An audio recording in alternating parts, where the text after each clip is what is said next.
The latest Xbox news is once again taking over the headlines. This time, it's a Sarah Bond interview, and it sounds like Xbox is in for a pricey future. The same day that we heard Xbox was increasing the price of their dev kits, Sarah Bond sat down with Mashable and spoke about the recent Xbox ROG Ally X and what the next-gen console will look like, and it seems to corroborate other things that we have heard.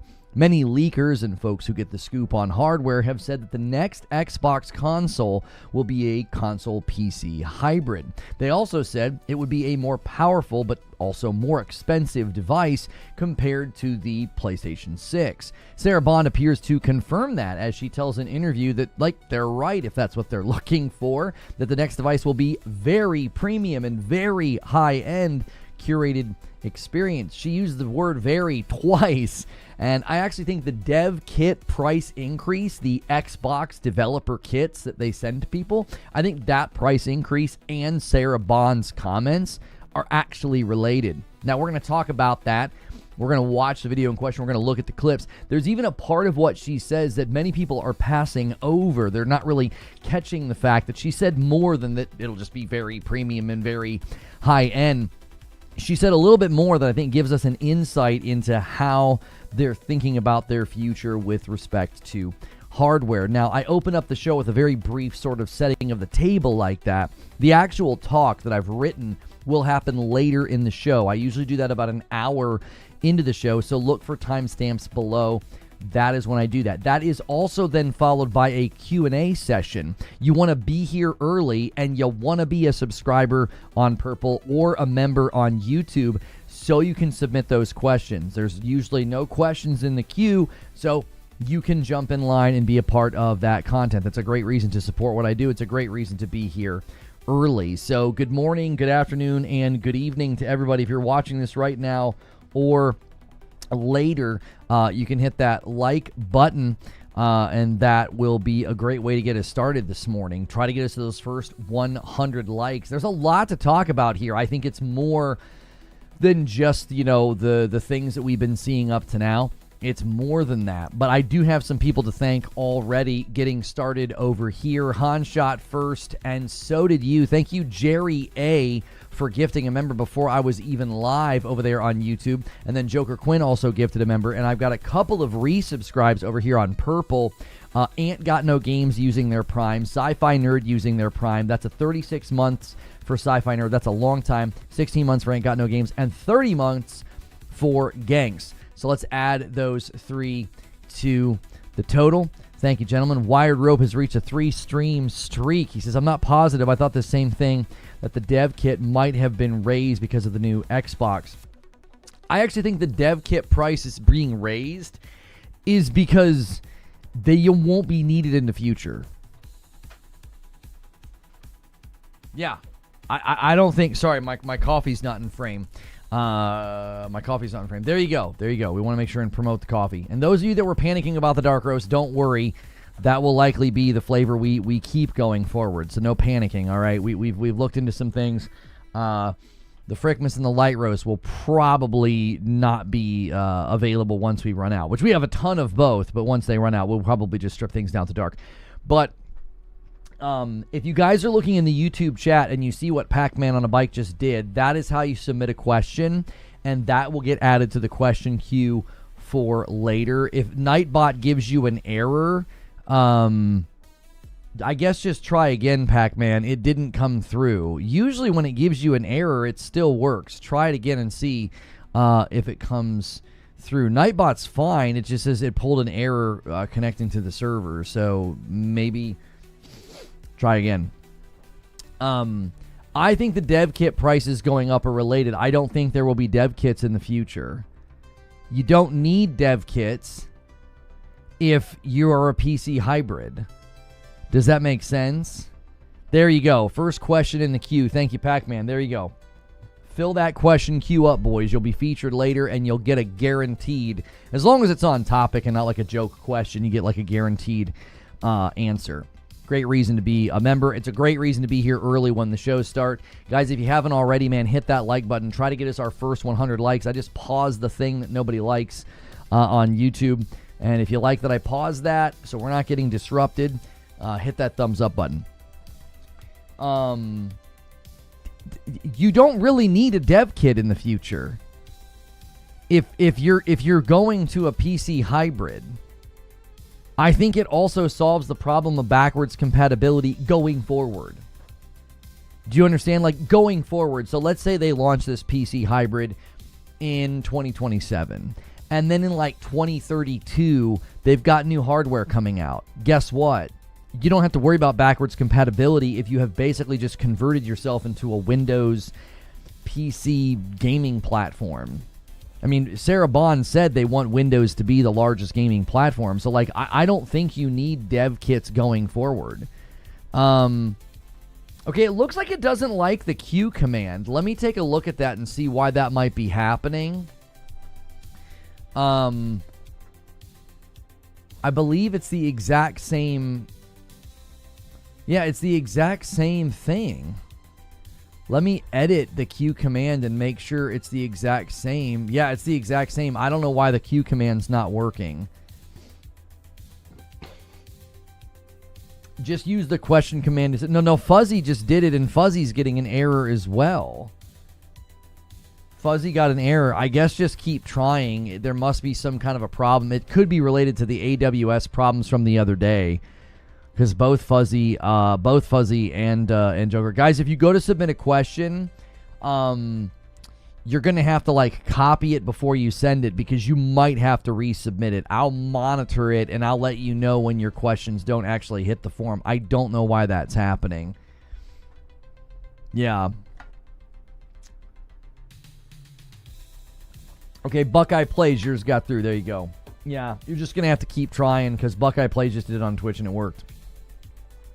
But I don't think you need an Xbox dev kit in the future.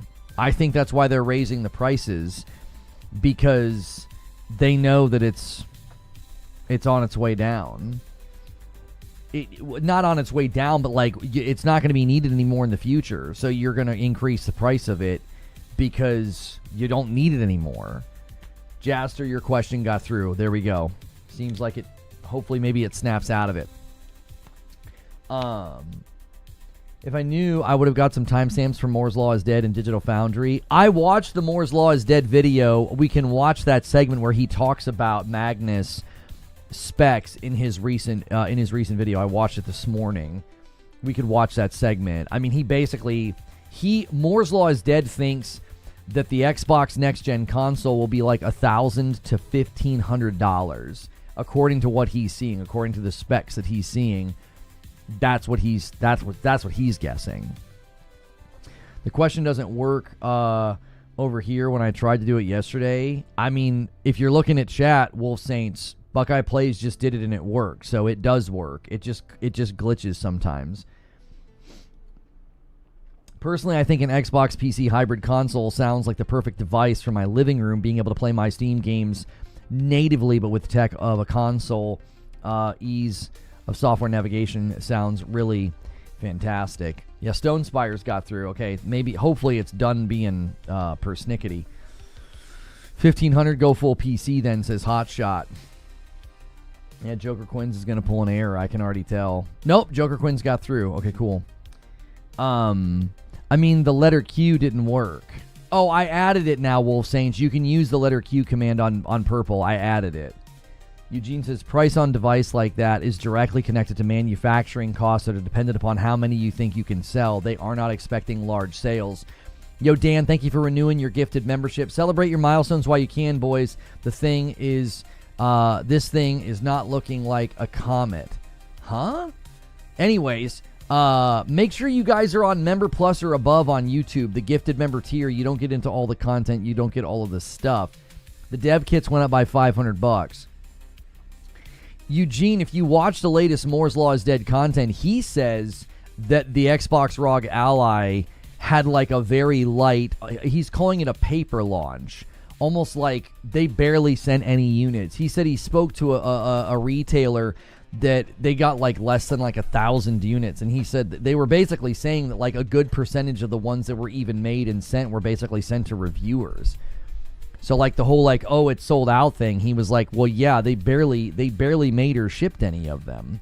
So, all right, it seems to be working. Furious Impulse submitted a question. The OA submitted a question. They're all getting in. Jerry A, thank you for 11 months of memberships. Imagine this. You purchase the Xbox Hybrid. You install your game, and you're greeted to a shader compilation screen. This is Xbox. And that does put us a 5-bomb away. That is a 5-bomb away from 200. Whoever hits it gets it. Whichever platform makes this hit 200, I owe you a member. So thank you, boys, so much for getting us that close. We're on pace. If you guys missed it, we launched a Friday night segment called Gaming News Tonight. We have Madam react to gaming news on Friday night, and we'll finish our playthrough of Dead Take this Friday if you guys unlock Friday night. We're well on pace to do that, so make sure you're always celebrating your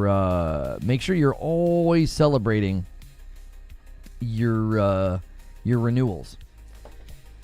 The $600 never even sold out. Yeah, the lower price models didn't sell barely at all. Didn't they do something similar with the series consoles with low stock at launch? Yes, and Moore's Law seemed to think that the places that were receiving them, they weren't even really confident they were getting restocks. Like, it just doesn't seem like there's not confidence in the demand there for the device. They didn't send that many, and then a couple of, like he said, he was feeling like, yeah, some of these places might not even get a lot of restock, because I just don't think they're anticipating them selling that many, which is pretty much in line with what we thought. And there it is, a 5-bomb for Purple, and they steal it exactly 200. Nicely done, Alex. So generous over here on Purple, one of the bigger gifters on the Purple platform. Thank you so much, sir. Your record over here precedes you. 26 already on this week, almost 1,000 total gifted to the channel. That's insane. In the time since we've been back, we got the Purple channel back in April. So thank you so much for that. And thank you guys for the first 100 likes of the day on YouTube as well. Nice, strong start. Thanks for being here. If you want to submit those questions, Q&A comes after the discussion. Zubair says, the $600 one's a war crime. I'm glad that people know better than to buy that. Buckeye Play says, if Microsoft can work with Windows team to seamlessly work on an Xbox OS into the Windows for the full screen experience, which I assume they are using the Xbox Allies as a beta to test it, then I think the new flagship could be very intriguing.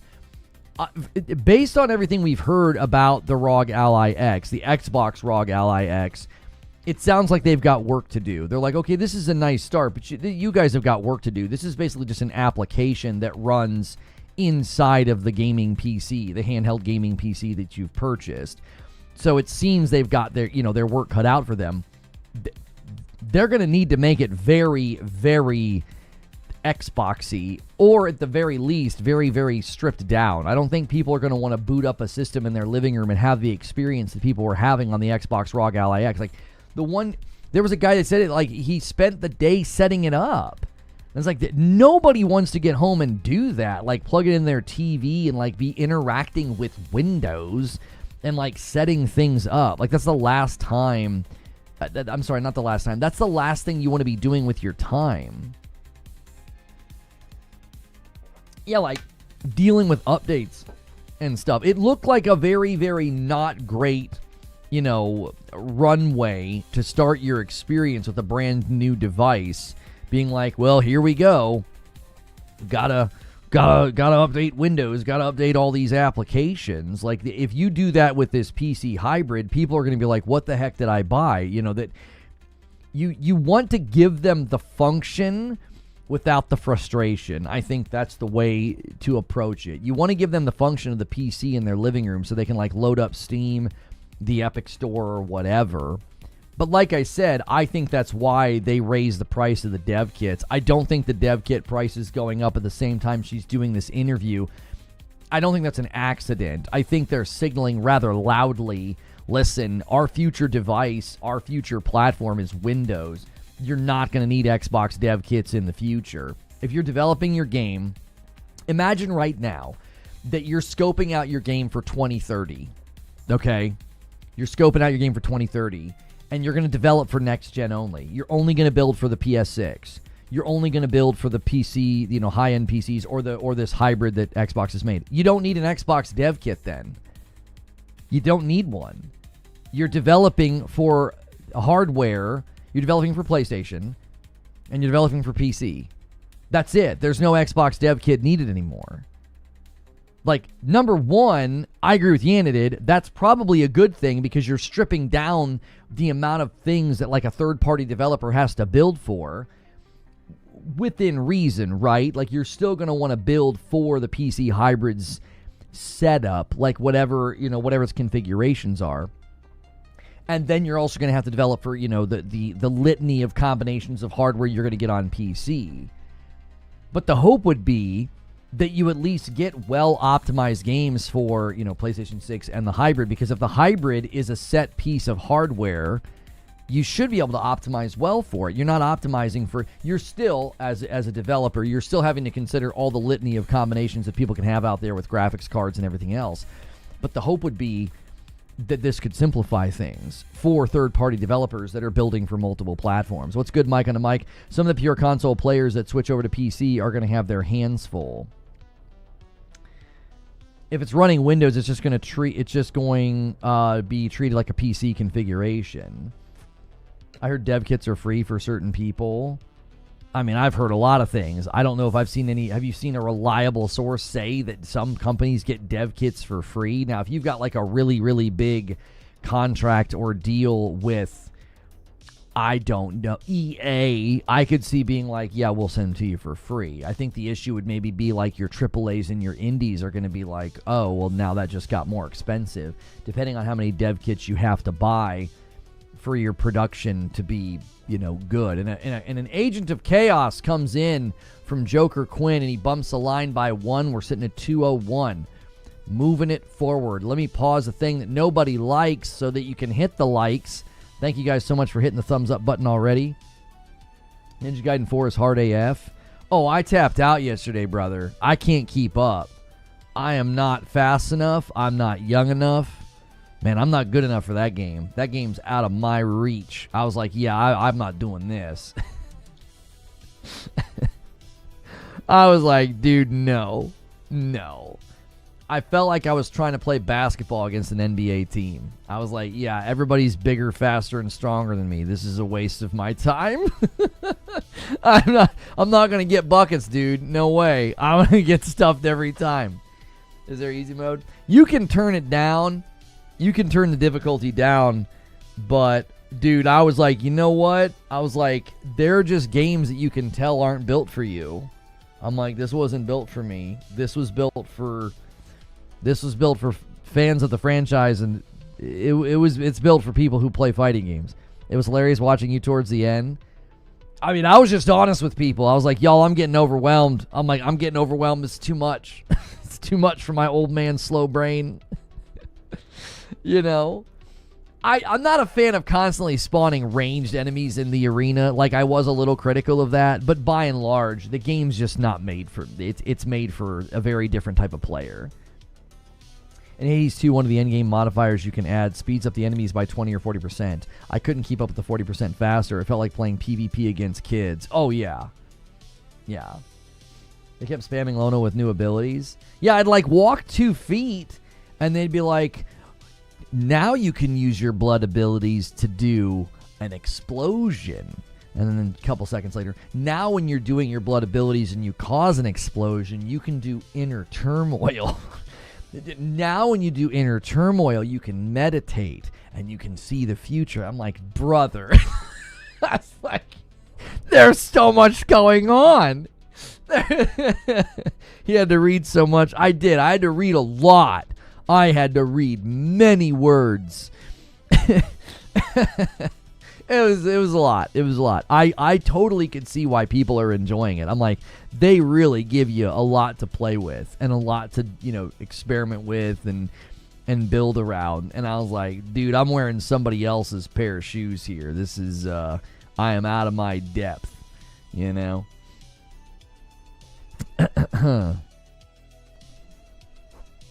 I love how accurate that is. That's what it felt like. It's what it felt like.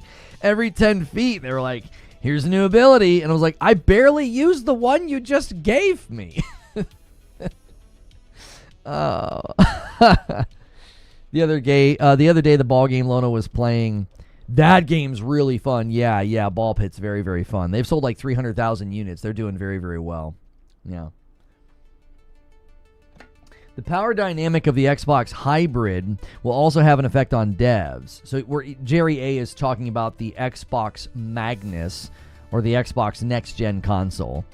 Just like how when developers make console and PC games just because of 5090.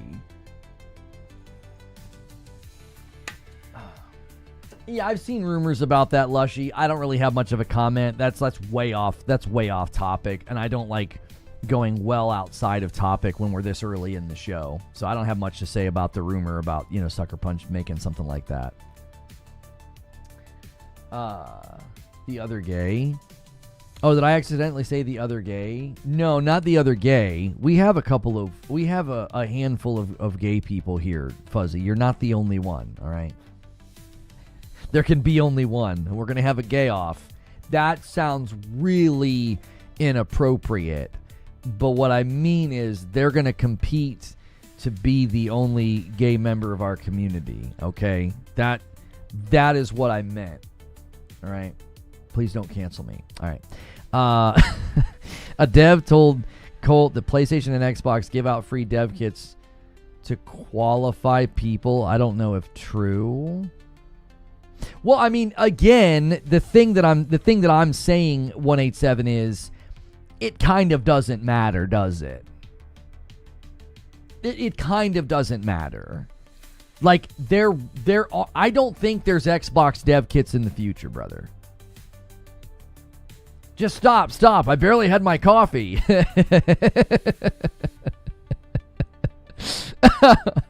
Come on. There would be a handful of tests, TJ Love. The snap. We'd have to see how good the snapping is, how loud the snapping is. There's a lot that would go into it. Dress style. We got to see how neat and tidy the house is. Do they have a cute air fryer? Okay. These are just a handful of things that you would need in the contest. But no, 187. Yeah, I just don't think there's going to be Xbox dev kits in the future. I think they're just going to Windows. Just give me my Xbox PC. I don't know about dev kits. You don't need dev kits if you're playing on a PC. Okay, here's how I think we can know this, and we can speak kind of confidently to this. Okay. As your attorney, I advise you stop this line of joking. Here's how we know, 187. The Xbox ROG Ally X, before it hit the market, Moore's Law spoke to this, and he said there are no dev kits. There were no dev kits for it. Why? Because it's a handheld PC. You don't need dev kits for it. It's playing PC versions of games. I think that's what the future hardware is going to be. I think the Xbox next-gen console, the Xbox Magnus, you don't need dev kits. I think that's why the price is going up on the dev kits. I don't think that was a coincidental development. So if it's like, oh, some developers get them for free. Yeah, they probably give a studio underneath EA a pretty nice discount because it's EA after all. So I could see that. But like smaller studios, non-AAA studios, your double A's, your indies, them suddenly having to pay more for a dev kit. I think what this is going to do, I think your off-ramp from this gen is going to come really, really fast. You're suddenly going to be like, nobody's really making games, and I hate to say this because it's already sort of happened a little bit, where Xbox just kind of gets skipped. You Series S and you Series X owners, I don't think this paints a pretty picture for you in the next 4 years. I think the next 4 years, think of it this way, like when we came into the PS5 gen, there was an off-ramp period of PS4 where like games stopped getting made for PS4. Now there are still games getting made for the PS4. First-party games are non-existent now, okay? first-party games are not being developed for PS4 anymore. So there's like this off-ramp period. I think Series S and X, that off-ramp's just going to be fast because you just told a lot of AA studios, indie studios. Any AAA studio that doesn't have a great relationship and is going to have to buy them and is not going to get the dev kits for free, you just made it more expensive to get your dev kits to bring games to your console. You've made it a lot easier for people to skip. They're like, well, that platform is shrinking. Their hardware sales are not great. We have to do extra work for the Series S. Now we have to pay extra money for the dev kits. That off-ramp's just going to feel fast, I think, going into the new Xbox console. Everything's an Xbox? No, everything's a PC. Well, this is what I think they're doing, and this is why I think it's okay for people to be frustrated by this. I think a lot of people have tried to hand wave what Xbox has done to the brand. Because they just adopt the new marketing. They just adopt the new phrasing, which I think... I'm not really sure why people are so willing to do that. Like, if a company just comes out and just redefines something, why are you not pushing back or criticizing that? You're just like, yeah, let's just go along with that. Yeah, they said it, so it's true. Yeah, thanks for 5 days in a row, Drewski. Thanks for watching that many days in a row. But I think what they were doing with the whole this is an Xbox thing, they were essentially hijacking the name Xbox so they could like put it on anything, and then that becomes the brand. It's like you're almost like hijacking. You're like, yeah, this is ours now. Like, I think this is Microsoft, by the way. Like, this is ours now. This is no longer something that is, captive to the console or the console audience. And we're just going to throw it everywhere. So you can buy a handheld PC that is indistinguishable from other handheld PCs in its functionality, in its capabilities. Better battery life and power is debatable depending on what you're buying and what the differences are. That's a comparison you can do purely at a tech level. As far as like functionality, differentiating them like, oh, this can do more. They're calling it an Xbox, and I watched a review. This guy he made a very good point. He was like, this, you can't distinguish this from other devices that are already out. You can already do all this, and nobody's out here insisting that these other handheld PCs are Xboxes. So I think Microsoft has just sort of grabbed the brand's name and said, yeah, we're going to use this now, and we're just going to plaster it on anything. So that way, when we come out with basically a gaming PC for your living room and it's running Windows, no one's going to second guess that. You're just going to be like, yep. Yeah. That right there. That's an Xbox. Like, no one's going to question it because you've been calling tablets and iPhones, smartwatches, TVs, and refrigerators Xboxes for a couple of years now. I think that's the goal that Microsoft has, is the road to get where they want to go, where Windows is the focus. You got to use the Xbox name to get there, and I think that's what they're ultimately doing. I'm getting what I want, so I'm ready. The thing is, people are going to think my thumbnail and POV today is negative, and it's actually not. Go ahead. Do a pricey future. Do high-end stuff. Do it. Because at least then, if I'm dropping my cash on something, I'm getting something worth a darn. Like, $500 on the Series X, that to me feels like a waste. Let's just say this thing's $1,000, $1,000 for a PC hybrid, I know I'm going to use that. I know I'm going to use it. I'm going to put it in my living room, and I know I'm going to play. I know I'm going to use that, no question. Unless, of course, it runs like crap or something, which is unlikely. Moore's Law is Dead seems impressed by the specs. He's like, this is going to be a good device. He's obviously speculating, but he seems to think it's going to be a good device. You've always stood by price and high end. Yeah, I like, to me, it's like, I don't care if you go pricey, but you better give me a good piece of equipment, because I bought these PCs and they run great and I don't have any problems. I bought my PS5 Pro. I've been very impressed with what it does in games. Like, you better bring it. You bring a PC hybrid to the market and I'm dropping $1,000 on it. It better be great. It better be a good device. People are like, well, it's going to be stronger than the PS6. It better be. If I'm spending more, it better be more performant and have a little bit and a little bit more power. I mean, it's negligible depending on what you're playing, right? Like if you're playing a game like Ball Pit, it doesn't really matter. But if you're playing like the latest and greatest game, that extra power is going to be helpful. You're like, oh man, that's pretty nice, getting that extra push. Cole Eastwood has tweeted about this thing 187, the free dev kit thing. He says, I apologize. I should have done more research. ID at Xbox loans free dev kits to all approved partners, same as PlayStation, which cost even more than Xbox dev kits. Thanks to the devs that reached out for correction. The Xbox tax is real. The Xbox tax. Y'all can't be using that phrase still to this day, are you? Or is he using the phrase ironically? Like, is he saying that, like, the Xbox tax is coming from Xbox? Because that's how it feels.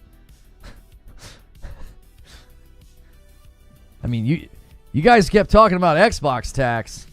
I mean, I would say raising the price of Game Pass twice. I would say raising the price of Game Pass by 50%. Raising your hardware prices twice. Yeah, that certainly is an Xbox tax. Who knew that all Xbox tax all along was going to come from Microsoft? Pay the piper, Colt. I'm just kidding around. I'm not trying to start anything. I don't have any issue with Colt. But come on, man. The friggin' Xbox tax is coming from Microsoft. Maybe that's what he means. Maybe he's taking a dig, because I feel like he's been pretty critical of the price increases lately, to be fair. I feel like he's been critical of it. I don't know how you couldn't be critical of it. Jiminy Christmas. That price increase on Game Pass was nuts. Since Microsoft is Windows and Steam is run by Linux, Microsoft is trying to compete against them. Think about it. So wait, hang on. I'm trying to understand your position, Perfect Image. You're not saying they're competing with Linux. You're saying that Microsoft's trying to compete with Steam. It's more of an Xbox tariff. Come on. Nobody likes that word right now. Don't invoke that word. Nobody likes that friggin' word.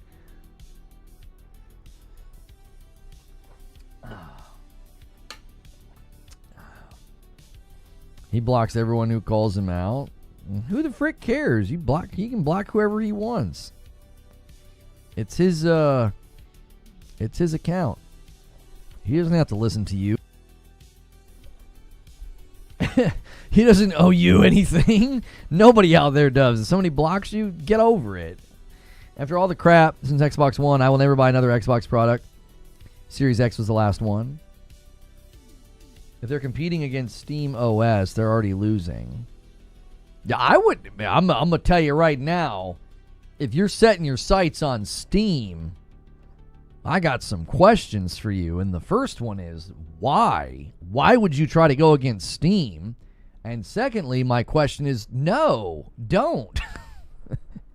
Count Orlock with a 5-bomb bumps the member line to 206. Thank you so much. I'm not sure who that is. That seems like a, let's see here. Count Orlock, okay.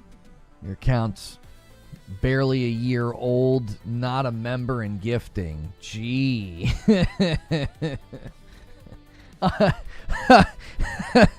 I wonder if that's somebody on an alt, or are you a long-standing member here that isn't a member? Xbox can't compete with Epic Game Store.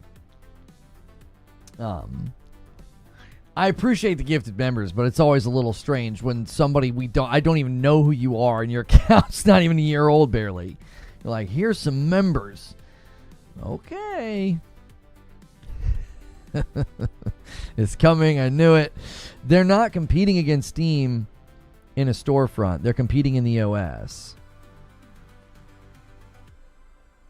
But I guess I don't understand why they would feel the need to do that. Why would you feel the need to compete with their OS? What's that get you?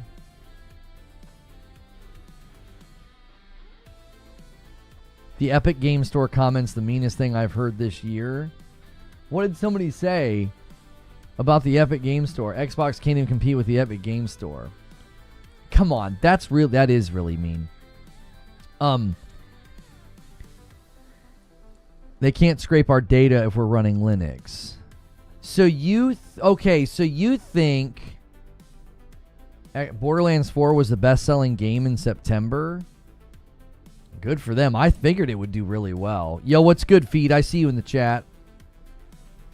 Microsoft keeping a hold on Windows, being the de facto on PCs. Okay, that kind of makes sense to me. I was trying to picture, why would they be trying to compete with Steam OS, like in the gaming realm, but I don't think that's the point. I think the point is maintaining their dominance as an OS, right? Maintaining their dominance as an operating system is probably the key, because if they're in more places, millions of Windows users are moving to Linux if Valve puts out a desktop version of the Steam OS. Okay, so you guys think they're worried that shot's coming? Are they worried that shot's coming? That they're going to have to be in a position to maintain OS dominance? Steam OS terrifies them. Once it's fully built out and it has anti-cheat and NVIDIA drivers, there's absolutely no reason to stay on Windows.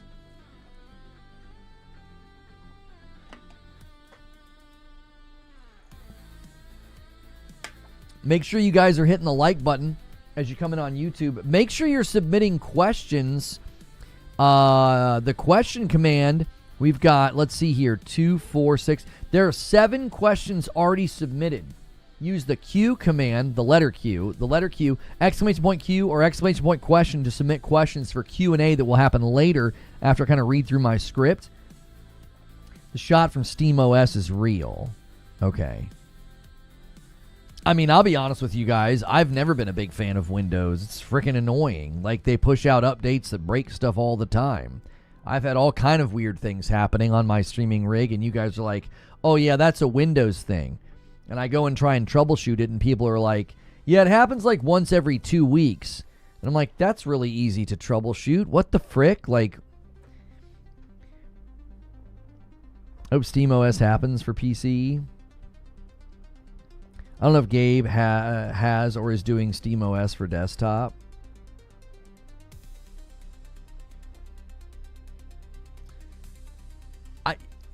When I look at Xbox and I look at the potential new Xbox console and the way that Sarah Bond, in the Sarah Bond interview that she just did with Mashable, the way that she speaks about the Xbox next-gen console, I just think it really, really dovetails with what she said about how they want Windows to be the number one gaming platform. They want Windows to be the number one gaming platform. That's what they want. And I think the PC hybrid that she's describing is an extension of that. There are a handful of things that she said that no one is really zeroing in on. They're just zeroing in on the very high, whatever she said, the very high end, the very premium. Everybody's zeroing in on that because she really emphasized that. What people are missing is she tells this guy that he's right. She basically confirms that the next device is a PC hybrid. Like, she basically says, yeah, that's what we're building. Because he says, like, oh, this is what I want. This is what would do with me. And she's like, well, I can tell you that you're right. Why does she start with that? Why does she start with confirming that he's right? I think it's because we all know that's what's coming, and he basically speaks to, like, that's what he would like, and she's like, well, you're right. Helldivers 2 was the 4th best-selling game on Xbox for the month of September after its debut on August the 3rd. Okay, so the digital sales have now come in.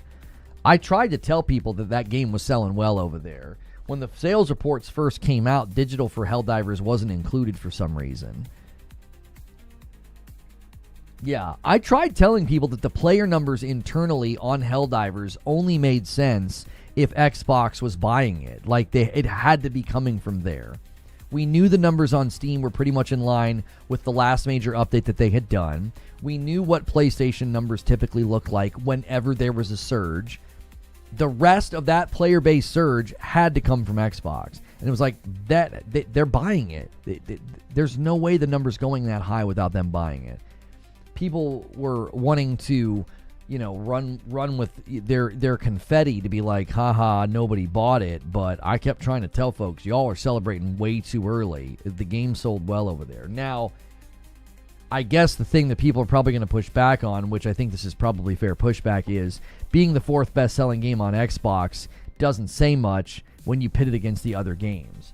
Because wasn't there a game in the top 5 that didn't even chart in the top 20? Like, it sold top 5 on Xbox, but it wasn't even in the top 20 compared to all other games sold, all other platforms. I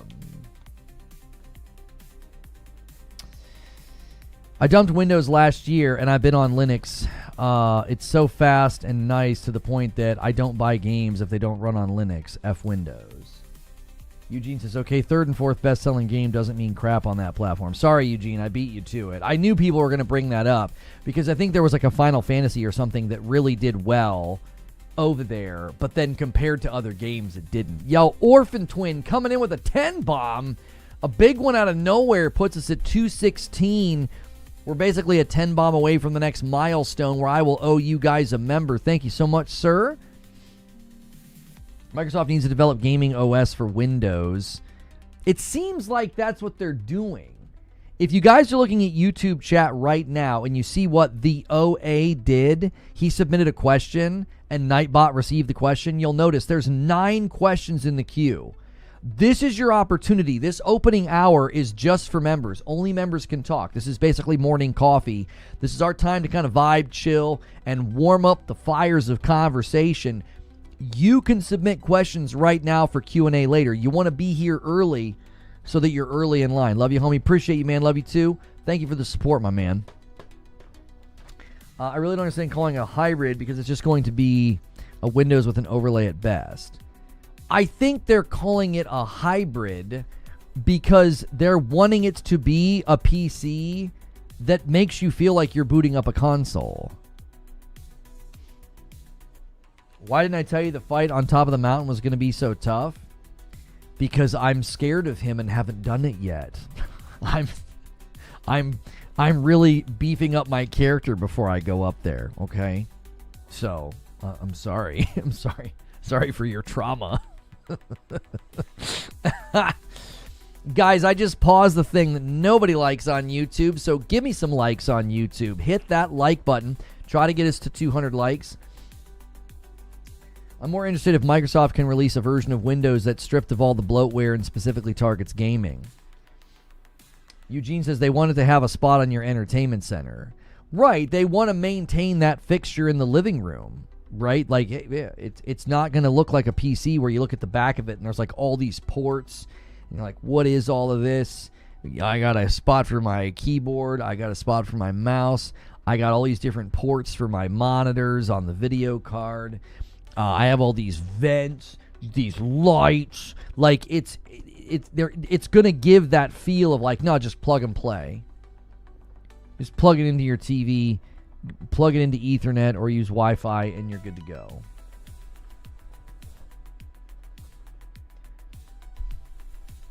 Just noticed I was playing AC. We're both sporting 0 today. AC 0. What the frick? Huh? A new TV. No. This one will be PC. The new presentation. The new presentation for the Xbox Next Gen console, that's what it's going to be. They're going to say the word PC like 100 times. Your t-shirt? No, I understand my t-shirt. I don't understand the AC reference. I have 2 PCs, one for work and productivity, the other's exclusively for games. I'd happily put a stripped-back console version of Windows on the latter if it ran efficiently. If you guys are looking at YouTube chat and you see Zach Johnson submitting a question, that is something you can do as a member. It's that simple. He just typed !Q, and then he typed his question, and Nightbot grabbed it. We've got 10 questions in the queue already. It's a good reason to be here early, man. Hit subscribe, hit the bell button. You don't want to miss the show. You can't submit questions unless you're a member. So if you've never supported the channel directly with the membership, now's a great time to do that. AC Shadows. Had you on the background. Homie. How is Sporting Zero? I don't get the reference. What does that have to do with AC Shadows? Ace Combat Zero. I am so lost. Whoever said that, would they buy a PC hybrid with a stripped down Windows for gaming? Never mind. Don't tell me to never mind. No.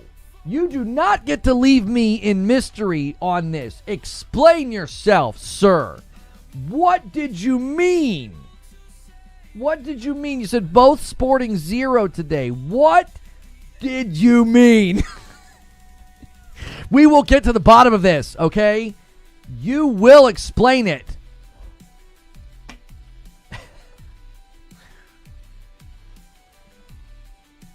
You don't get to come in and do that.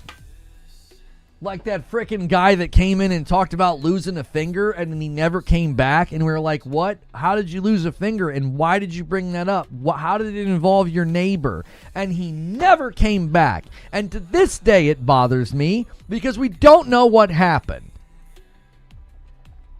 Nothing. I couldn't see your t-shirt as I was playing a game and I saw you're wearing a Zero shirt and so am I. Oh, you are also wearing a Zero shirt. Got it. Got it. Yeah, Red Dead Redemption has no Vicellis, okay? Thank you for the explanation. I was like, what does that have to do with AC Shadows? It wasn't that complicated. You know, I agree with you. Typing a sentence that makes sense is not that complicated, so we're not really sure how you failed to do it. I agree with you. It's not that complicated.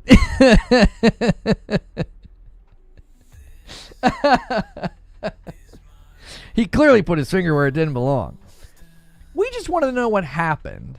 Was it a chainsaw? Was it a lawnmower? I mean, what happened to that guy's fingers? The addition of AC Shadows threw off the whole thing. It was very confusing. That's one reason I tune in every day. One day the finger guy will come back. I just know it in my heart. Yeah, one day he'll come back and explain it. Oh my golly. Wait, we have to let Lono know what we're wearing at the start of the stream? You do. You have to let me know. It's in your contract. Yeah. Yeah. If you guys are just tuning in, make sure and smash that like button. When we're about an hour into the show, I kind of go through my talk, and then we do Q&A. We got about 10 minutes. We got about 10 minutes until I do that. So thank you so much for being here. Make sure and hit that like button and submit your questions. We're talking about the latest Xbox news. There was a Sarah Bond interview. She's talking about the Xbox next-gen console, and I'm like, this sounds pricey. This sounds expensive. You know? Did we just get closeted again? It's not even call-ins. That's right. Wait, what contract? The one that you signed in blood. You don't remember, but it happened. I got into the second marathon test, and the biggest change I noticed is you are immediately met with PlayStation Studios. It wasn't in the first test. Oh, yeah. Yeah, the Bungie is no longer independent. There are 12 questions now in the question queue. That is a great reason to click join, become a member. You can start talking, and when you can start talking, you can submit a question right now. Can you give B&E a timeout for that joke? Fair enough. He said yes, the pumpkin smashing side quest. I'm not timing it out for that joke. That's a good joke. Pants tucked into shirt. I mean, there are a few ways to make me feel nervous around another man, especially if he's like a white guy and he's wearing glasses. If his t-shirt is tucked in, or if he's wearing like a polo and he has it buttoned all the way up, you throw in a mustache and I just assume you're a serial killer. Like, I'm like, why are you dressed like that, sir?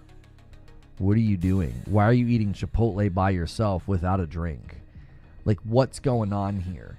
Not even a glass of water. Like, this is, where are the bodies? There are some fashion choices that immediately make me think that somebody's dangerous, and that's one of them. You know what I mean? It could be a dark night. I could be in an alley. You could be walking up to me with a hoodie on, and I'd be like, I'm probably okay. But if it's like dude with the t-shirt tucked in, if he has one of those leather woven belts that I don't even think they make anymore, I'm scared. I'm probably going to be killed and chopped into pieces. Like, I just assume that's what's coming next. You're actually not supposed to have liquids while you eat. I swear to frick, you're going to come in and do the actually thing to a joke. You're going to you're not supposed to have liquids while you eat. So it was you. It was you that I saw at the Chipotle eating without even a glass of water like a frickin' psychopath. It was you. Yeah. We all know how Enzian eats. We all know. He just outed himself. He's like, you're not supposed to have liquids while you eat. And if you use a bone saw, you can make very, very precise cuts. Like, what the just dropping random facts on us, you know? Did you know surgical bone saws can be purchased off of Amazon? Like, what the just another little tidbit for you. All right, see you guys later. I don't care about actually. You're a freak if you don't have a beverage while eating. Dexter's one of my favorite shows. Uh-huh. Yeah. I'm sure. Yeah. Mm-hmm. I'll take pretending to be human for $500, Alex. That's right. Our ultra-processed foods are too dry to get by without liquids. I don't need a drink when I'm eating apples. This is true.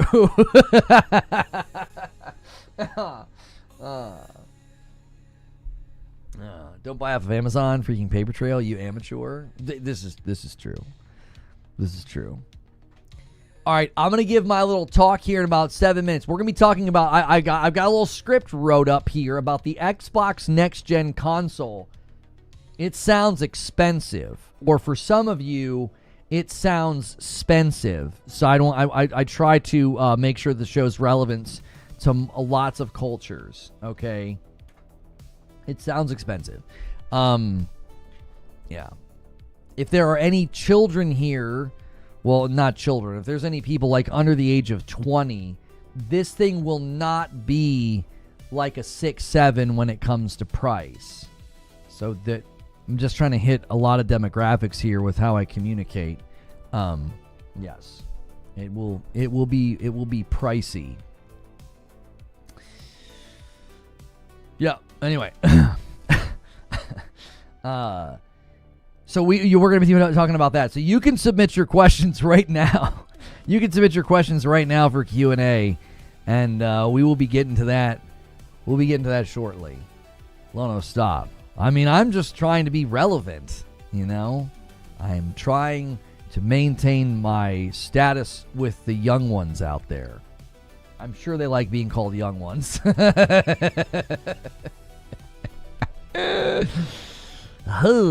Lono just say 6-7? Yeah, my daughter says it a lot, and me and my son both hate it.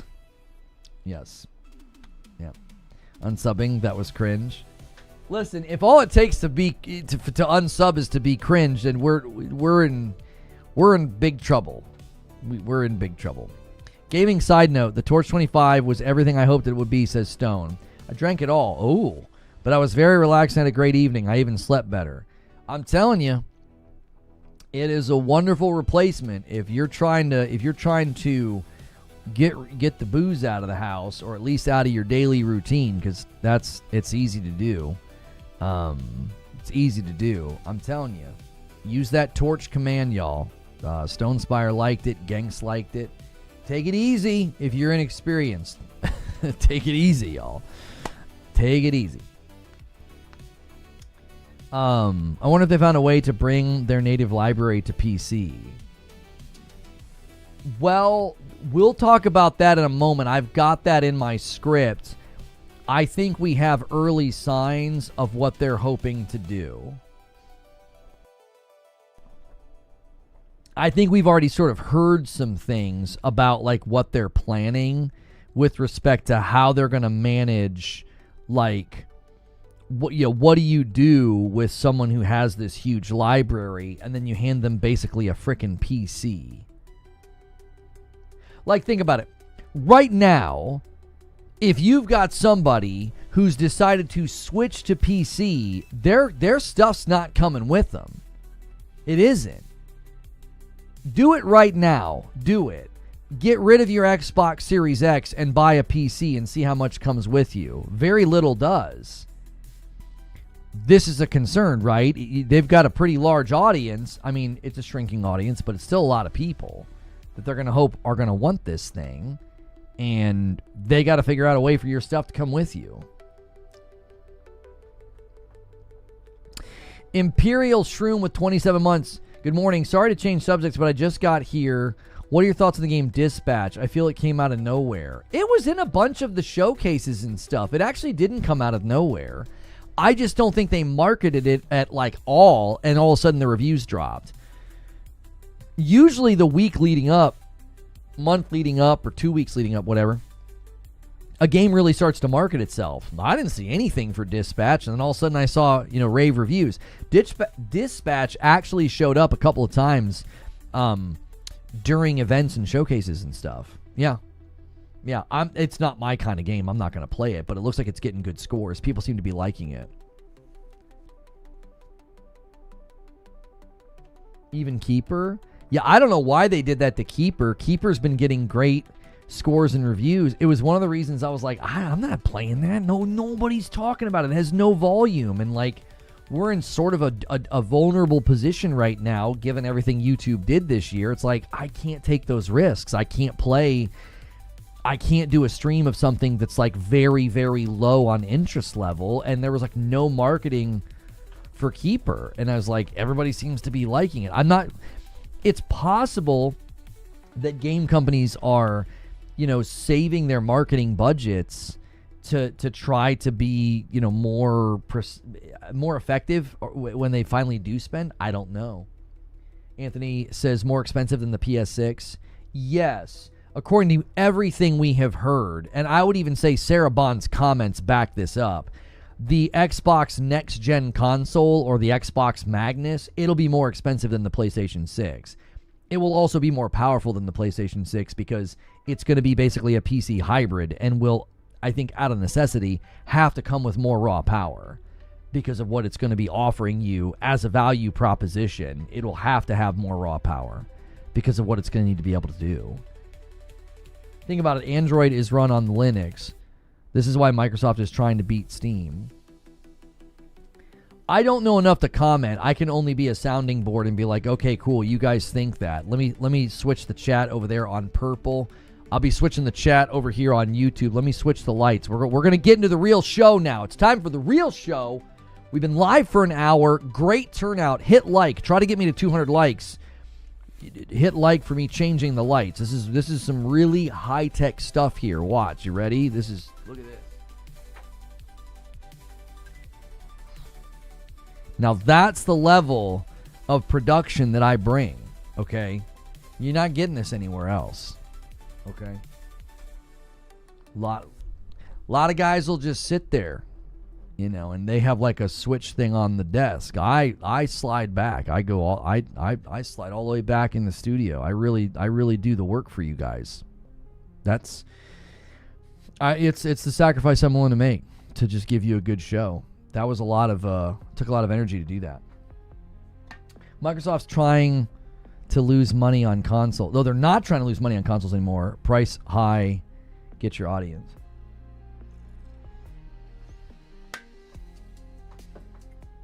Yeah, that was very premium, very high-end work, what I just did there.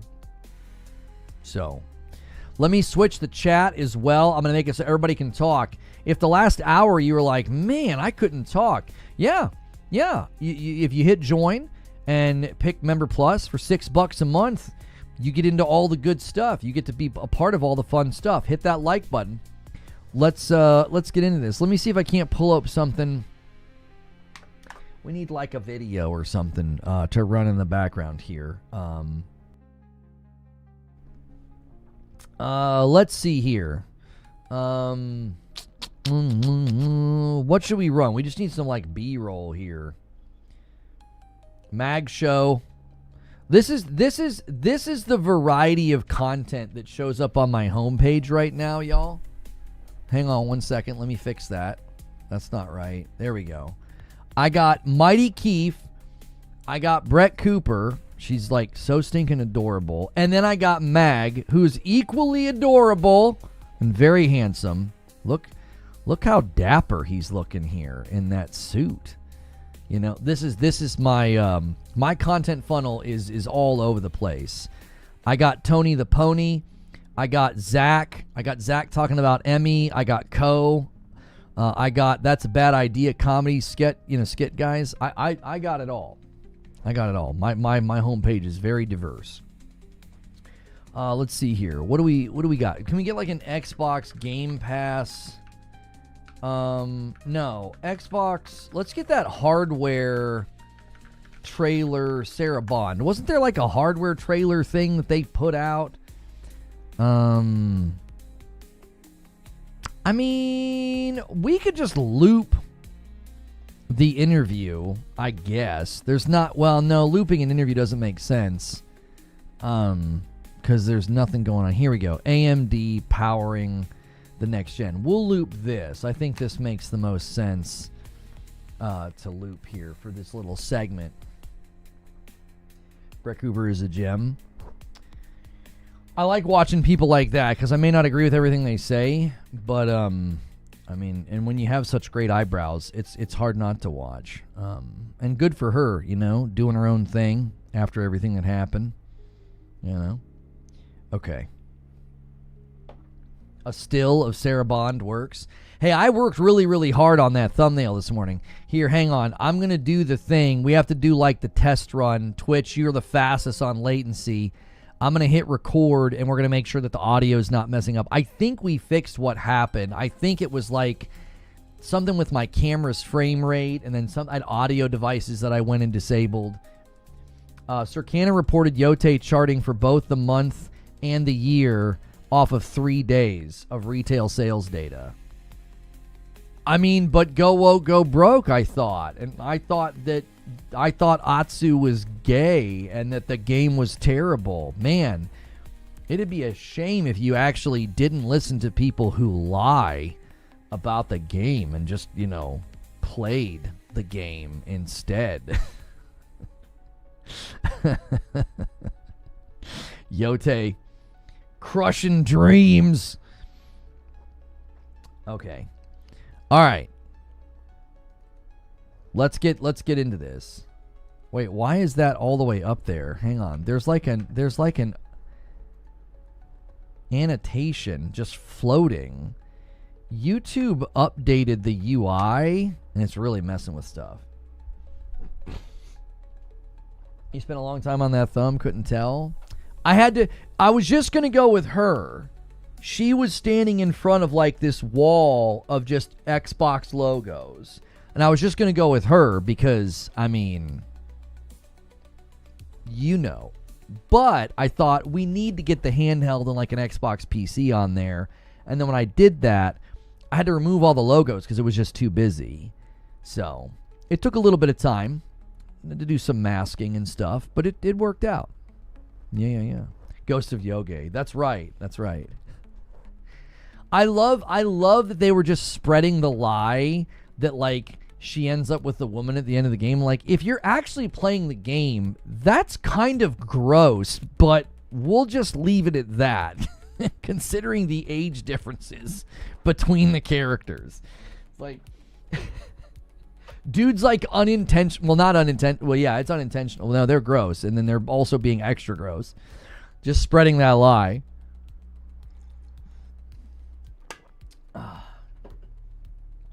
Okay, let's get into this. Are you ready?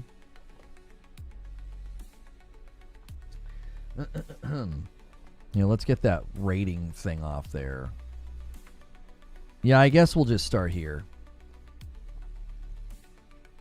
The next Xbox Gen console sounds expensive, and if this is not the first time we've heard this, it probably won't be the last either. If this is something you heard prior to this, it was pretty easy to feel like this is where things were headed. But this time, it didn't come from a leaker. It didn't come from Twitter or Reddit. This came from Sarah Bond. Now, I really don't know how else we're supposed to interpret her remarks. In case you missed it, Sarah Bond sat down with Mashable for an interview, and the section that really stood out to gamers and pundits was how she spoke about the next-gen console. The interviewer said this: if there was a console that could be a gaming PC and console in one, that would be helpful for me. Now, Sarah Bond doesn't skip a beat. I thought maybe it had been edited, but she just immediately responds with, well, I can tell you you're right. That I actually think that's getting glossed over, okay? Before she gets to the part that people are like fixating on, she basically tells him that he's right. That like, yeah, the next thing is going to be a gaming PC and console. She kind of softly confirms that that's what they're building. Now, we kind of knew that already, but we didn't necessarily know that that's how they were, going to position this thing, and it seems like they already are. Now, she goes on to say this. She says, the next-gen console is going to be a very premium, very high-end curated experience. And she emphasizes the word very. Like, I'm not doing that for showmanship. She actually, on her own, emphasized the word very, and she said it twice. So, very premium and very high-end, okay? Now, back-to-back statements like that about being premium and high-end, I think it screams expensive. It screams pricey, which to me, I think is fine. But I think fans should prepare for that future. She said one more thing also that I think is going unnoticed. And if you remember this video running behind me, it actually lines up with things we kind of felt were coming. She followed up her remarks and she said this: you are starting to see some of the thinking that we have in this handheld. And she's referring to the Xbox ROG Ally X. Okay, there are two big things to discuss here. Number one, the price, and number two, the thinking. So let's talk about the price. Generally, the leakers and the folks looking at the Xbox Magnus specs, all that info up to now, they have been saying the price will range from $1,000 to $1,500. Moore's Law is Dead just reiterated this in a recent video that he came out with, okay? That, I think, gives us some pretty significant takeaways. It shows that Xbox is leaving behind any notion of having a piece of hardware priced on the lower end like they did with the Series S this generation. It also shows they're targeting a very different demographic.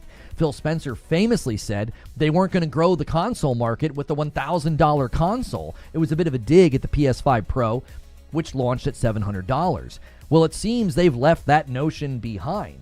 And I don't mean that they suddenly think they're going to grow the console market with the $1,000 or $1,500 PC console hybrid. Quite the contrary. I think it signals they are not interested in growing the console market at all anymore. They're growing the Windows user base. Sarah Bond said in this video earlier this year that they want Windows to be the number one gaming platform. This is one of the ways I think they aim to achieve that. After the Game Pass price hikes, this is a clear sign they are moving on from the notion of being the best value in gaming or the lowest price in gaming. And hear me say this: price is not an issue if you deliver a good product. Given the feedback on the Windows full screen experience with the Xbox ROG Ally X, they've got some work to do. But for gamers like me, this new device could solve a problem that we've been dealing with for a while, which is I would love to have Steam in my living room without needing to put a PC out there. I want something plug and play. Now, the second thing to consider here is the thinking. She says that the handheld, the new Xbox ROG Ally X, we can see some of their thinking. Well, first and foremost, this obviously is about Windows being their focus now. Even with an Xbox full screen experience, Windows is going to be the backbone here. And I don't think that will change, especially as she told the interviewer, and she said, look, you're right, the next machine's going to target a PC console hybrid. The other part of the thinking here could also refer to the fact that the Xbox ROG Ally X, how it sort of came to be. It's basically an Asus device with Xbox branding on it. She could be hinting that they're going to approach the Xbox next-gen console in a similar way. They keep pointing to their AMD partnership when the question of hardware comes up. And this handheld with Asus is also regularly mentioned when questions about hardware come up. They could be signaling right now how this next device is going to look. Moore's Law is Dead recently said that the AMD engineers have remarked about how Xbox wants them to do all the work. This could be some of that thinking that Sarah Bond expects us to see in the new handheld. A collaborative effort where somebody else makes the product and Xbox slaps their logo on it. And to be honest, that's probably the best approach. The Series S bumble was a big one. I would rather have AMD and Asus in the room and potentially calling the shots on a console PC hybrid, especially if you're going to be pricing it at $1,000 or more. Even Moore's Law is Dead in one of his recent videos said it looks like an impressive piece of equipment, like it looks like something that would be worth purchasing. Well, if that's the case, I would like somebody who specializes in hardware being the primary engineer or designer on it and not Xbox, especially after this gen. The last thing to consider is how the Xbox dev kits had their prices recently increased, literally the same day that this interview went live. I don't think this is purely coincidental. If the future of Xbox hardware is basically a PC, then you don't need Xbox dev kits anymore. The ROG Ally X famously was reported to not have any dev kits when Microsoft was asked about this. Well, why would you need dev kits? It's a handheld PC.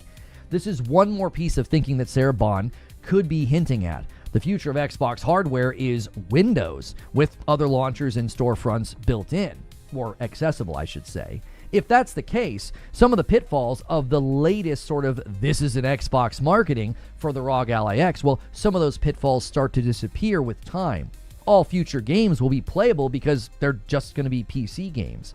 And the push for backwards compatibility will sort of come in behind, and it'll clean up all the previous generations and make them accessible through emulation, or if what we heard from Jez Corden of Windows Central comes to fruition, they're figuring out some tech solution with AMD so that all games are playable through backwards compatibility.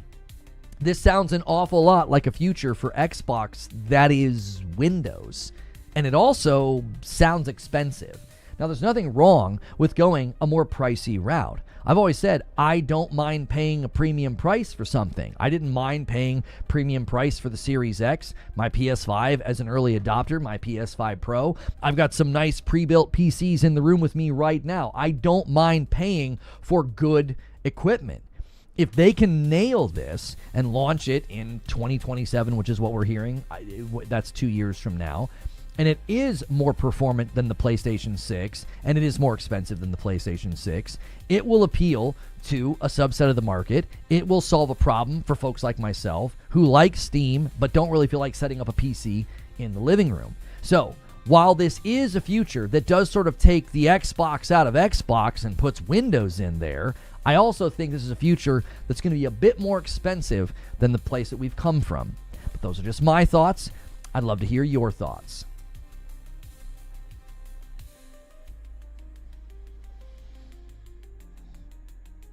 All right, what do y'all think? Let's pull these questions up on the screen and let's get into this. If you haven't hit like, hit like. If you haven't submitted a question, now's a great time. Now's a great time to become a member. You can also push this goal a little bit higher. We introduced a new segment on Friday night called Gaming News Tonight. My wife reacts to the week's gaming news. So that's a Friday night segment you guys can unlock. Everybody seemed to love it this last week. Also, we're going to finish our playthrough of Dead Take. Lona, this is my understanding of Xbox's current strategy. Leave console behind, but people need to shift their expectations of what an Xbox is. Xbox is cooked. I don't feel like Xbox is cooked. I feel like they're just changing what they deliver to the pub. Their value proposition is changing. And a 5-bomb comes in from Wired Rope and gets us really, really close to the next milestone.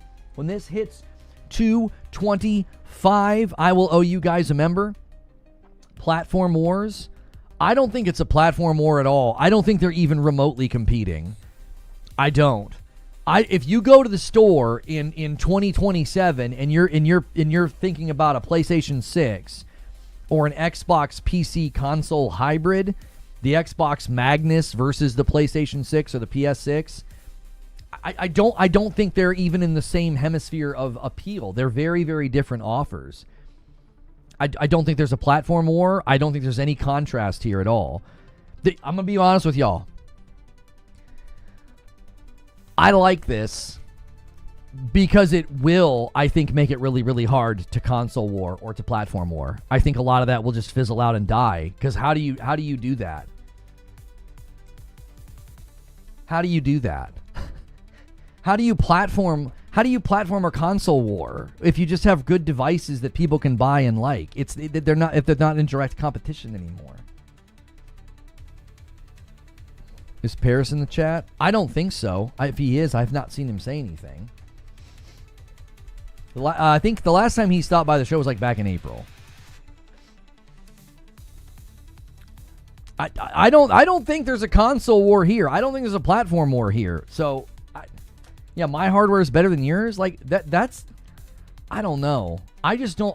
That's my one thing about this. Like when she said that in that interview, I was like, this is it.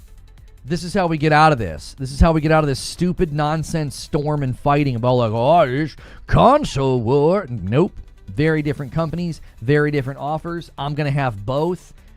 If there's a future where I'm happy with my Xbox and I'm happy with my PlayStation and I'm happy with my Nintendo, that's it. That's where I want to be. That's where I wanted to be this gen. I wanted to be happy with my Series X and my PlayStation.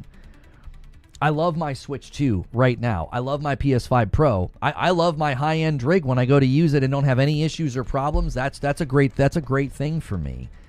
To have an Xbox in my home that I'm like, man, I'm happy with this. Do you underestimate people? Don't underestimate fanboys. Listen, I think it's going to look more and more silly and more childish and more ludicrous as time goes on. I think it made sense in the beginning of this gen because it looked like they were going head-to-head again. And as time went on, it was obvious that they weren't going head-to-head. It'll become PC versus console. Yeah, it will. You're probably right. I think that's easier to just shrug at and be like, okay, like I just think they're very different value offers. Like, if you come in here right now and you try to run the PC versus PlayStation thing, I'm just like, okay. They're very different approaches to gaming. They're very different approaches to the hobby. I let people play where they want to play. I just continue to tell people, like, I'm never going to dissuade you from playing on PC. I don't know why you would try to dissuade people from playing on console. Let people play where they want to play. There's no direct competition anymore at that point. There isn't. And PC won. PC didn't win anything. They're completely different approaches. They're completely different audiences. There's nothing to win. That's like saying mobile won. It's nonsensical. It's like it doesn't make any sense. Your mobile won. What do you mean? Won what? There's nothing to win. They're completely different platforms and approaches to gaming. There's nothing to win. This idea that however you choose to game, you're going to champion it and say that it won. It's just weird energy. It's like we're all just out here doing the thing, playing the games and having a good time. That's true. Mobile won. Yeah, I mean, if we're going to argue that, I mean, mobile won. Yeah, Chinese MMOs won. Like, $5 super chat from Light X. As a consumer, why would you trust anything Microsoft says or does? They will say anything just to get you they want, just 4 games. I think your skepticism and lack of trust is completely legitimate. We get everybody's games. No, you don't. That's not true. You don't get everybody's games. Not legitimately, at least. You're not getting everybody's games. No. This is not true. There's plenty of games you can't play right now. You get a lot of indies and AA's that don't ever come to console. Why not boast about things that are true instead of things that aren't true? Your position's more respectable when you're telling the truth. You could be like, well, we get tons of AA's and indies that you don't get on console. oh, wow, look, you're saying something that's true. I can actually interact with that. Saying we get everybody's games, that's false. Like, even the most hardcore PC fans here would tell you that that isn't true. Like, legitimately is irrelevant. We get them. It's relevant to the conversation because we're talking about the market and we're talking about consumer choice. So legitimately is relevant. It is. Like, if you're going to be, taking a position and saying like this is a superior position for consumers, I actually think it being legitimate or illegitimate is a huge part of the equation, because the average consumer isn't going to do or be able to do what you're doing if you're out here stealing stuff. You also aren't worthy of respect if you're just a thief and a parasite. Like, why would we even want to interact with you? Why would I want to have a conversation with somebody who's just a parasite on the industry and on the economy of games? Like, I don't have any respect for you. So why would I be like, let's hear who you thought won? Like, you lack integrity and character. So why would we bother? Why would we bother having a conversation with somebody who's like, I just steal? Like, okay, like Tebow with 8 months. Thank you so much. I appreciate that. Over here on Purple, bumping the line to 222. I'm a huge PC fanboy, and I don't count anything illegal on the ledger. That's like stealing money and bragging about your income. Yeah, exactly. Like, wow. I work hard for my money, and you're just a thief. Like, okay. Here we go. Let's get into question and answer time. This is something for members. If you guys like this segment, you want to be here at the start of the stream, and you want to be a member. So join up. Get involved, get in our Discord, all right? And hit that like button, YouTube. Nice turnout today. Let's get to 300 likes. Question from Pac-Man on a Bike says, aren't console or hardware typically sold at a loss? Why is Microsoft bothering with another gen of hardware? What is the goal? For a while now, I've used the expression a cascade of access points. That's what I feel their goal is. They want to grow the Windows user base as much as possible. Essentially what I think they're trying to do, since they really started heavily focusing on MAUs, monthly active users, after they got Minecraft and especially after they got Call of Duty and King Mobile, if you can combine those user bases under one umbrella, you become an even bigger Leviathan than you already are. You can go to your shareholders, you can go to investors, you can go to pretty much anybody, and you can say, across the board, the MAU within the Windows ecosystem is now blah, blah, blah trillion, or whatever the number is. That, I think, is what they're attempting to do, is that you kind of homogenize the user base to where if you're playing Minecraft on a Switch and somebody else is playing a game on a PC Xbox hybrid in their living room, you both are counting toward the same number. And you're very, very different gamers. You're very, very different gamers. One is a kid playing Minecraft on a Switch. The other is like a more involved enthusiast, and you're both counting. So that's what I think they're trying to do, is they're trying to create this all-inclusive, homogenized user base to where there's nothing to distinguish a gamer from a gamer. Really, a user from a user. Is what they're essentially doing. So basically lying. Well, I don't know if I would call it lying if they're able to leverage that and say, this is the number of users we have. So think of it this way. If there's suddenly an advertising push or a marketing deal that they have, they can say, hey, listen, we have this many users we could push that out to. We have this many people that we could push this out to. I would say that's one of the parts of this, is they can go to their shareholders and say, look at the impact we're having right now. Our global user base just continues to grow. So, Stella from IGN is at Halo Studios. She says there's something cool coming from Halo. Halo on PS5. Yeah, that is apparently getting announced this Friday. People are speculating that it's either Combat Evolved Remake or something else. My gut says it's Combat Evolved Remake, because the next Halo is so far away. I don't know what she could possibly be testing. Does that make sense? Like, they just made that announcement that Halo Studios was, they're switching the name and building Halo and Unreal.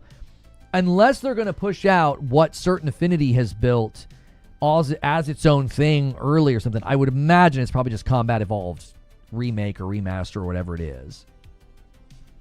So, next question in the Q&A segment that we're doing right now, an Xbox PC hybrid high-end console is a really interesting move. Do you think that would mark the end of the typical console life cycle? Well, I don't know if it would end the life cycle. I think it would certainly change their approach. When did I record that video, by the way? 10:22, 20 minutes ago. So 1:05 is when we did that. Okay. 1:05. Xbox next gen console sounds pricey. And then, wait, no. That's got to be 1:05:00, and then 8 minutes later we're gonna go 1:12:00 Q&A. Xbox Magnus Q&A save. There we go. We're trying to timestamp these so that as soon as we're done, the timestamps are there for you guys. So as far as the typical console life cycle goes, there's been a lot of speculation that you're going to see other companies making Xboxes then in the future. So like I saw, it might have been Jez Corden that speculated this, that you'll see this thing hit, the Xbox Magnus, the hybrid or what have you. You'll see it hit, and then in the months or years that follow, there'll be cheaper Xboxes made by other companies. Do you understand? Like, if you go to the store and there's like an $800 Xbox made by Asus, and then there's a $1,500 Xbox made by Asus, you basically what you're doing at that point is you're shopping for a gaming PC, but they've made it to where you just put it in your living room. Now again, I think the question would be, what kind of a market is there for this? I'm looking at Asia and thinking maybe this is their thought.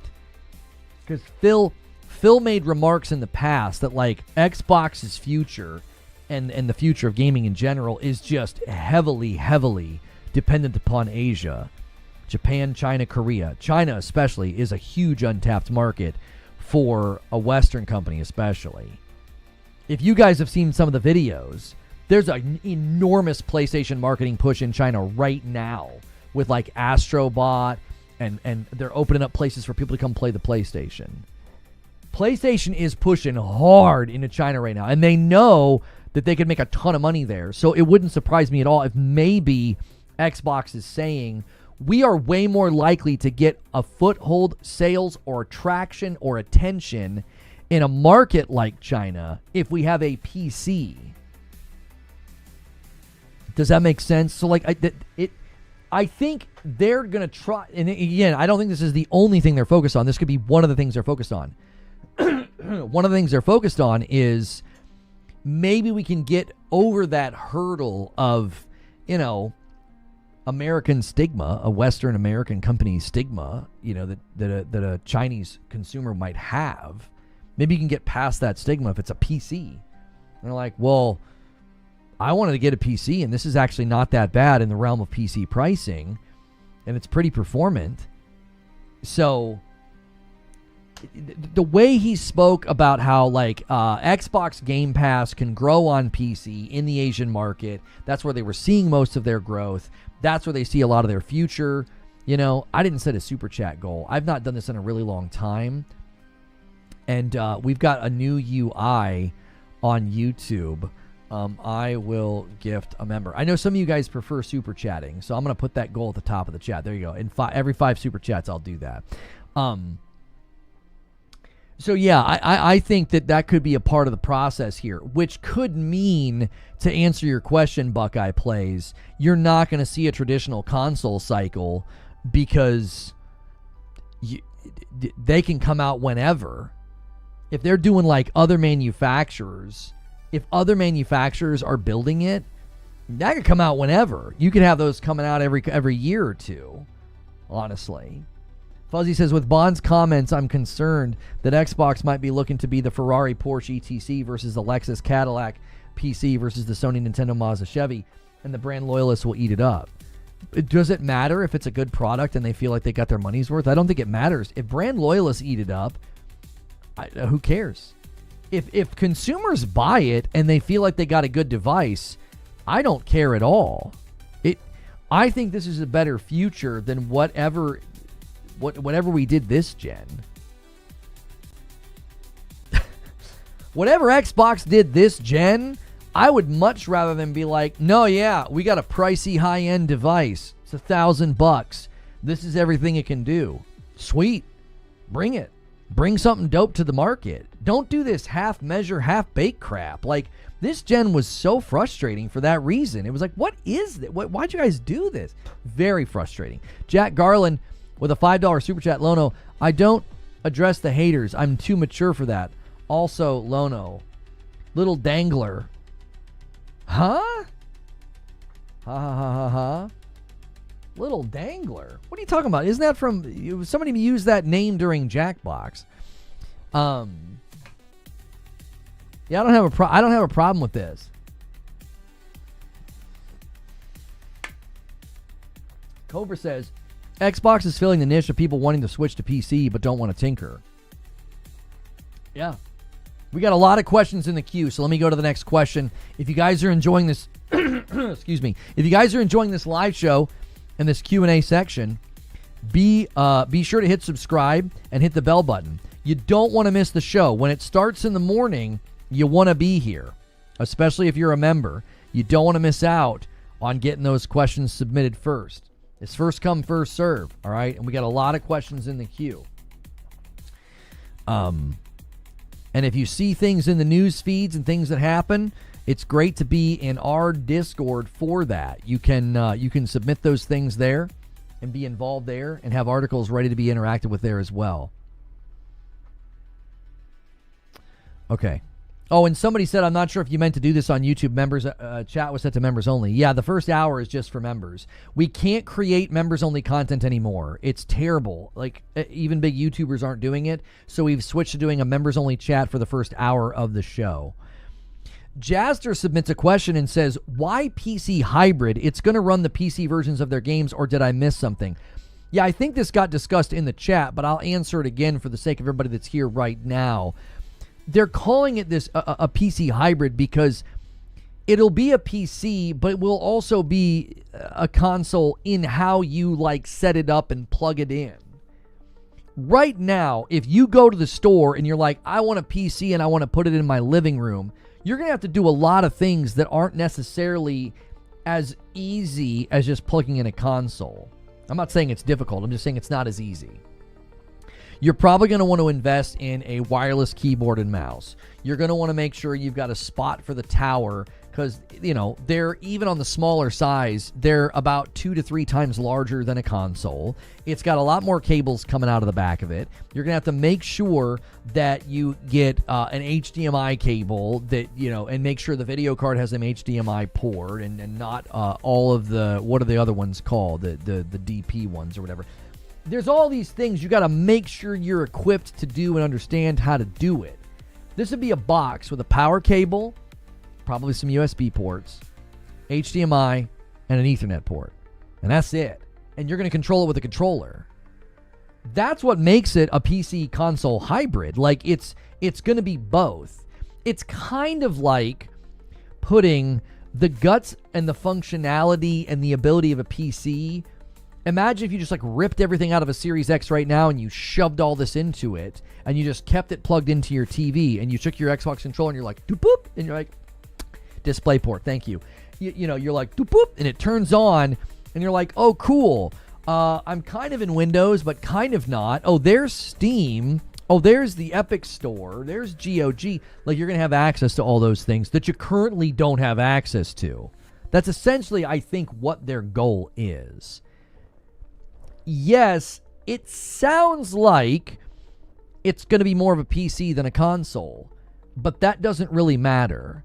As long as it's easy to just plug and play and control it with a controller, I think the average person that finds the ideal appealing they're not going to care. They're not going to have like the deductive abilities to be like, well, it's just like 75% PC and about 25% console. So like that's not going to be, I think, a thought in their mind. If it does a good job and the answer is a problem, if it solves a problem, I should say, then they're not going to care. Do you think Xbox Magnus will have a display port? That's actually a really good question. I bet you that it wouldn't surprise me if it has a couple. It wouldn't surprise me if it has a couple. If it has like 2 display ports and an HDMI, so that like somebody who's maybe a little more within the PC realm that doesn't necessarily want to hook it up to a TV, you want to equip that person to be able to be like, okay, I got multiple monitors here. You know, I'd like to have this thing, you know, set up in that way. I would imagine that they're probably entertaining that idea right now. Like, is that going to be a turnoff to the average consumer? Is that going to feel sort of out of place? Probably not. If you position, you know, if you position the thing like a console, a couple of extra ports back there is probably not going to be too jarring to somebody. Chris F., let me see if your question got through. Chris F., your question did not get through. You're going to have to resubmit. Sometimes when it says an error happened, it'll still get through. It didn't get through. That was my second question, Lono. Just point to the timestamp. I don't know what you're saying. I don't have the ability to do that. I'm just going through the questions as they come in. I can't bend or adjust anything to one person or their question. That's not possible. People are setting themselves up to be disappointed. This is conjecture. Microsoft has promised nothing. I think Sarah Bond basically confirmed that it's going to be a hybrid. Thank you for the 100 bits wired rope. If you're doing a living room PC, look up remote mouse. I control my computer 80% of the time from my phone. I think she basically confirmed. Listen to how she answers his question. Let's just watch the clip. You want to hear the clip? I think she basically just confirms that the next device is what this guy describes. All right? Okay. I think it's like right here. Accessible. That's definitely something I've heard you say in other interviews as well. I know this starts at $1,000. I know we've recently seen some price increases with Xbox Game Pass, some increases on devices and consoles, and I mean that's got to cut into accessibility a little bit. How do you think about that as president of Xbox, like in terms of making one of 2 devices player enthusiasts? It's after this. So will be almost more like a game. Interesting. Yeah, the rumors are that the next gen console will be almost more like a gaming PC in a lot of ways. That it'll be super high powered. I don't know if you can speak to that at all, but I mean that would be helpful for me because there's a lot of like PC games I'd love to play, but like I said, getting the barrier of entry seems like it's really high. So if there was a console that could kind of be a gaming PC and console in one, like that would be helpful for me.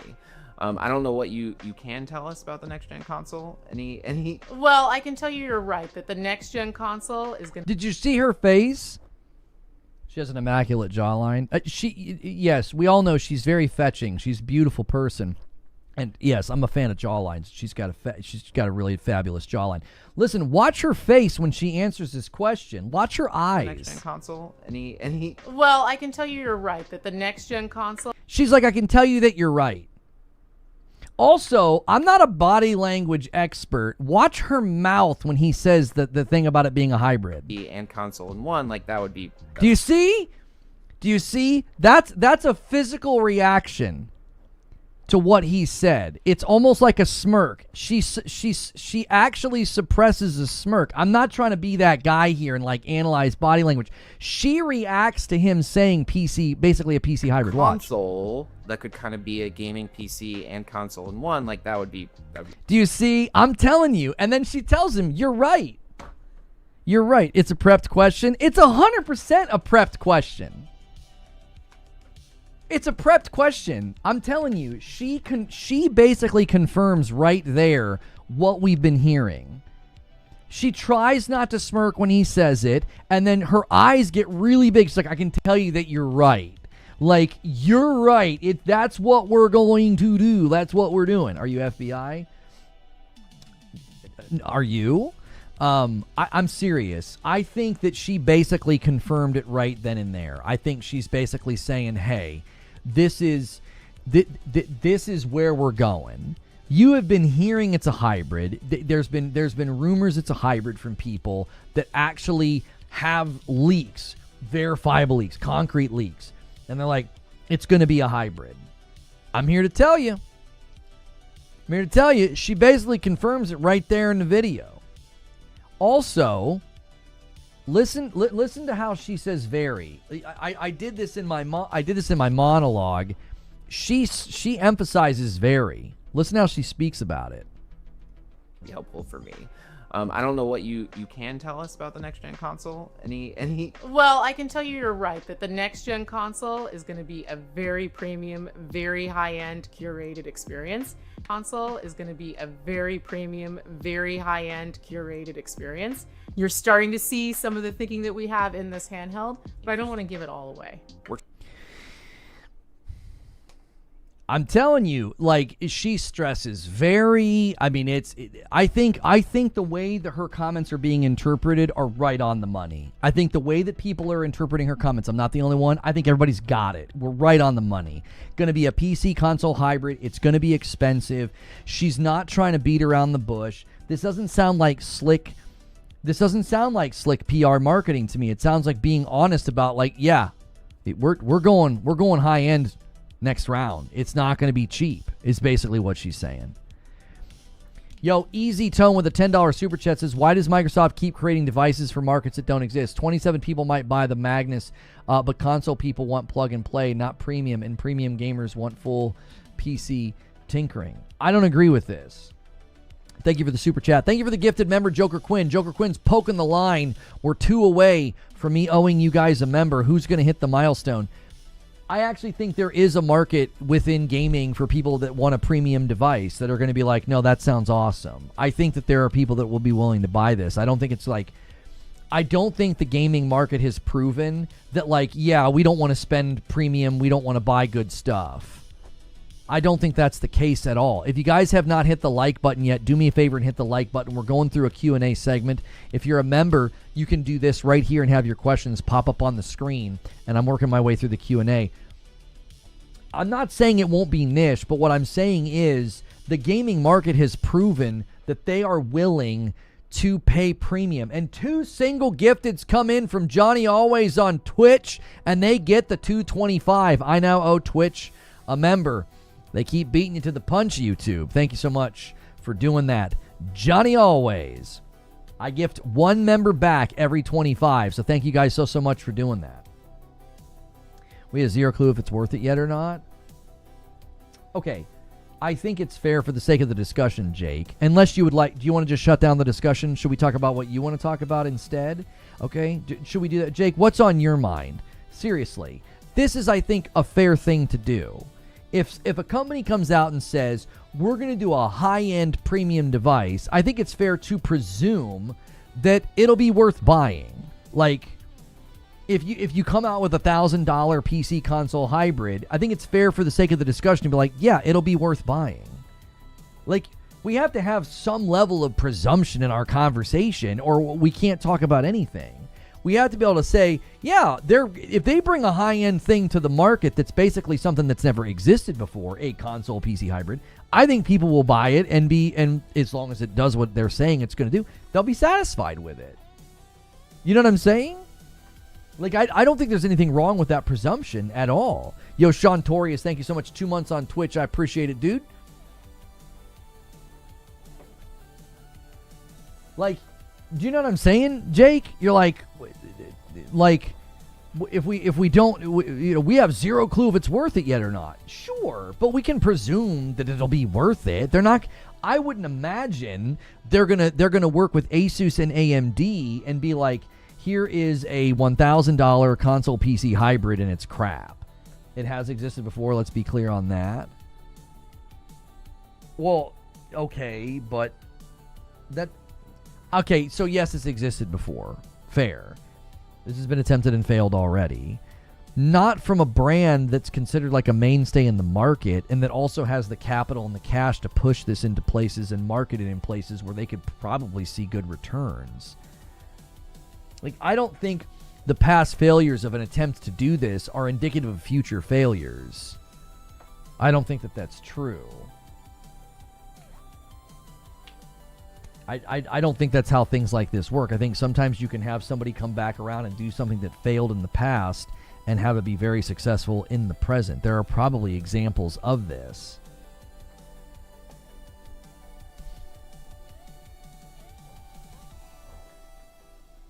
Steam, Dell, Alienware.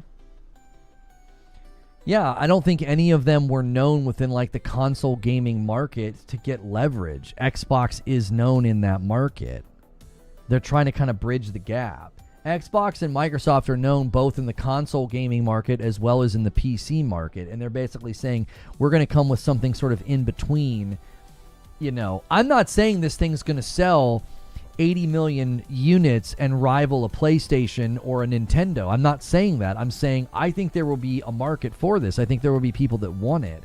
And I also think, again, it's just part of their strategy to give people a cascade of access points to their ecosystem so they can brag about their MAUs to shareholders. Like, I think it's all a part of the plan to push that number. I think there are going to be people that want to buy this, not in the numbers of like a Switch 2 or a PlayStation, but I think there will be demand for it within a certain subset of the gaming community. And you also just don't know. There are markets that are heavily entrenched in PC gaming that might find it appealing for its ease of use or its simplicity, right? The PC market itself has changed a lot, so there could be a potential for that to work as well for them. I'll be open to a device like this, just not from Microsoft. But if Asus builds it and AMD's partnering and Microsoft has little to do with the construction of it, my super chat about the market, even PlayStation Pro consoles haven't had huge penetration.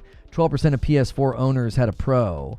Imagine a $1,000 console PC hybrid do half those numbers at best. You just argued for my side of the discussion, Easy Tone, and you didn't even mean to.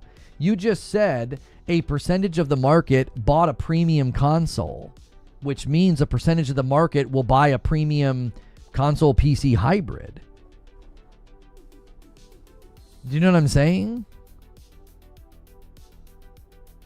Like, you just proved that people will do it. Even if it's a percentage, if it wasn't worth it, then PlayStation wouldn't have done it again. PlayStation wouldn't have done the Pro again if they didn't think it was worth it. If they didn't think that percentage of our consumer base will buy this. Microsoft could say, look, we just need a percentage of the gaming user base to buy this dadgum thing. Do you see what I'm saying? The PS5 and the Series X were virtually the same. It was the experience that was different. The hardware doesn't matter. Microsoft controls the UI and therefore the experience. I get what you're saying, Zubair. They got a lot of work to do, especially after the ROG Ally X. I mean, one of the main criticisms of the ROG Ally X was that that full screen Xbox experience is not there yet. It's not there yet. That's what people are saying. They're like, it's got a ways to go.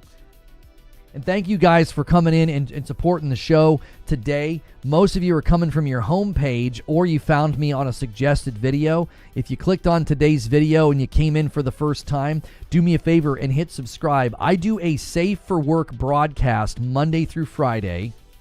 I keep it safe for work. A lot of people throw me on in the background of their day like a podcast. We're always talking gaming news. I checked out Ninja Gaiden 4 yesterday, and I'm too old for that game, but you can go watch that and be entertained by the hard time that I had. Maybe that'll help you buy it or skip it, depending on where you are in the skill threshold. I am not skilled enough for that game. So hopefully you guys enjoyed that stream. Let's take another question. Stonespire says, is this more expensive dev kit leaning to suggest the next Xbox will be the rumored hybrid as it is paving the road for an eventual PC-focused community? 100% yes. I think these two are very, very much related. I don't think we hear about, Xbox development kit price increases. I don't think we hear that at the same time that Sarah Bond does an interview and she's like, our next device is going to be very high-end, very premium. It's like, oh, Windows is going to be the biggest platform for gaming because you're literally going to leave behind the idea of a console. There will not be a need for Xbox dev kits in the future. You're going to have a device that just plays PC games. There won't be dev kits. You won't need dev kits in the future. You don't need them. Like, there is no need for an Xbox dev kit. There was no dev kits. There was no dev kits for the Xbox ROG Ally X. Why? Because it's a handheld PC. You don't need a dev kit for it. There won't be dev kits for this this PC hybrid, I bet. There's nothing this new Xbox could do or do for 97% of this chat that even consider buying it. And there's nothing wrong with that. Buy what you want, but to pretend differently is silly. You're saying there is nothing this new Xbox could be or do for 97% of this chat to even consider buying it? You're saying but to pretend differently is silly. Nobody's pretending and nobody's being silly. They're saying that they want it and it sounds like something that they would use. I think you're being sweeping, which is ironically more silly than people saying that it could be a good solution. This chat is very atypical. He's talking about chat. He said 97% of this chat. Dude, a lot of people have already said they would buy this thing. I don't think they're being silly. Eugene says, Jake, there's not a PC on the market that seamlessly integrates with an entertainment center setup. That's the market for it. That's what I'm saying. That there's a market for that. Is it huge? Maybe not. But I think it's there. I don't think it's silly to think that people are going to buy this because it's going to do something that they can't do right now. Homie, I have PCs littered throughout my home. I got one sitting there, one out there, one right here in my entertainment room. You know what none of them are doing right now? None of them are hooked up to my TV. Because I don't want to do it. I don't want to mess with it. I don't like it. It is not an enjoyable experience. I did it for Deep Rock Galactic Survivor, and that was it. And even that I only did a couple nights. I think I did like 2 or 3 nights. I've got PCs just sitting around my house, and they're not hooked up to my TV. And I would say I am not at all a typical consumer. It wouldn't be difficult for me to set it up. It's not that hard, but I don't want to.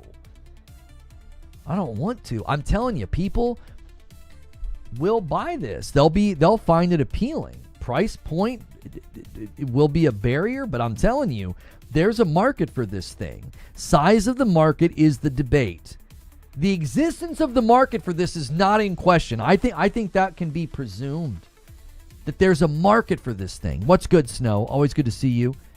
Xbox games are on the PS5. Why would they buy it? People could get a PS6 and obtain the same games. No, Emissary. Do you know how many times I've seen a trailer for a cool AA game, a cool indie game, and it's like wishlist now on Steam? For what thing? What did I miss? A console that's also a PC is what it looks like Xbox is building next. The new Xbox console will likely be an Xbox console PC hybrid. You plug it into your TV, it'll function like a console, but it'll also have functionalities like a PC. Like you'll be able to load up the Steam store and play Steam games. The Steam storefront is huge, and it has a lot of games you can't get on console.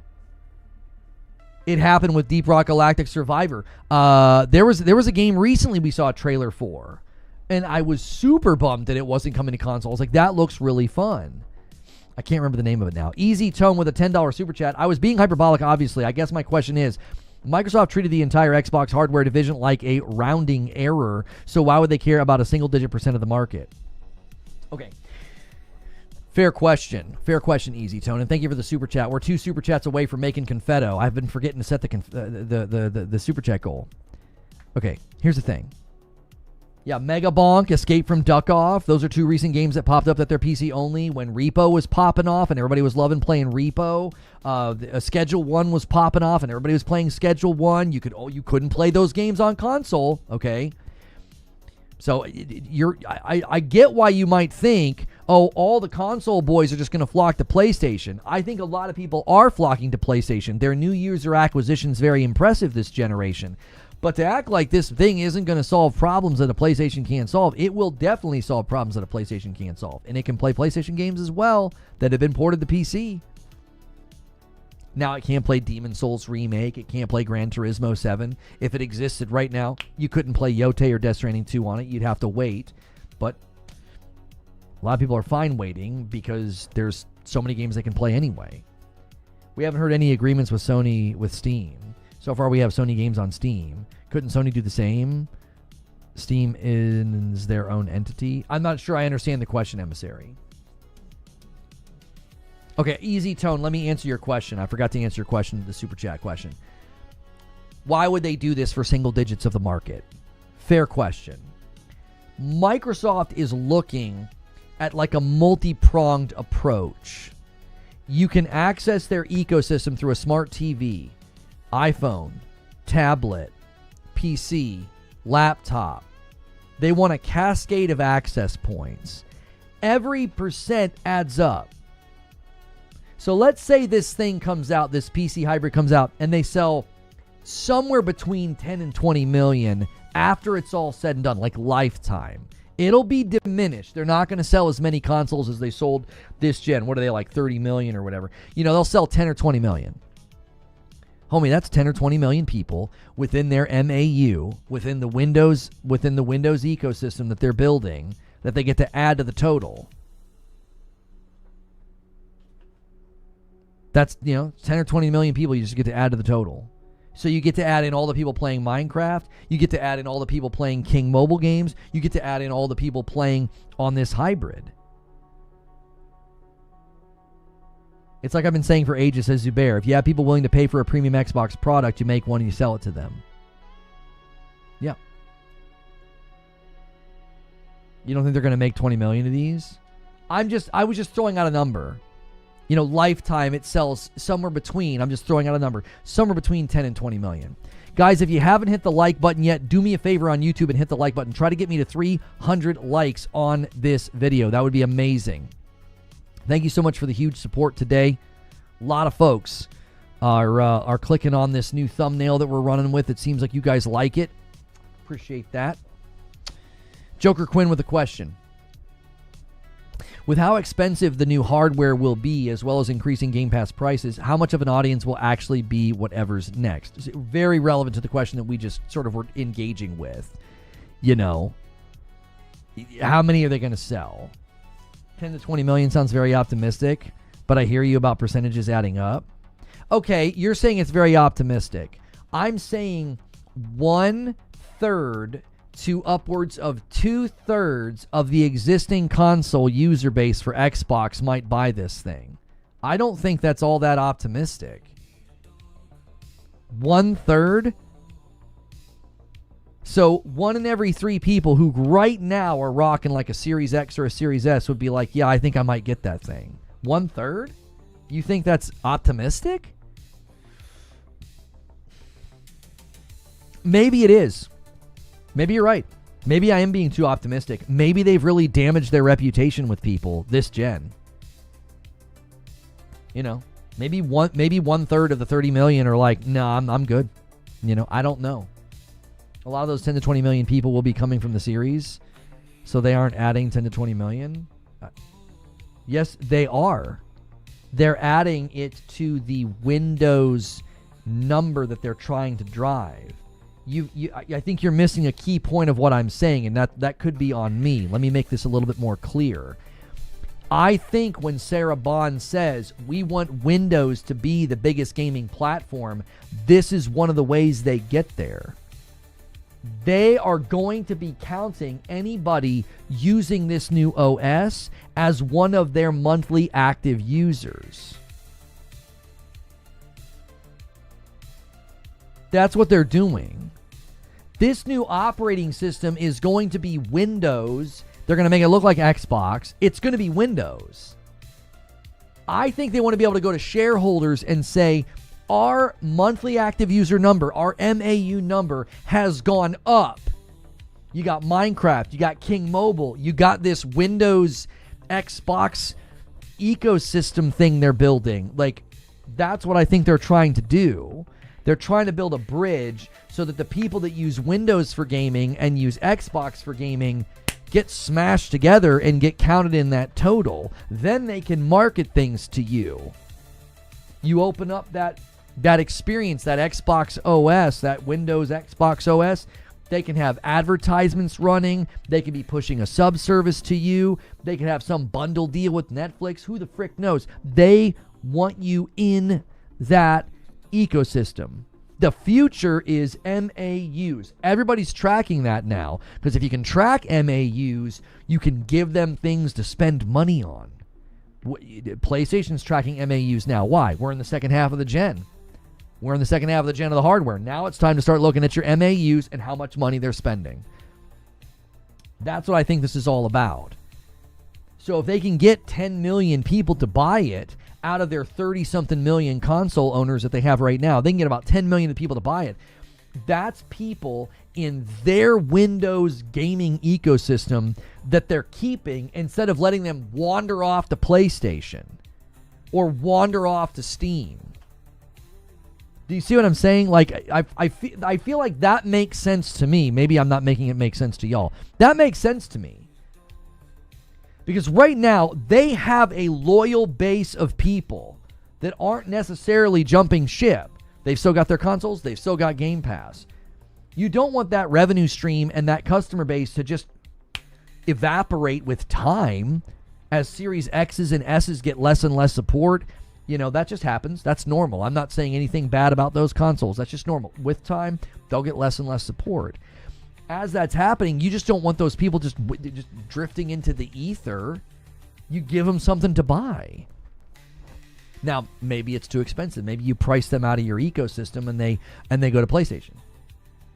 They're like, well, a PlayStation 6 is $600. You know, that's better than $1,000 thing, whatever it is.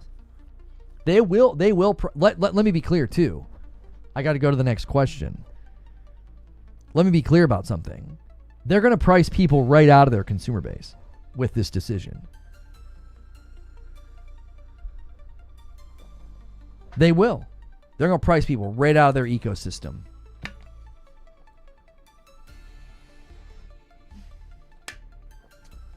And I think they're fine with that. I think they're fine with it. The real question is, will Lono get one? Oh, you better believe I'll get one. Not just because I'm a content creator. I would buy one of these even if I wasn't a content creator. 100%. I'd have one in my living room.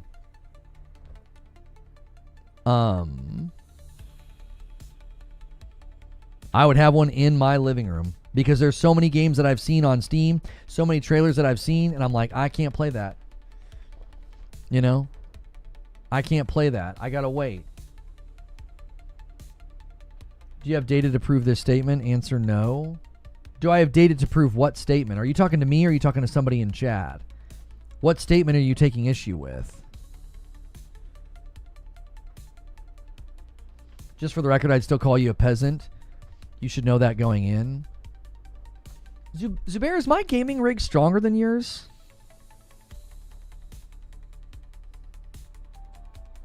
I'm genuinely asking. I don't know.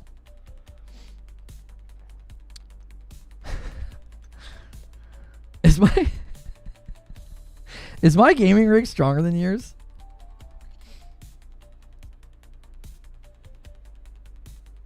Not stronger than mine. I'm not talking to you, Wired Rope.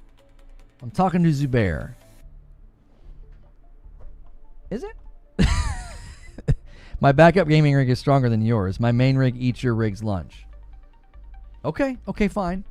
You can keep calling me a peasant. That's allowed. Yeah, that's allowed. What games are you not able to run on your PC? It's like a 5070 Ti. I don't have trouble running anything. A lot of the people that yell at me and call me a pony and say all these hateful things to me, I have a streaming rig that's probably stronger than their rig. I stream on a rig that's stronger than most of the people that hate me and call me a pony. Like, come on. Everybody needs to settle down with the name calling, okay?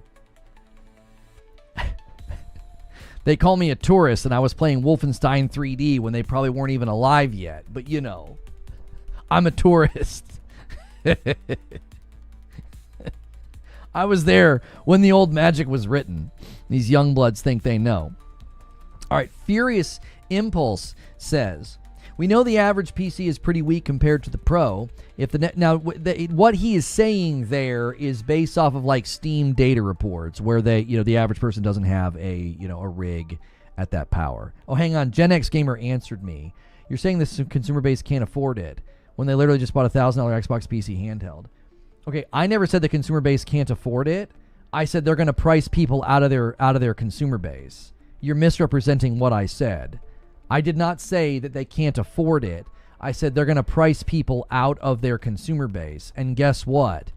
Go watch the actual reports on the number of the $1,000 handhelds that were sold. It's not that impressive, homie. Moore's Law is Dead said like it was like a paper launch. Like 1,000 devices were sent to one retailer. Like that's it. Retailers are basically saying this was like a nothing launch. This was like a tiny amount of unit launch. So no, the handheld selling out does not at all demonstrate that the consumer base is willing, the Xbox consumer base is willing to spend $1,000 on a console. I said nothing about they can't afford. I'm saying you're going to price people out of your market. They're going to say that's too expensive. That doesn't mean they can't afford it. They're saying I'm not doing that. The value's not there for me to justify that. If you got a Switch in the market for $450 and a PlayStation 6 for $600, you will price people out of your consumer base with a $1,000 console PC hybrid. I don't think that is that outlandish to say. I think that's very fair and reasonable for me to say. That you're going to price people out. You're going to go from people who bought a Series S for $300 and you're going to offer them $1,000? But do you have the data? The answer is no. Hang on. I'm going to put this down and I'm going to try to be nice to you because you're being a little rude, but I'm going to try to be nice to you even though you don't seem to deserve it right now. Homie, you understand that a prediction doesn't need data, right? A conclusion needs data. Do you understand the difference between those two things? If I predict that something is going to sell well, where's your data? I don't need data. I'm making a prediction. If I conclude something, I should have data that drives the conclusion. If you don't understand the difference between those two things, then you're going to have a really hard time here. Making a prediction is not the same as making a conclusion or drawing a conclusion. The data is there. I think there is data to drive my prediction. The behavior of the consumer base, the price of the consoles, the response of the prices going up, the response of the Game Pass price going up. I think there's data points and consumer response that would be able to make me say, yeah, I think you're going to price people out of your consumer base with a $1,000 hybrid. These are people that balked at a $700 PS5 Pro and called it a scam. And Phil Spencer said we're not going to grow the console, consumer base with a $1,000 console. Like that's the brand we're talking about. Ghost of Yote sell well? So now you're dodging everything I'm saying and asking a completely unrelated question. That's not surprising given your demeanor up to this point. You seem to be more interested in causing trouble and not having a conversation, but just being like rude and disruptive. Ghost of Yote sales has nothing to do with this conversation, and the data seems to indicate that it's sold very well. So that has nothing to do with the statements that you made, and now that I've engaged with your statements, I think it's about as charitably as I can. You can either respond to what I've said or we can move on. Microsoft has the data. APK deal was the biggest data purchase in gaming history. That again is completely irrelevant to what consumers will do when a $1,000 PC console hits the market. You're not interacting with the discussion. You're just saying things randomly now. I feel like I'm engaging with like a limited dialogue tree. You're not making any sense. What does ABK have to do with this? Like, consumers will, and this is true of any device, by the way. This isn't specific to Xbox. Any device will price people out of it if it's too high or if it's higher. The PS5 Pro priced PlayStation consumers out of buying it. Why? It's too high. It's too expensive for them. It's not that they can't afford it. It priced them out. They're like, no, I'm not paying that. It's not unique to Xbox. Like, I'm not like picking on Xbox here. I think any device, any technological device will price people out of buying it. The higher end iPhones aren't purchased by everybody. There are people that buy the smaller ones and the less expensive ones. Why? Because the more expensive one prices people out of buying it.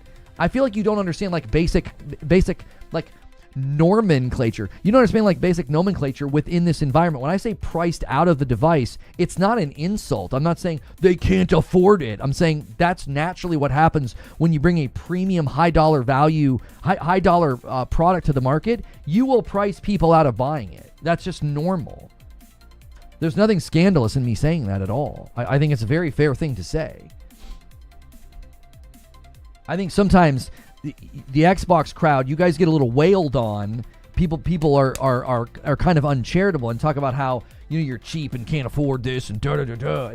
No. So when I say things like you fostered an ecosystem and culture of non-purchase, people bristle and clutch their pearls. And when I say, yeah, $1,000 PC console, you're going to price people out of that. You clutch your pearls. You're saying people can't afford it? No, I'm not saying that at all. If the console PC hybrid is $1,000, that's a steal. Console games are limited. Okay, but again, we're talking average consumer, brother. The average consumer that is accustomed to going to the store and seeing consoles around $300 to $500, a $1,000 PC hybrid, you're saying it's a steal because, again, I mean, there's some presumption there, but let's say you're right. That for people that understand what it can do are like, man, that's a great deal. Average consumers can be like, that's too expensive. I'm not buying that. I can buy a Switch 2 for $450. I can buy a PlayStation for $600. Do you understand what I'm saying? Like, you can look at it and be like, yo, that's an amazing deal. Average consumer is going to have a different response. That's why I don't think people that are like, oh, there's going to be a $1,000 PlayStation now that there's no competition. No. There are limits on what you can charge for these devices because you will murder demand. PlayStation knew that raising the price of their current PlayStations by $50, they were hesitant to do it. They waited as long as they could. They shored up stock in America. Why'd they do that? Because they know that price going up hurts demand. It makes people not buy. It makes people skittish. Brother, if $50 of a price increase is enough to cause concern about demand, what do you think a $1,000 console PC hybrid is going to do in the market? If PlayStation's own research is like, yo, if we raise this by $50, it's going to affect demand. We're going to lose some money here. The sales rates will slow down a little bit. That shows you right there that the market is sensitive to price. Like, people will refuse to buy something if they feel like it's too expensive. I got to move on. I feel like I interacted with that as best I could. So Furious Impulse, back to your question. We know the average PC is pretty weak compared to the Pro. Again, he's talking about the averages within the data reports of Steam and like what GPUs people have. If the next Xbox is a hybrid, how strong do you think it needs to be to get some people hesitant to jump to PC to go to the box? Okay, this is actually a very, very good question. Okay, I think you got to land slightly above the middle. So I don't know what the hardware is going to look like in 2027. Whatever the spectrum of hardware is, you don't need to be at the top. You don't. That'll be too expensive anyway. You need to be at the middle or slightly above the middle, and you'll be just fine. If this PC hybrid lands like in that middle, that you're fine. Most games coming out are going to run just fine. They're going to run great. They're going to look nice. They can leverage some of the new cool stuff. I don't think you're going to be buying like an Xbox Magnus, like an Xbox next-gen console, or this PC hybrid. I don't think you're going to be buying something that has quite literally a GPU in it that just came out like 12 months ago. I don't think it'll be at that level of power. Again, I'm guessing. I feel like that's a fair guess. I don't think they're going to have this thing stuffed to the gills with stuff with hardware that like just came out. I think that would just be too expensive. I think it'll be like right sort of in the middle or like slightly above the middle of the hardware pack at that point in time. Again, this is a pretty generic prediction, but I think it's a fair one. I don't think you're going to have a monster on the shelf for $1,000 or for $1,500. I think it'll be good. Based on the Moore's Law is Dead clips, the specs are solid. Yeah, it's going to be a very good device. He's saying it'll be about $1,000 to $1,500. That I don't think it's going to be like a GPU that just came out, though. Does that make sense? Like, it's not going to be front of the wave technology. The guys that build their own rigs and tinker, they're going to have the front of the wave technology. That is not what this thing's going to be designed to do. It's not. The rumor is RDNA 60CU, that's close to a 5080. 5080 is currently $1,000. So tell me where is the price is wrong?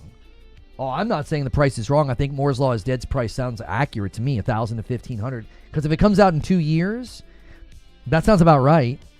You take high-end stuff now, in 2 years, it's not the high-end anymore. It's slid down.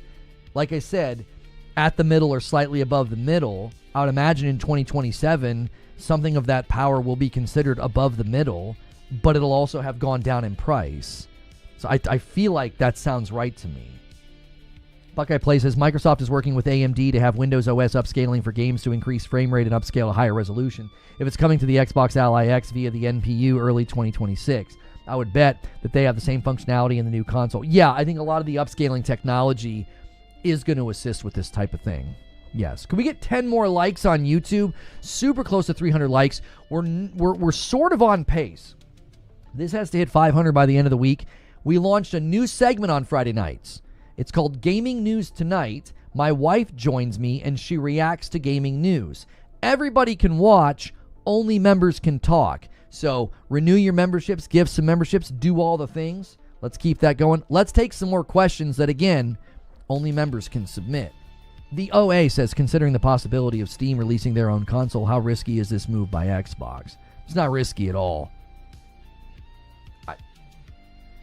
Yes, and we try to trick my wife.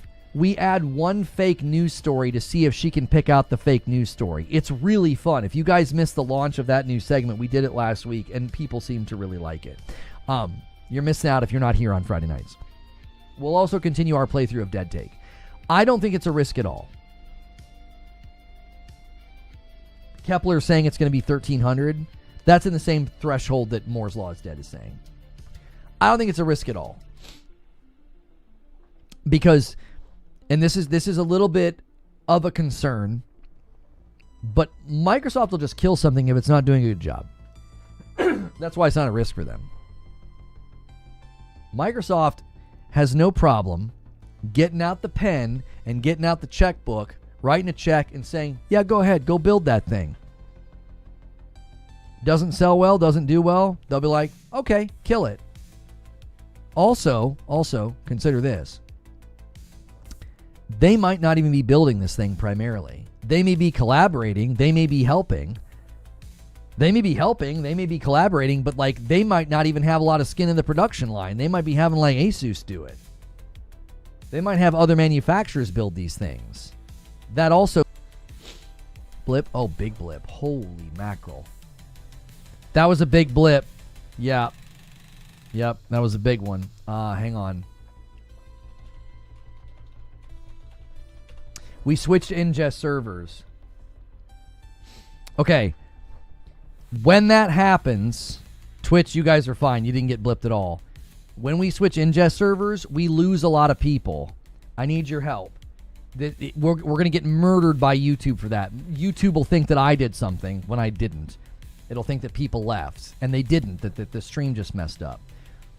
Go crazy on the like button, and if we could get a member train on YouTube, it'll fix it. Like, and I mean it. It will. Like, single gifteds, check your renewals, hit the $, hit the like button, do all those things. Super chats, anything. Like, let's hit the super chat goal. Do all those things, because that blip, that'll hurt us. We were having a really strong day, and we're 2 hours in and holding strong. That's really good on YouTube. We're getting treated a little bit better. The tide is turning after a really, really rough year. The tide seems to be turning, and it's because you guys are so faithful in supporting. Okay, let's keep the questions going though. Let's just keep the good vibes going. Alex, I appreciate you, man. He's usually gifting over there on purple, but he's gonna come over and help. And he drops a 5-bomb, and Fuzzy drops a single, and another single comes in from Stone Spire. We're at 233. We're basically a 20 bomb away from 250, and Sneaky Wolf drops a single. That's a great way to bounce us back, boys. Thank you very, very much. Romeo's disagreeing with me a little bit here, and he says, I do think there is somewhat of a risk. I could very much see it turning into a Steam Deck versus Ally Legion Go situation where the Steam box is a cheaper barrier versus the Magnus. And another single comes in from Joker Quinn. Thank you so much. We're at 235. We are just a couple of 5 bombs away from 250. I'll owe a member and we'll officially be halfway to the goal for Friday night. But here's the thing, though, Romeo. I don't think they care about that.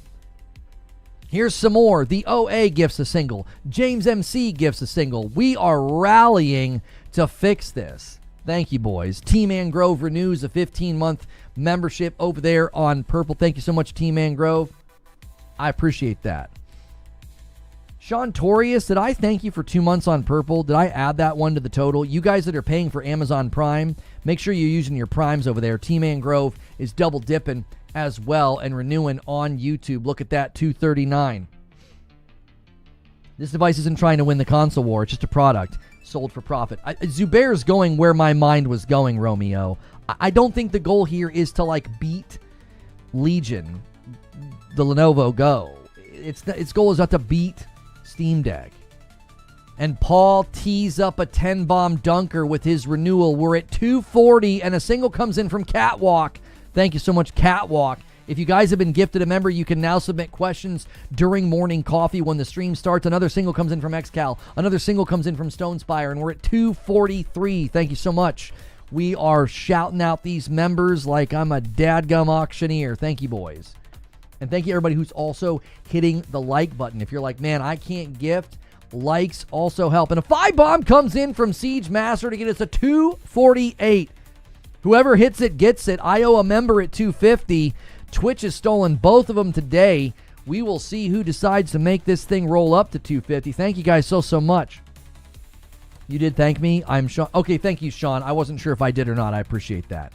I'm looking at so many different screens now with Q&A and chat and this and that and the third, and I never want somebody to be ignored when they are supporting the channel. If you've never hit subscribe on my channel before, consider doing so. Hit subscribe and hit that bell button. You can talk in my chat right now. Subscribing is free.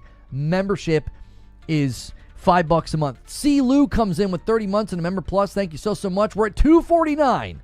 We're one away. We'll see who nails this one.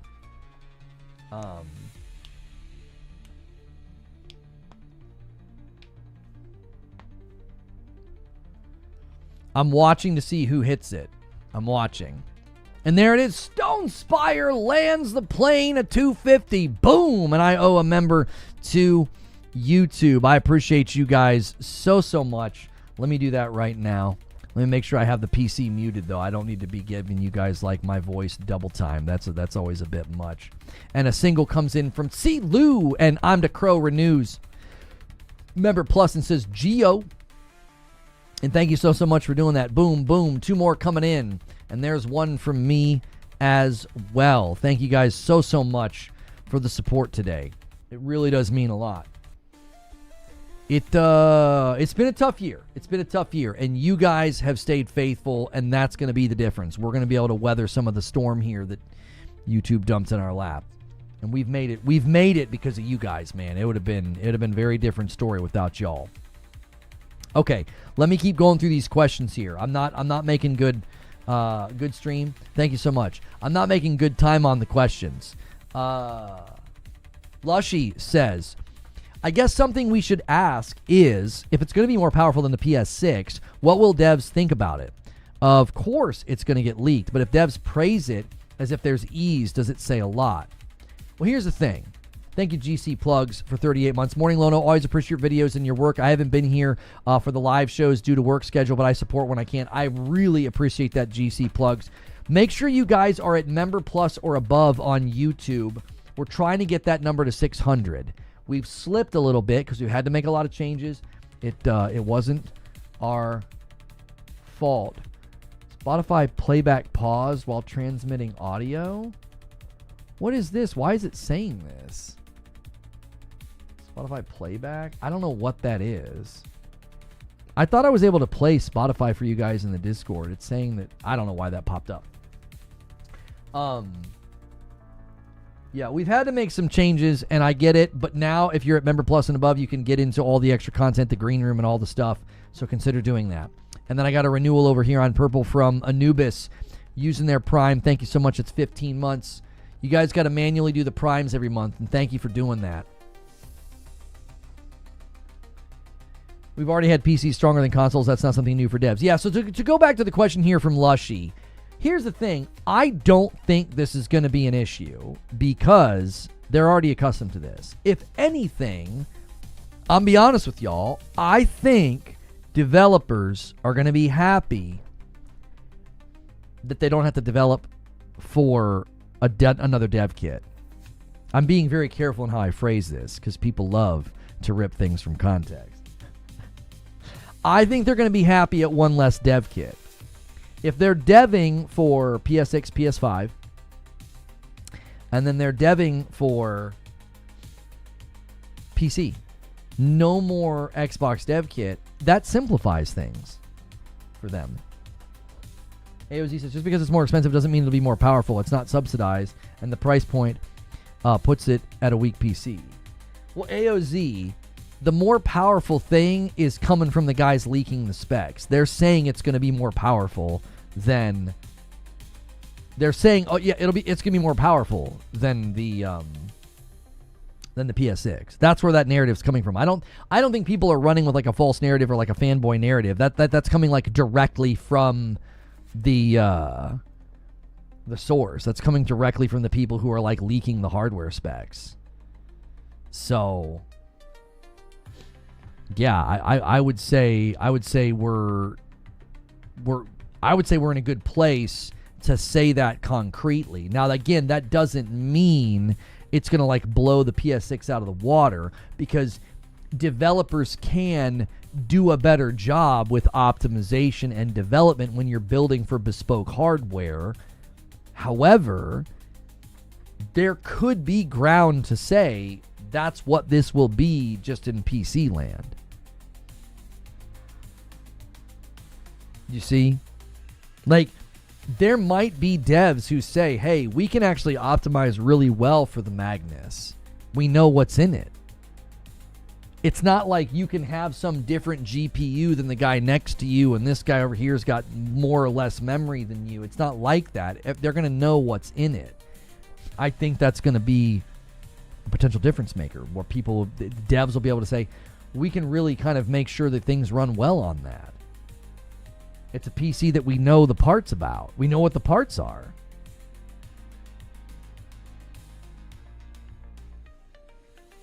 No one will ever build a game specifically for this next Xbox. I'm not saying that they will. I didn't say that in the least. I'm saying they could optimize for it. They could say, we know what's over there. Like when you're building for PC and you know, like when you know what this thing has, you could be like, well, let's do some troubleshooting and make sure that runs well, or that doesn't mess up, or that's not an issue, or whatever. Like all the things they've got to test for. Nobody builds a game for the Steam Deck, but they happily make Steam settings for their games. Yeah. Yeah, I don't think anybody's going to make games for this. They'll just make sure that the games run well on it. Expecting to be digital only, shooting themselves in the foot if so? I'm not sure.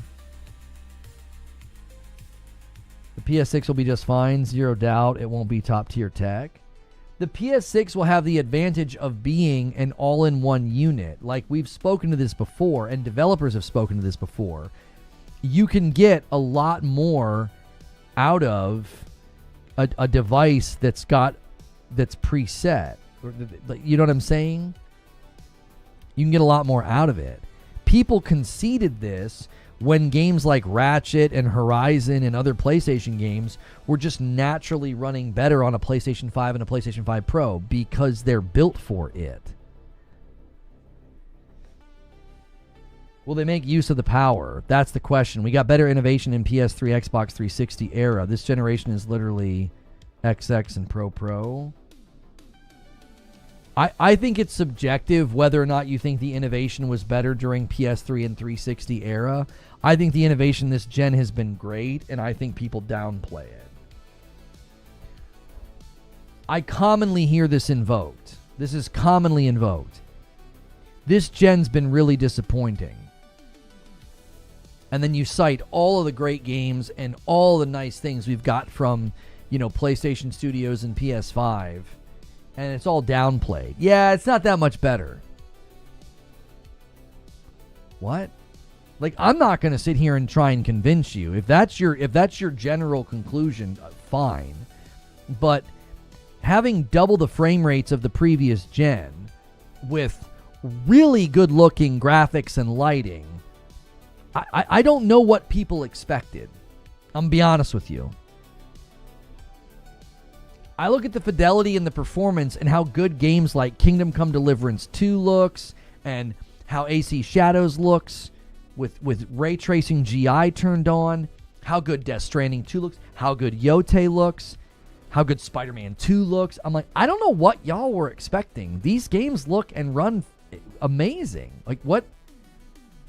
To me, there's this unspoken, unachievable ideal that they claim hasn't been met, and they'll never verbalize it. They'll never verbalize it. It's just this disappointment. And it's like, I don't get what you thought you were going to get that you didn't get. They want PC performance from PlayStation prices? I don't think so. I'm going to be honest. My opinion is the negativity is forced. I think it's forced. I think if both teams were hitting the same batting average of quality and award nominations and award wins, I don't think they'd be saying that.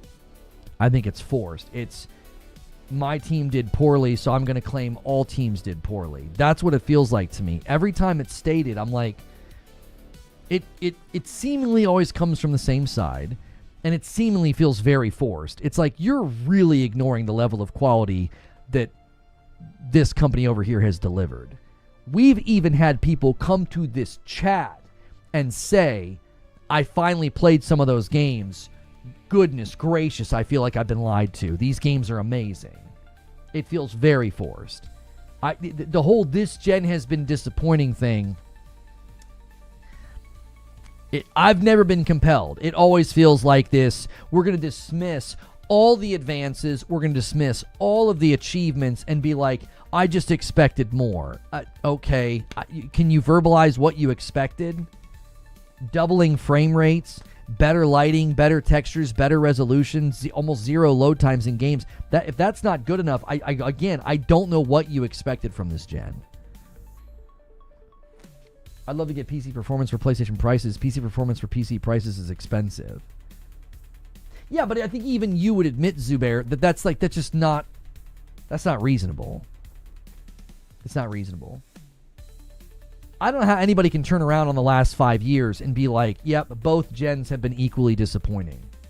Literally saw a debate about this, and the guy tried to claim that we're getting 30 FPS games, as if that's an indictment of the gen. I'm like, so the literal 3 or 4 games that came out at 30 FPS is an indictment of the entire gen? That seems like a reach if I've ever seen one. That is a reach.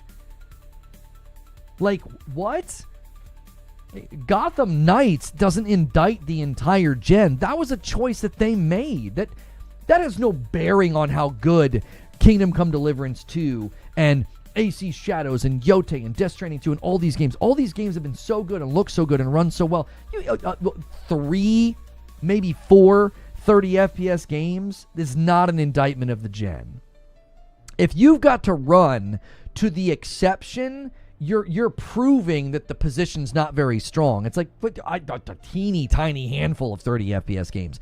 This gen has not been a bunch of 30 FPS games. That simply isn't true. That's not a matter of opinion. That is factually bankrupt to be like, yeah, we've just been getting all these 30 FPS games. No, we haven't. That's factually incorrect. That's not true. That's not accurate.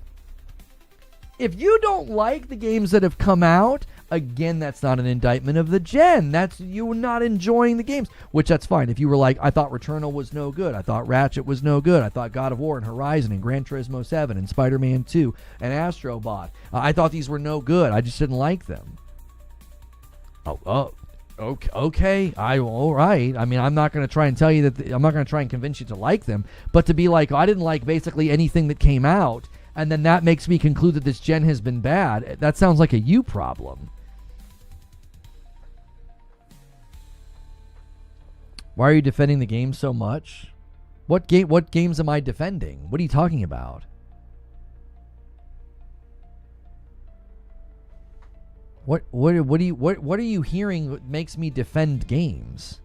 I'm saying that the generation, like the hardware that we got and the games that we've been playing have been great. A couple of exceptions were like Gotham Knights came out at 30. That is no bearing on my opinion of the gen. I just ignore the game and move on. We are swimming in high quality games right now. To posture like this gen has been disappointing, you sound like the people that were like, gaming is dead. Gaming is dying. And then we have a year like this, and it's like, are you sure about that? You think gaming is dead, gaming is cooked, and gaming is dying? You have more games than you can like shake a stick at right now. Like, I don't know how anybody can say gaming's dead. Gaming's disappointing. This gen's been disappointing. If you look at the lineup of games just in 2025 alone, add that to the last 5 years as well. Add everything this year to everything that's come out. And I'm like, I don't know how you could say this gen has been disappointing, or that gaming hasn't been good, or that gaming is dead. That feels very forced. It feels like forced negativity to me. It doesn't feel like a genuine position. It's like, wait, what? How? I can't play all the games. I don't have enough time. I don't have enough time. There was a game that my wife and I played last night. It completely fell off my radar. Painkiller. We had a blast with it. It's like playing Doom co-op. It's so fun. Super fun. We're waiting for Borderlands to get patched because we keep having issues. I keep crashing when I fast travel. I'm like, what the frick is this game's problem? We're waiting for a patch. I want Borderlands to smooth out a little bit. We've got like 40-something hours in Borderlands and we're having a good time. I forgot all about Painkiller. It was so fun. We had so much fun with it last night. There's so many games that I'm like forgetting about games.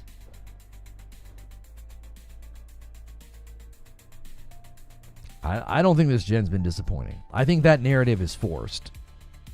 I think people are disappointed, but I think they want to like include everybody in that claim for reasons. VOA with a question. I get the sense that you can't be both PC and console, but that might be just me. So what do you make of the hybrid phrasing? Just a buzzword? Because they're going to give you PC function with the ease of use of a console. Yeah, Void Breaker's got a demo. I haven't even had a chance to check that out. Yeah, Split Fiction was such a fun co-op game. It was so good. Yeah, really enjoyed that one. Zach Johnson with a question. What this is price pivot point for you on console? Golly goodness, guys, come on. I don't understand this question. What this is price pivot point for you on a console where you'd probably lean to just saving more money for a PC? I feel like PC does much more than a console. I don't understand your question. You guys got to make sure you don't fumble the wording here. I don't really understand what you're saying. You're gonna have to rephrase and maybe just put it in chat. I mean, if you feel like a PC does much more than a console, you're not wrong. That's not what this is going to be designed to do. If you come to me and tell me, let's say I buy this thing and you come to me and you tell me, yeah, but a PC can do so much more than that. Browser and email and spreadsheets. Okay. Like, that's really convincing. Like, I don't want to do any of that stuff. I'm buying I'm buying something to play games on. This is like when people say that about a console. Yeah, but a console can't do all this other PC can. I can send email and I can open up a browser and I'm like, do you know how many times I do that on my gaming rig? Like, I'm playing games on it. What are you talking about? I might be watching YouTube on it, which you can do on your smart TV or your console. Like, that's not like a huge win. Like, if I buy this Xbox PC hybrid and somebody comes to me and they're like, yeah, but a PC can do so much more. I'm like, cool. Go have fun with sending emails. I'm not sure what you are trying to convey to me. I don't need that from it. Tom Warren's talking about something here with Xbox. What's he saying?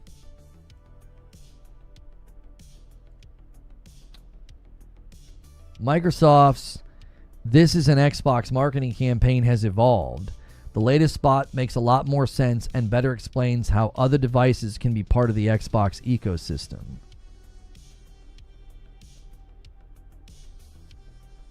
Let's see what you guys think. Okay.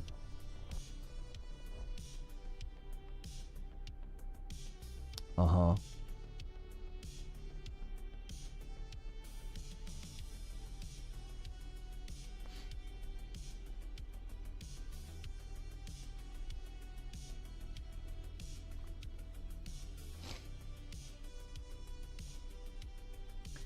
I don't agree with Tom Warren. I don't think this better explains anything. It's basically the exact same. It's not any different than what they've done up to now. That marketing doesn't feel any different to me. He says it's evolved and it makes a lot more sense and better explains how other devices can be part of the system. Like, this doesn't explain anything. It just shows what we've already seen, which is that you can use other devices to play Xbox games. He's trolling? You think he's being sarcastic?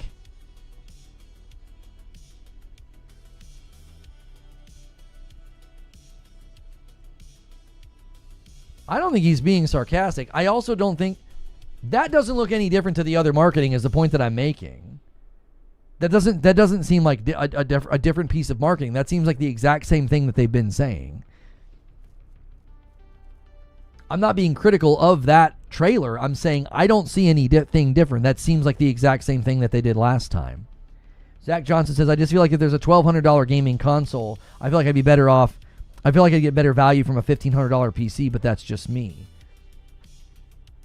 I think you're exactly correct, and I also don't think that they are targeting you with this device.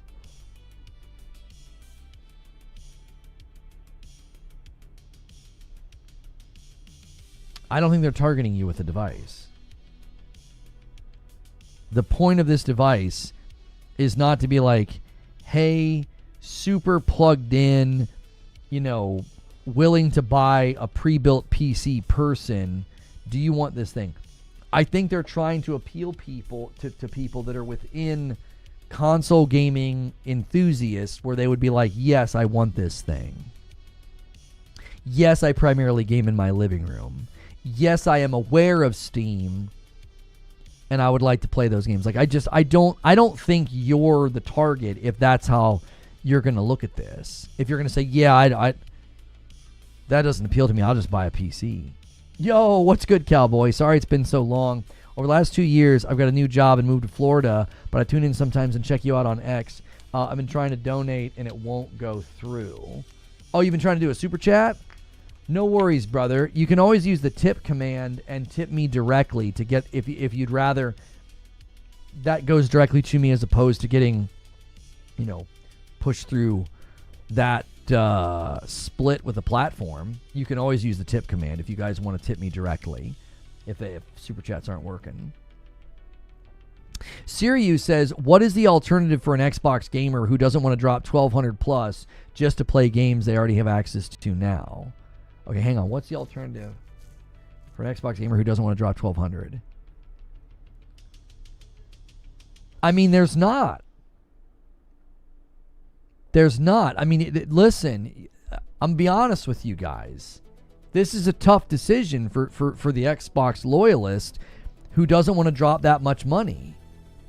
You're either dropping that much money on the hybrid, you're dropping that much money or more on a PC, or you're completely starting over and you're switching to PlayStation. Those are your choices. Listen, in 5 years, you got to think about this right now. In 5 years, your Series S and X are fading quickly.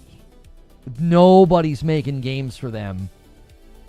Not very many in 5 years. By around 2030, the number of games being made for Series S, Series X, you're going to have to make a decision. You're either going to need to, around that time, start scoping out PC, the PC hybrid, or PlayStation. In 5 years, at 2030, I would not expect support of the Series S and the X to be that significant. Thank you, Barrett's Chosen, for gifting a member and getting us to 254.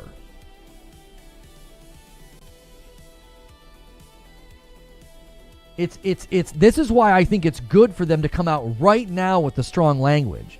Sarah Bond is like, this is going to be a premium device. It's going to be a high-end device. Now, some people have speculated there could be other manufacturers making these things at potentially a lower price.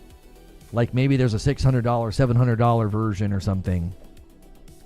Maybe. That's what you'd have to look for. You'd have to look if there's a more price-sensitive option that comes to the market, so that then you could still sort of stay in their ecosystem and keep all your backwards compat and all of that. Wait, what did that say? Did that say it's coming today? I really hope it's coming today. These stinking slippers are driving me crazy. Okay, yeah, arriving today. Looking as strong as it gets.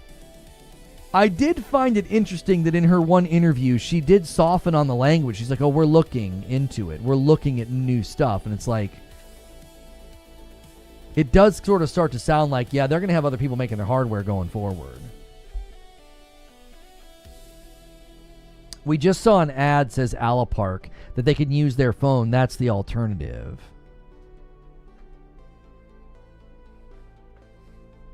Did you see the PlayStation 5 sales this month, even after the price increase? I've not paid any attention to it, no. A question from TJ Love. What sort of expectations do you have for the hybrid specs? If you watch the Moore's Law is Dead segment, he's impressed by the specs. He thinks it's gonna land around $1,000 to $1,500 as a price point. That's what he thinks.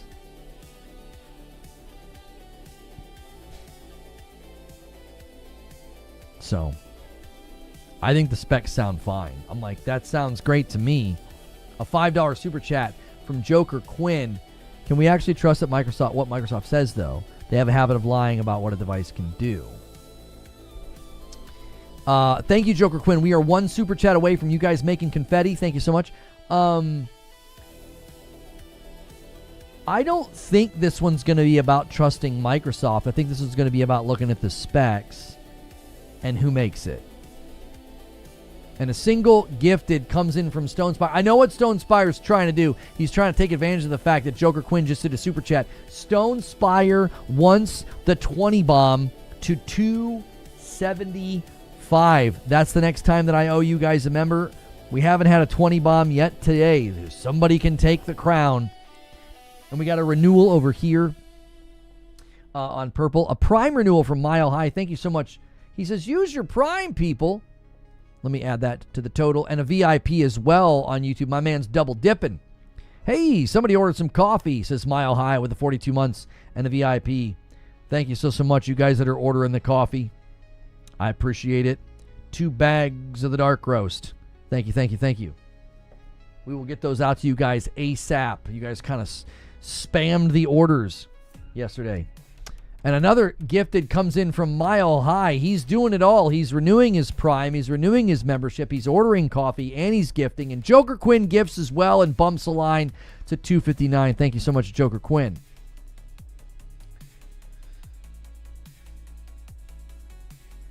Whoever makes it rain confetti on the Super Chat goal, I will gift a member in your honor.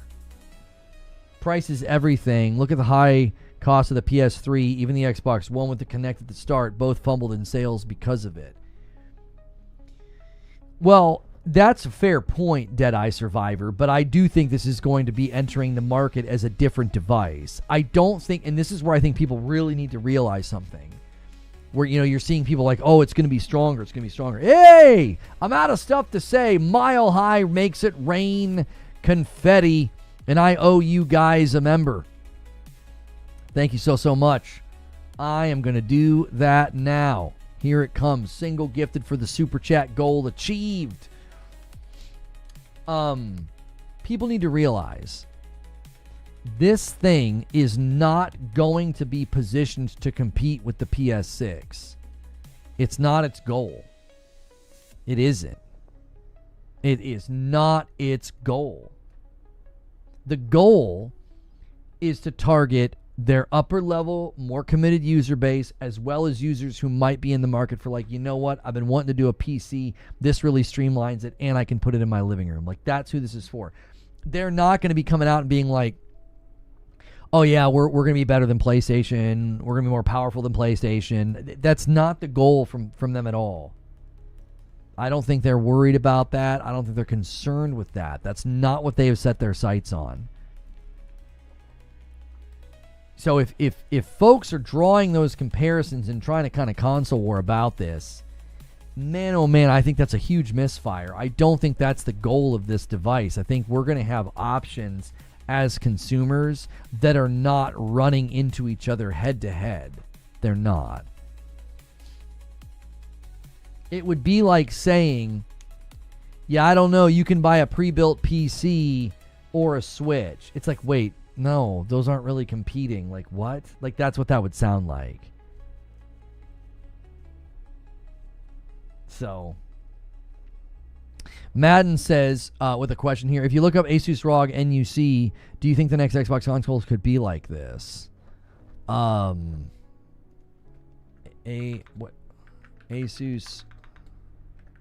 ROG NUC. I don't know what this is.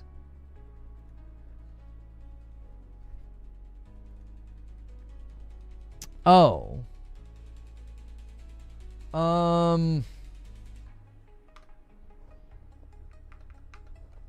This is what he's talking about here. $1,600 Asus ROG NVIDIA GeForce RTX 4070, 64 gig of RAM.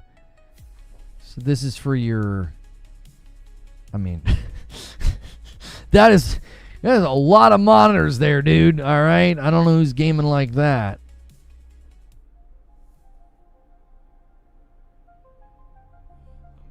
No, I want this part. I mean,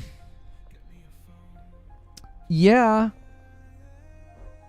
I think this gets to the heart of the matter. I mean, I think I do. I think that's essentially what we're looking at. A streamlined pre-built box. I mean, that definitely looks more like a console than a PC, the way that they've got it set up there. It's very vertical. It's very slim. You know, very slimline in design. Sure. I could see that being very similar to what they end up doing. Sony has officially launched its PS5 Pro in mainland China. It'll cost RMB 5599, which is $786 US. Up until now, all Pro models sold in China were imports, mostly from Japan. They're doing a big marketing push there, yeah, with Astrobot as well. Make sure you guys are hitting the like button on YouTube. Try to get us to 400 likes. That would be an amazing accomplishment right now. Denver with 9 months says, add it to the count. Thank you for the member plus. Boom.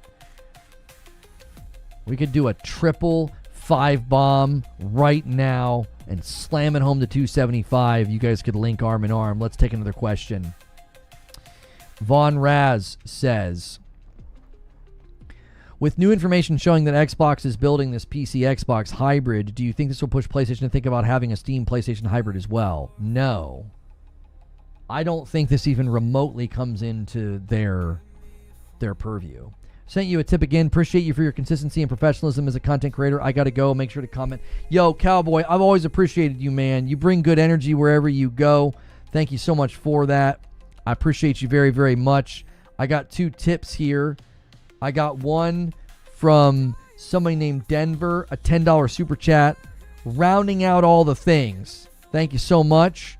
And then a $10 super chat from my man Cowboy. Hey, it's Cowboy. Sorry it's been so long, but I always speak about you in a positive light. And out of all the content creators I've gotten to know, I respect you the most based off of your professionalism and how you position yourself. And that is very kind. Thank you.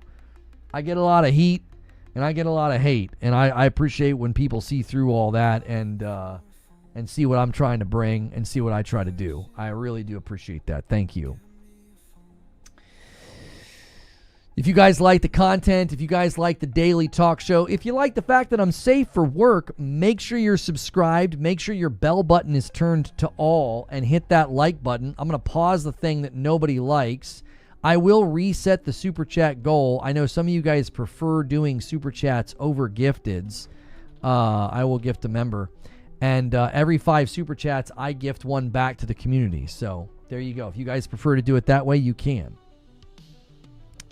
But back to Von Raz's question, do I think PlayStation's going to think like, yeah, we need a Steam PlayStation hybrid? No, because having another storefront on their device, that's not in their purview. That's not in their strategy.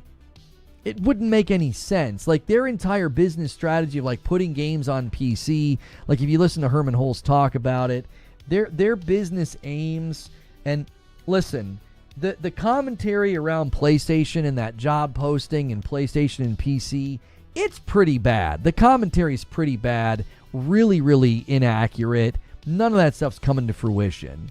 That was just a bunch of bluster for nothing.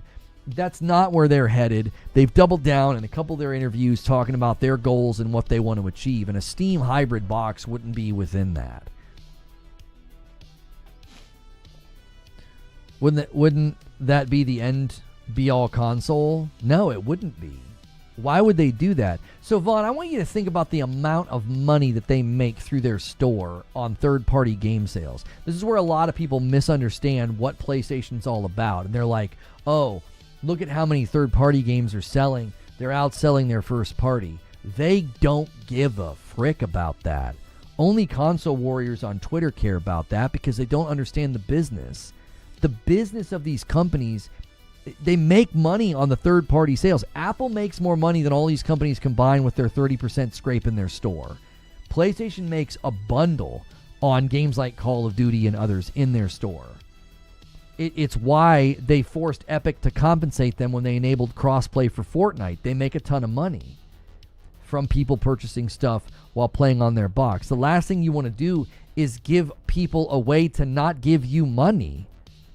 That's not a be-all, end-all console. That's not a console anymore. You're making a PC at that point. If you just have open platform with storefronts, and then you're basically just selling hardware at that point.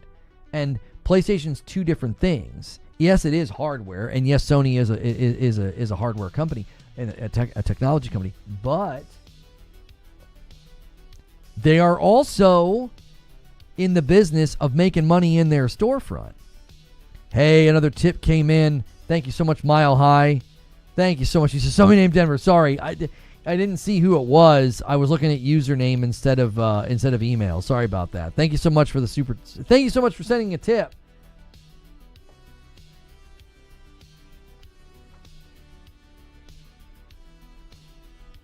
You have to look at the trajectories of Nintendo and PlayStation and understand they are not at all interested in the things that Xbox are interested in. Xbox is not driving the industry. They're chasing it. That's fundamentally what they're trying to do. They're trying to chase it. They're trying to find a foothold in because they don't have a foothold. I don't think PlayStation and Nintendo are going to follow suit, like, at all. JW with 56 months in a VIP Plus. 56, woohoo. Hope everyone's doing well. Thank you so much, JW. Damien says, will Xbox continue to offload games to PlayStation? They will surely lose at least 1 million customers through affordability alone. Lose 1 million? They're going to lose a lot more than that. Out of the 30 million people that are currently on like a Series S or Series X console, they're going to lose a lot more than $1 million when this device hits. If it's $1,000 or more, there will be a lot of people that switch at that point. There will. If you're into console gaming and you want to be able to play the latest sports game, the latest battle royale, you want to play the latest whatever, and you want to keep console gaming, they're going to switch.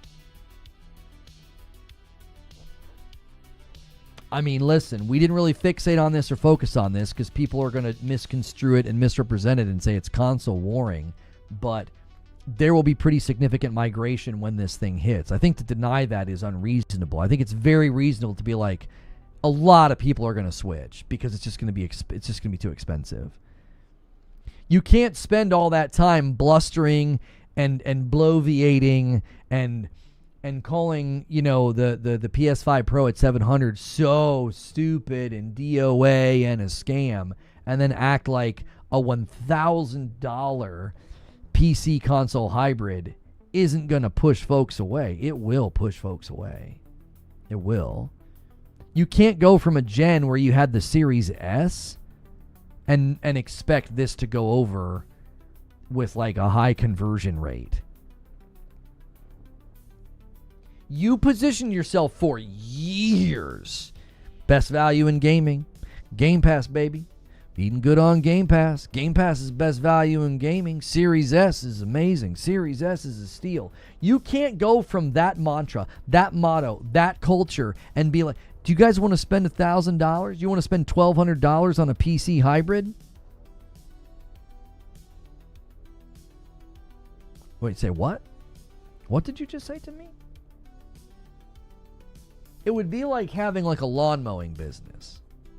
And you got all these customers that pick like your basic lawn mowing package. And you come to them and say, we're going to start to force you to not just buy that package. If you want to continue to do business with us, you got to buy our premium package. It's 2 to 3 times more expensive. And we have, you know, high-level designer wax for your car. And we're going to do detailing of the car. And we're going to clean your gutters. And we're going to trim your bushes. Okay? That all sounds great. That's a lot of great stuff. But to somebody who's been like, I'm on your lowest tier. You come and mow my lawn twice a month. You want me to continue to do business with you. I got to pay double or 3 times what I paid. And you're going to give me all this like high-end treatment. I don't want any of that. I don't want any of that.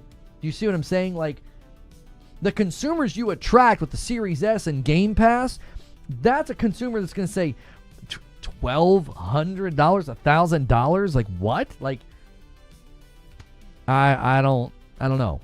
I think again, this isn't scandalous to say you're going to price a lot of those people right out of your consumer base. With all that money they save from Game Pass, it should be an easy buy. Hang on. Super chat with a street chat with a super chat. Just to add, it's not just X store to Y console. Now you have all games, and now you have all games playable. The game needs to be built to work on the device. So those Steam games will need a console build to work. This is untrue. If it's a PC, that's not true, homie. I know you're in and more in these environments than me, but this is going to be a PC. If it's running Steam and it's running PC versions of games, there will not be dev kits anymore for Xbox. I've said that a couple of times today. I don't think there are dev kits going forward. I think you're just building for PC, and people are just going to... The PC version, you can buy it in the Xbox store, the Steam store, it doesn't matter. It's just going to be PC. I want to go back to what was said. I mean, maybe you were kidding around. Like, all the money they save with Game Pass will be easy, right? I want you to really consider something. For the last, 3 years or so, I've interacted with a lot of people who have really, really postured as if the highest virtue of the consumer is frugality, saving money. That's the highest virtue to them. Spend as little money as possible. That mindset is really going to balk at a $1,000 device. It will. This handheld thing that sold out, those are early adopters. Moore's Law is saying there weren't even that many out there. This was like a very, very soft, he called paper launch. You've got people that have been trumpeting and celebrating and taking on the identity of a frugal customer. Like, they are frugal to a fault. And you come out with a $1,000, $1,500 device. This is a culture and a community that ridiculed heavily the PS5 Pro price point. They ridiculed heavily the Nintendo Switch 2 price point. They're not going to be receptive to a high dollar premium device. I just don't think they're going to. My last super chat was directed at the idea that Sony would add a different storefront. Oh, now I understand what you were commentating on. You were commentating on, like, would PlayStation allow Steam on their box, which would mean then you'd still have to have like two versions of the game. Yeah, I agree with you there. It wouldn't make much sense. Another question here from Siriu. How long is the generation supposed to last for this new console? 1,200 is a lot to replace every 5 or so years. I mean, I honestly don't know. I think that I don't think they're trying to sell you a gen. I think they're trying to, again, I think they're trying to give you an access point. They're not trying to sell you on a gen. You've got to jettison that from your framework. That's not in, I don't think that's in the framework of how Microsoft is viewing this. Oh, we've got to position this as a gen. How long is this gen going to last? No. I don't think that's what they're selling you. They're selling you a device. Let me ask you something. In all the marketing for the Xbox ROG Ally X, did they talk about how long it was going to last? Did they position it like a gen? Did they position it like a generational purchase? Or do they position it like a device that you buy that gives you access to the ecosystem? Think about it. Think about how they positioned and talked about the ROG Ally X. It's just a device. They're not positioning it like a gen that you're buying into. Would the hybrid be upgradable? Probably not. Too stoned to play. No more gen. I'm not saying no more gen. I'm saying I don't think Xbox is going to try to give you this idea. They're not selling you, for real, think about this for a second. They're not going to position this Xbox as the new gen. They're going to position this Xbox as a device. I've always said, I feel like their slogan is going to be more than a console. That's how they're going to position this. More than a console. They're not trying to sell you on a gen. PC doesn't have generation, says Zubair. It's just updated. Yeah, versions. Like, think of it this way. 3 years in, they could have somebody making a stronger version of this thing. Like, Asus could 3 years in be like, here is a stronger version of the Xbox. Yo, Matthew says, miss your streams, Lono. Used to be a big-time regular over there on Twitch in the early Destiny 2 days. Hope all's well for you and your fam. Off topic from y'all's discussion, but giving love. If you prefer to watch and support on Twitch, you can. I got my Twitch back in April. Dan Clancy looked into the situation, and he welcomed us back to the platform. So, we doing Green Room today? We are doing Green Room today. I don't have a second segment planned with like gameplay or anything. Christopher Burnett says, do you think this Friday at the Halo event they announced the Halo Combat Evolved remake, or do you think they announce it coming to PC? Oh, it's coming to PS5. It's coming to PS5. It will likely be included in the announcement that it's coming to PS5. And yes, I think that's what they're announcing. It could be whatever Certain Affinity built, but I actually think it's going to be that. And a Tier 2 renewal from Raven. 19 months. Bump on the line. Thank you so much, Raven. Fiduciary Duty to Greed is my new band name. It's a good name. And a 25-month renewal from my man Rinsler gets the line to $263. Thank you so much. And a $10 super chat from New Soul. Thank you very much. We need to go by pure definition and more practical on what makes a console. Is a dedicated electronic device designed specifically for playing video games on a TV screen like a TV or a monitor?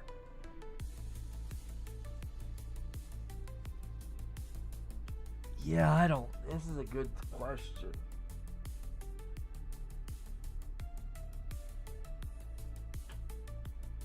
This is a good question. What makes PC focus on multiple purpose, not necessarily just gaming? Thank you for the $5 super chat. We're already one super chat away from another piece of confetti. Thank you guys so much for the support today. This is a very good question. I feel like your definitions are pretty fair. Like a console is a dedicated electronic device designed specifically for playing video games on a screen, like a TV or a monitor. A PC is multi-purpose, not necessarily just gaming. No second segment? You're not going to go back and play more Ninja Gaiden 4? No, I think that was enough showing how bad how lacking in skill and speed I am. I'm very old. JC with 29 months. It's a VIP. Almost the dirty 30. Let's go. Thank you so much.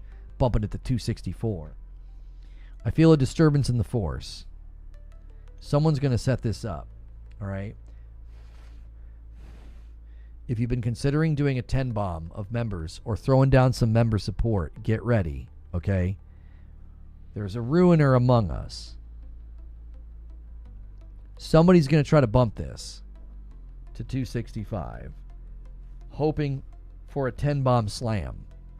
I can feel it's coming. Now listen, get ready, because Joker Quinn is here and he will totally ruin the effort. He will. My man Mike on the mic says, I've been console gaming since I was 3 on the Jaguar Atari. Now I'm mostly PS5 Pro and a little Switch 2. Does a gamer with my background ever get in on PC gaming? This is a good question. And Confetto Zinthos with a $5 super chat tip. I owe you guys a member. Let me quickly reset the super chat goal in case anybody super chats. And JC does it. He bumps the line by 1. Him and Stone Spire had the same idea. It's all right, boys. The 20 bomb's now an agent of chaos. They can still do it. They can still do the 20 bomb. I believe. There he is. Joker Quinn trying to ruin something that's already ruined. Joke's on you, Joker Quinn. This is a good question, Mike on the mic. Do I ever get into PC gaming? Your desire to get into PC gaming would have to come from sort of like a place of, oh, wow, there is enough over there that I don't have. Do you know what I'm saying? You would need to be compelled to be like, there is enough over there that I don't presently have for me to buy this thing.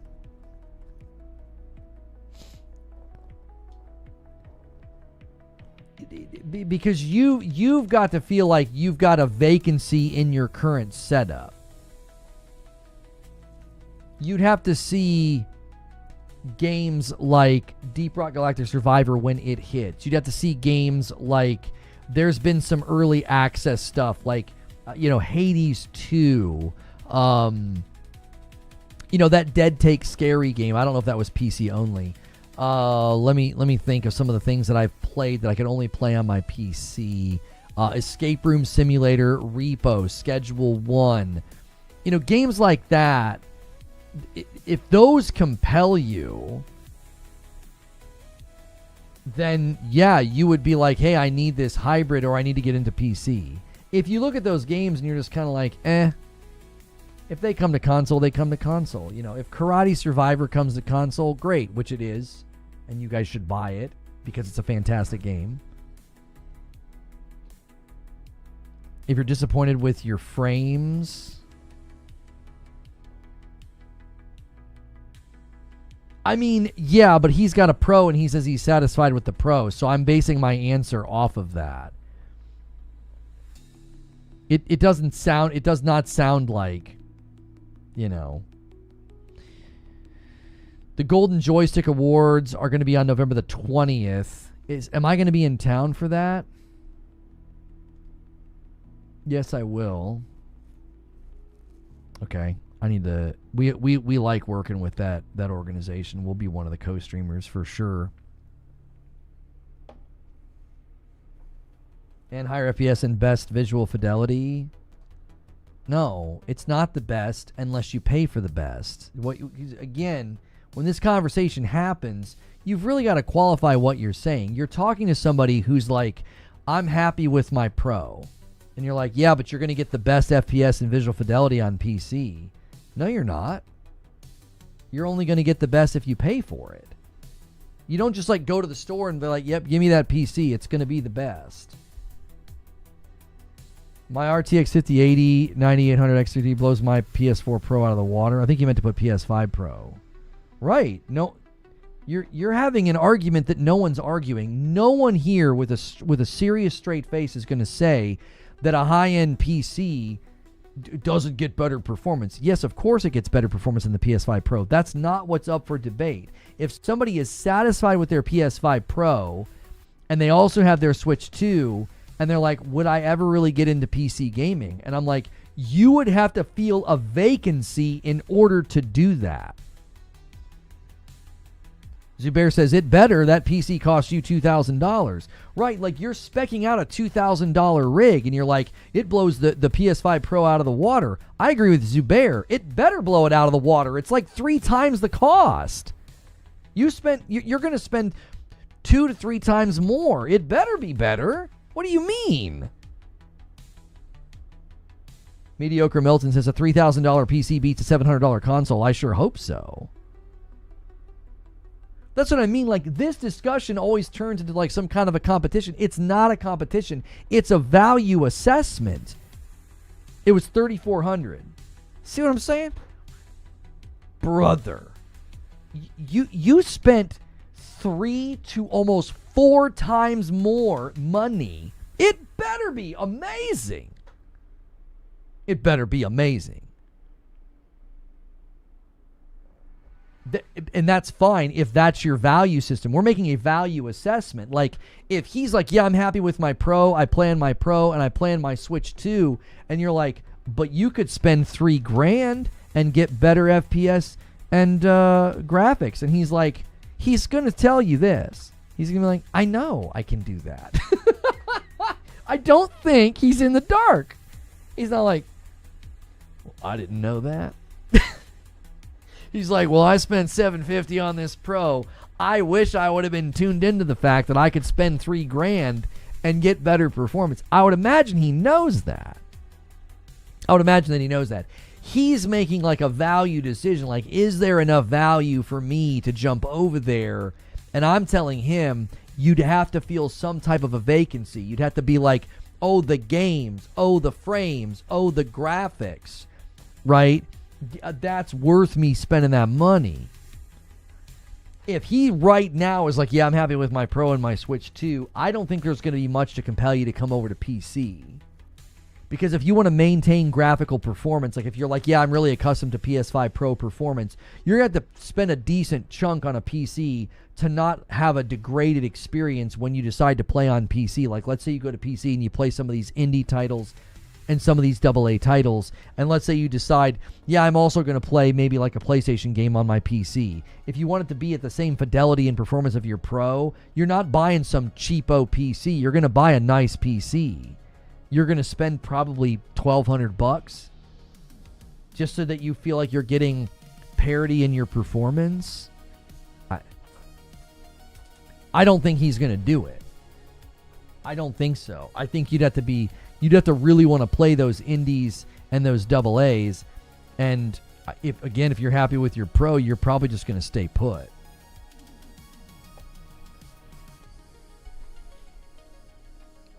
And I don't think it matters, honestly, as long as you're happy. Your monitor alone was $1,500. Right. as long as you're happy and you feel like you've made the right choice and you're getting the right value, then I really don't think it matters. That what fundamentally matters at the end of the day is if you feel good with what you've done. You're like, I made the right choice. I think that's the challenge facing Xbox fans. They've made choices up to now that they've got to make a harder choice, I think, going forward. You know, I think they're going to have to make a harder decision going forward, because if they want to maintain their library and they want to maintain their interaction with this ecosystem, they're basically going to have to make the choice of, do I buy this expensive PC hybrid that's coming? Do I completely switch where I game? Do I start gaming on a PC? Do I start gaming on a tablet or a smartphone to stay access to my stuff? Probably not. I don't think a lot of them are going to want to do that. I'm not speaking for them. I'm just guessing. Or are they going to feel like they got to switch to, are they going to feel like they got to switch to PlayStation? These are all possible outcomes. Jack Garland with a question. Are we going to get a slew of folks who take the build a PC better than the Xbox hybrid challenge like they never did with the Pro?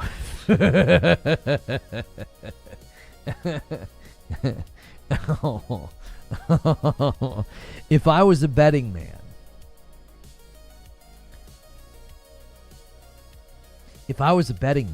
I would bet the people that were very, very quick to call the Pro a scam and to call the Pro overpriced. I bet they have a very different attitude about this when it hits the market. I mean, I'm just guessing. Just a playful prediction. I think they'll talk about it very differently. They'll suddenly think that this is great. They won't talk about what you could build and how much better this could be if you build your own. They won't do that. They'll think this thing's great. Yeah. They're going to be all about it. Easy to predict, I think. Very different attitude. And I'm sure it'll be genuine. And I'm sure it won't be laden with bias. You know. Where are all those PS5 Pro versus PC comparison videos? Where are they, man? Where are all those $700 PCs people said they could build? Where are they? I feel like that would have just flooded YouTube. It was so easy to do. And yet, like, I think Linus Tech Tips did it. He was the only one. Gee. I wonder why that is.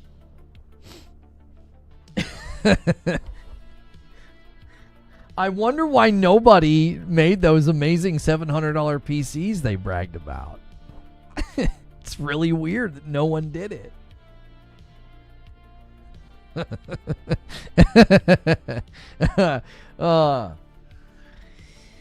Hey, Chris F says, have they made any mention of how accessible this product will be to modding or altering game files? They've not made any mention.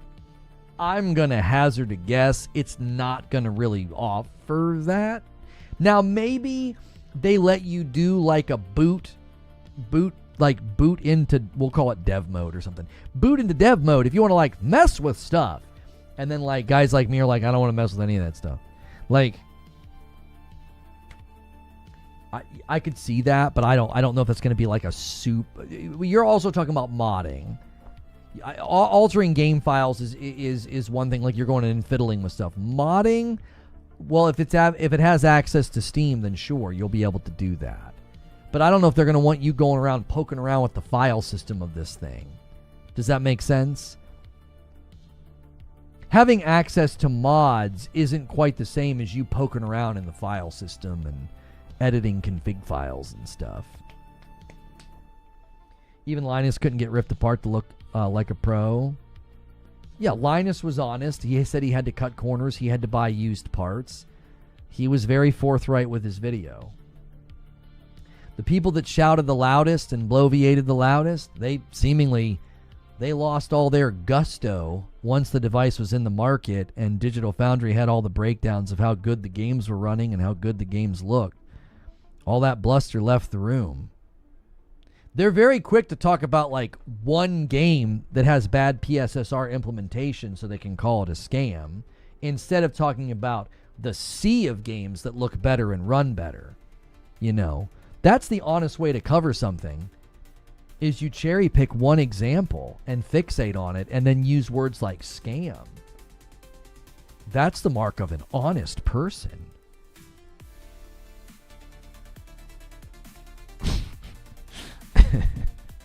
It's not. Why did Microsoft change the narrative every time? This is super broad. I'm not sure quite what you mean. I think the brand has had to do quite a bit of an evolution, if that's what you mean. I mean, they didn't really have much of a choice. They lost last gen. They really lost this gen. They've had to take a different approach. I feel like Lono's being sarcastic. Yep, I was right. Called it. I mean it. I was pretty harsh and pretty scathing back then, and I still kind of am. The coverage of the Pro was embarrassing. The way people talked about the Pro and the way people misled the public and the way the not engineer told people to buy like a $1,400 PC from Best Buy that wasn't even as good as the Pro. Like, that coverage was abysmal. It was so bad. It was embarrassing, and obviously nobody circled back and actually, put their money where their mouth was and built a $700 PC because they knew that what they were saying was completely ridiculous. What I really hope didn't happen, I hope nobody took their advice and went and built a $700 PC and was like, I can't wait to play all those PlayStation games. I hope nobody took their advice, because it was stupid advice. It was, don't do that. Don't go bargain bin shop, build a $700 PC. You are not going to be pleased with the results. Like in 1 year, you're really not going to be pleased with the results. You're not. You talk about the irony of using the word scam. Let me get a little preachy here. The irony of using the word scam as you basically tell people to do something that will be bad for them. Like giving them bad information. You talk about scam. Should we talk about scam? Because that sounds like a scam to me. Got to make sure my audience is pleased with my fake, exaggerated criticism of a device in a piece of plastic. Better tell them that they can do this for $700. You want to talk about scam? Maybe go watch all that content that you made. Convincing people they could do something that they can't really do.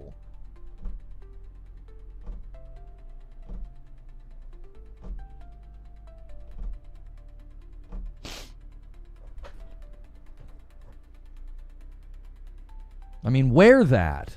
Wear it. Some of these people out here really, really misinformed the public when that came out, instead of just assessing what the hardware could do. Like, think about everything I've said today about this thing that's coming, this PC hybrid that's coming. What have I done?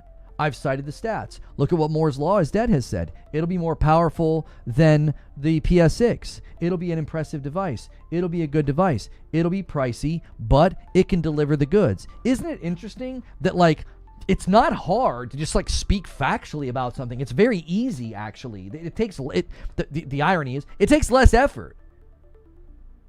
It takes less effort to just be like, yeah, this PC hybrid from Xbox, it sounds really impressive on paper. Moore's Law thinks it's going to be a pretty solid device. It's going to be stronger than the PS6. It's going to be priced around $1,000 to $1,500. You know what's wonderful about treating facts and information that way? You never have to really, like, second guess yourself. Am I being consistent? Am I being consistent with things I've said in the past? I don't have to second guess myself. Why? Because I'm just sticking to the actual facts. It's very easy. It takes less effort. It takes less mental energy. All that nonsense about the Pro, these people are going to look hilarious when this thing comes out. They probably look hilarious right now. Because you didn't just stick to the facts. You didn't just represent the product as it is.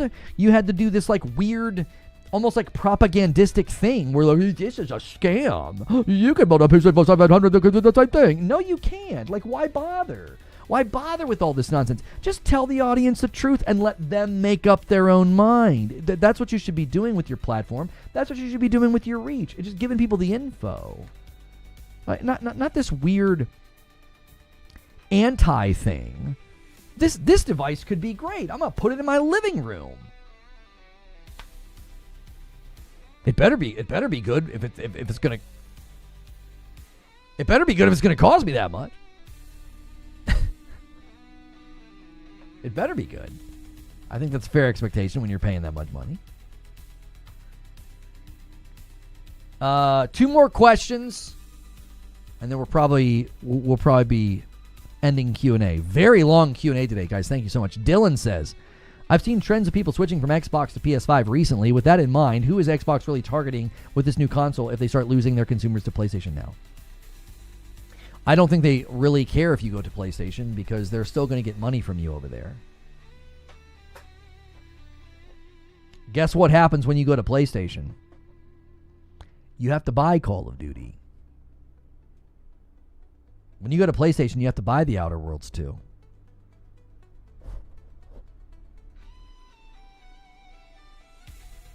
But they don't care. They're like, that's fine, go ahead. Like, wait, I don't think that matters to them now. Their sort of, their approach to this is very much like they're gonna. I think they would say that's fine. They'd be like, that's fine. We anticipate people doing that. We anticipate people leaving. Did you ever consider this? One of the reasons they said we have no plans to put Game Pass on PlayStation and Nintendo, and one of the reasons they said just 4 games, and one of the reasons they said this is not a sign that everything's going, and one of the reasons they said that, there's always going to be a console. Do you want to know why they did that? Because they have people that they know they can get more money out of before they finally decide to jump ship. If you can't see that the roadmaps, I want you to really, really think about this for a second. They kept dangling Fable in front of you, and that alleged gameplay that I told you wasn't gameplay, and they dangled Perfect Dark in front of you. What do you think is going on with State of Decay? More of that alleged gameplay that's just simulated, and these roadmaps. And now look, how many games are canceled? How many games have been Thanos snapped out of existence? But they were using those things to keep you on Game Pass, to keep you in the ecosystem. Why do you think that is? They didn't want you to leave because they knew you're probably going to eventually. A lot of you are going to bounce when some of this stuff hits. You just are. You're just going to leave. You're going to be like, Game Pass Ultimate for $30? What? A $1,000 console PC hybrid? What? Like, they know you're going to leave eventually. They wanted to drag that out as long as they could because there's a lot of you. There's like 30 million people in the ecosystem right now. There's how many people paying into Game Pass? They don't want you bouncing until it's absolutely like an unquestioning decision. You're just like, yeah, it's time for me to go. Like, I finally canceled Game Pass. I'm like, yeah, I'm done. I'm not paying $30 a month for this. It barely gets used as is.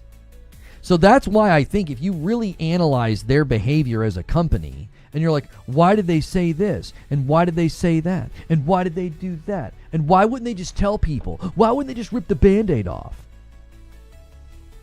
Because they wanted your money. Do you still... See, this is what killed me the entire time we had these discussions and the entire time I did this coverage.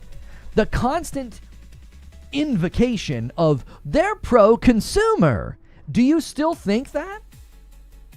That's a genuine question.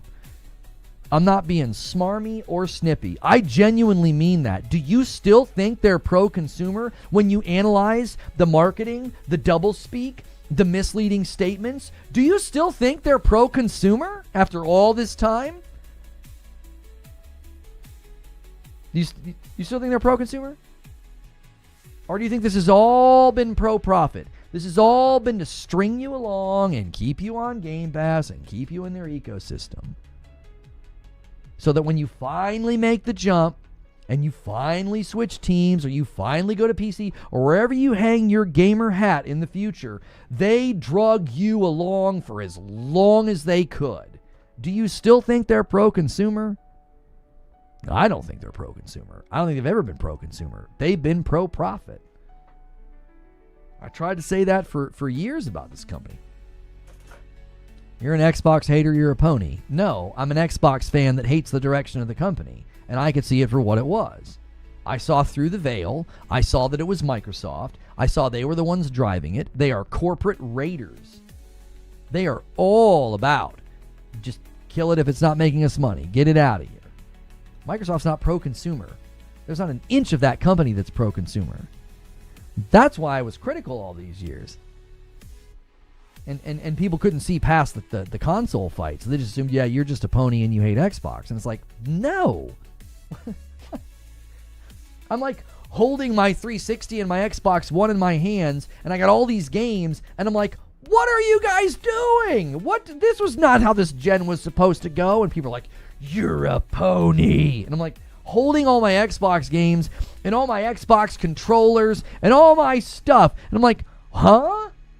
What's a pony? What are you talking about? Do you still feel like they're pro-consumer?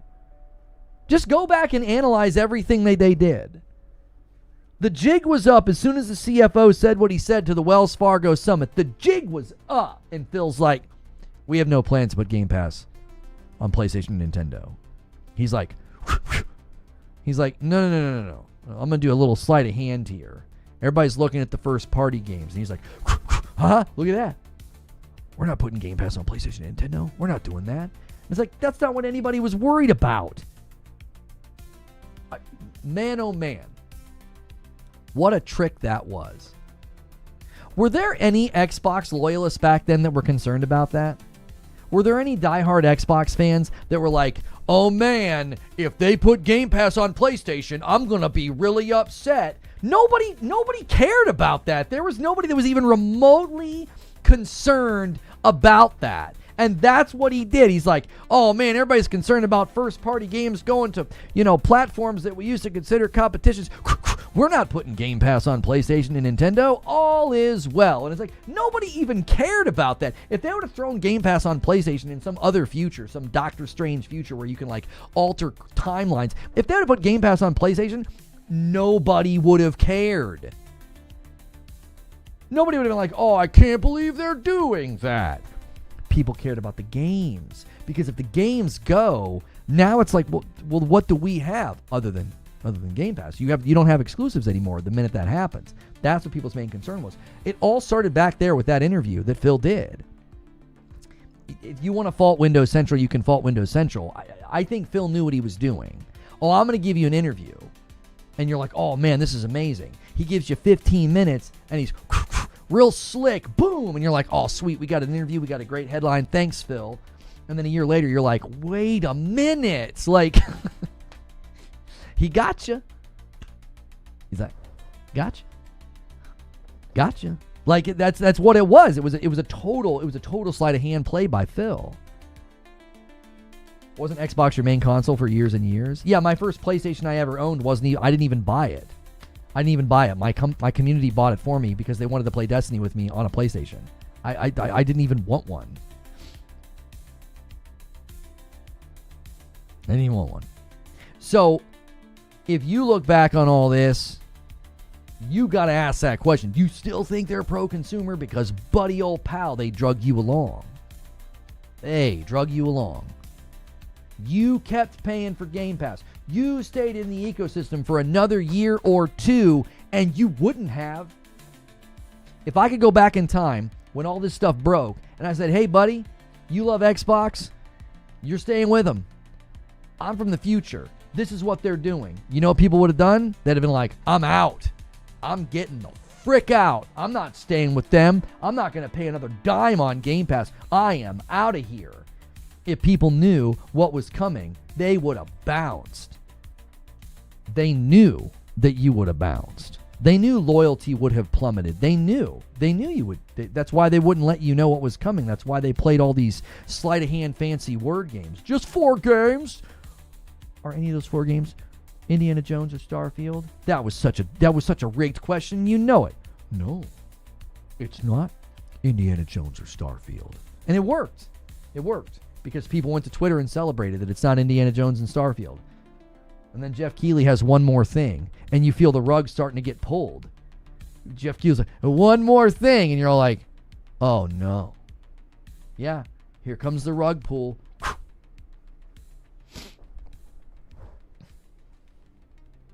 It's hard for people to admit they were duped and fell for lies. I don't even, to a certain extent, I don't fault a lot of the consumers. I don't fault the consumers. I fault like people that were willingly participating in the PR and the spin. I fault the willing participants, the willing mouthpieces. The consumer, it's not on you. You're not supposed to play Sherlock Holmes sentence diagramming with Lono on YouTube. Well, see here, if you look at this word, the antecedent to this word is they, and so what they're actually saying is that you're screwed. Like they don't. That's not your job as the consumer. They did a really good job of playing the public like a fiddle. It's hard to fault the public. They had willing participants. I'm sticking with Game Pass Ultimate because it's beneficial for myself. If you can stare at everything they've done straight-faced and you feel like you're still getting value, you're doing exactly what you're supposed to do as a consumer. I'm saying there are a lot of people that feel like they got duped, that they got strung along. That was what they were doing by design. Even listen, even if you're still satisfied with them, even if you're still in the ecosystem and you're still on Game Pass and you still feel like you're getting value, it doesn't change the fact that they obfuscated and they had smoke and mirrors and they clouded the issues and they clouded the waters because they didn't want people to know what was coming. That is true. That's not up for debate. If you're like, but I still feel like I'm getting value, that's fine. That doesn't change the past.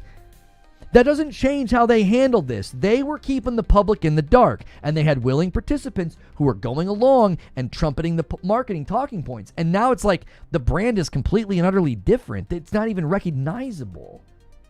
And this is another thing that I really get annoyed by. The willingness to just let them redefine what an Xbox is. Why are you letting them do that? What is this? Why? Why are you letting Microsoft do that?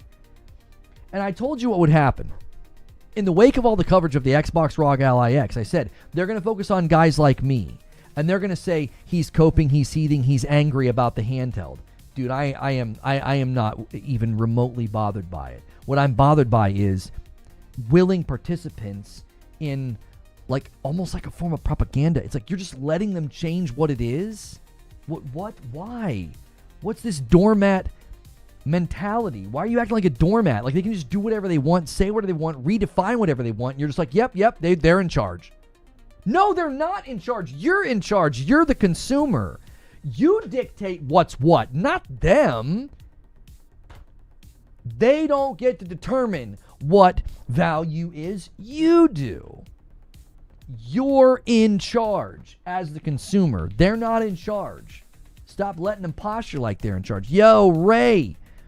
Thank you so much for that raid, man. I feel like, have you raided me before? Guys, we're getting raided by Ray Shaughnessy. What's good, man? Guys, make sure and click on his name. I think we have something for this. I think I have a command.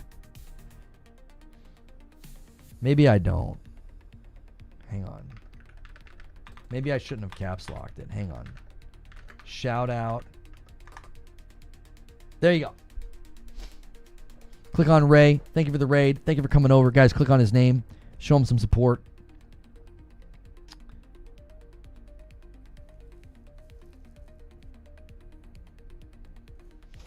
You're such an angry little short pony e-beggar.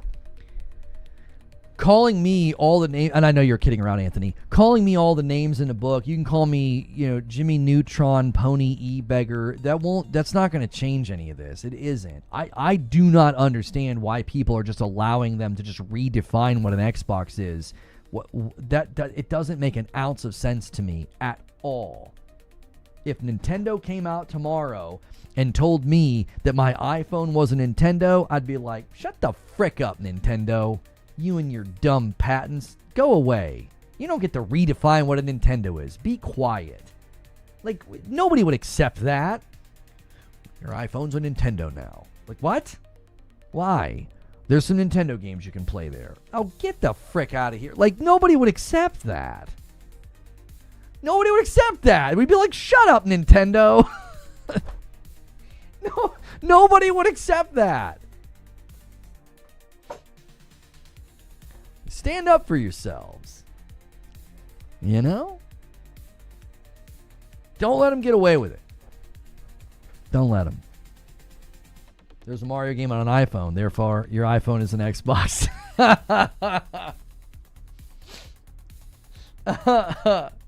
Sarah Bond's previous role at T-Mobile was Senior VP of Corporate Strategy and Development. What is Xbox doing right now?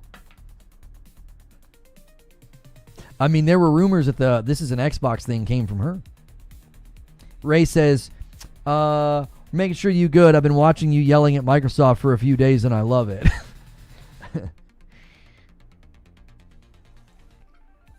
I actually didn't yell at them today. I actually love the idea of them bringing a PC console hybrid to the market. I actually love that idea. I do. I think it would be far better for them to bring something like that to the market and have like Asus and AMD help them and maybe even build it. That's way better than whatever the heck, like a half-measured Series S or this handheld that doesn't interest me. I'm interested in this hybrid that we're hearing about. I am. I'll use it. As critical as I've been of the brand, it's funny? They're going to get me again. They are. Seriously. I've been very critical of them. If they would have come out with another traditional console, next gen, I would have skipped it. I'm like, I don't need it. You're putting all your games on my PlayStation. I don't trust your console mentality and approach. I don't trust your engineers. But you partner with AMD, you partner with Asus, you're bringing a PC hybrid, and I'm like, okay, no, yeah, I'll buy that. I'll actually use that. They're going to get me again. They're going to get me because it's going to solve a problem for me. I'm down as well, but I understand with how they are trying to market it. I'm interested more in the software update. I'm ready for a new Xbox home screen. Yeah, the Xbox ROG Ally X, I mean, people have basically said in almost all the reviews that it's got a long way to go. It's got a long way to go. And I think they can get it there. They've got time between now and when this hybrid comes out. They've got time. I think they can nail it. If they can't make it better and strip it down and get rid of all the bloat by the time this hybrid comes out, they got bigger concerns if they can't figure that out by then.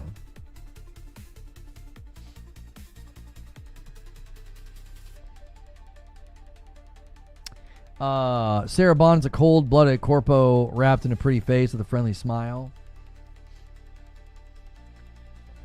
I mean, I think she is equal parts ruthless and beautiful. Like, I think she's an absolute killer. Like, you got to watch out. Attractive people are disarming. There's psychology behind this. I mean, it's very disarming, and she is a killer. I'm telling you, you got to watch out.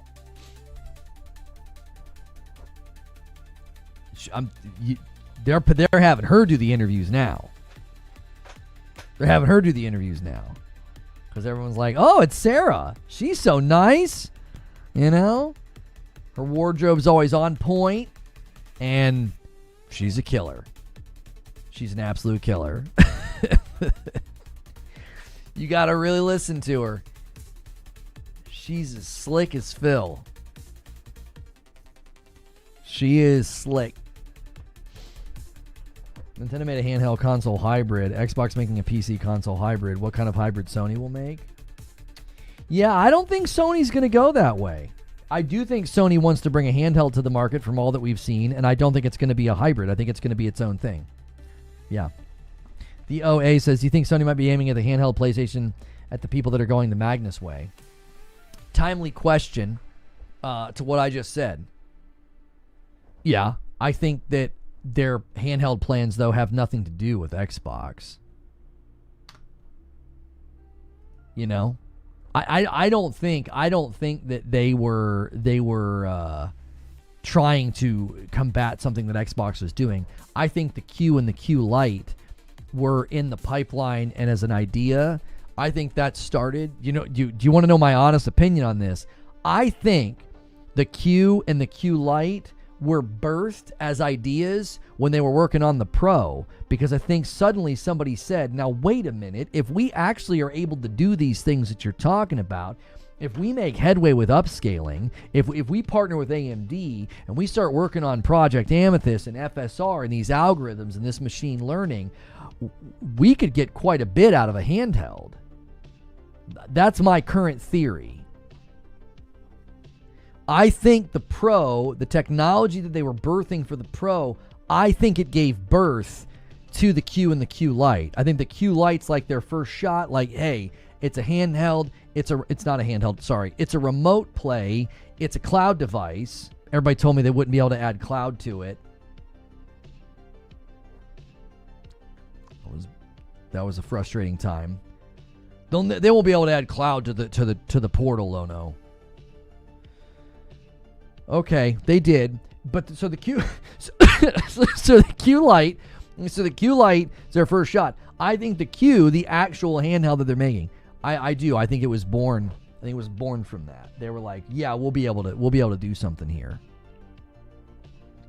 So, all right, I'll tell you what we'll do. I'm gonna give you guys the opportunity to extend the stream. You guys like this. It's fun. It can help us get on pace because we want to end the day at 300. All right. Green room will happen in the Discord as usual, but we're going to be ending the stream in, let's say, yeah, there we go. 10 minutes. 1 in 10. You guys want to extend and keep it going and even submit more questions. I've cleared out the question queue. 5 bombs add 2 minutes. You guys did this the other day and went crazy, and we just kept streaming. So I'll let you guys extend if you don't want to go to Green Room just yet. If you want to keep the stream alive, keep the stream going, submit your questions, submit your member bombs. It all helps. Likes help too. Guys on YouTube, let's try to get to 400 likes. A home network cloud-based device has full cloud functionality now. No way you could see that coming. I couldn't believe how strongly people pushed back at the time, Eugene. Couldn't believe it. Lady Gamer is spamming the farty bomb emote on Twitch, trying to summon a 50 bomb. That's a big one. That's a big one. My son calls 50 bombs farty bombs.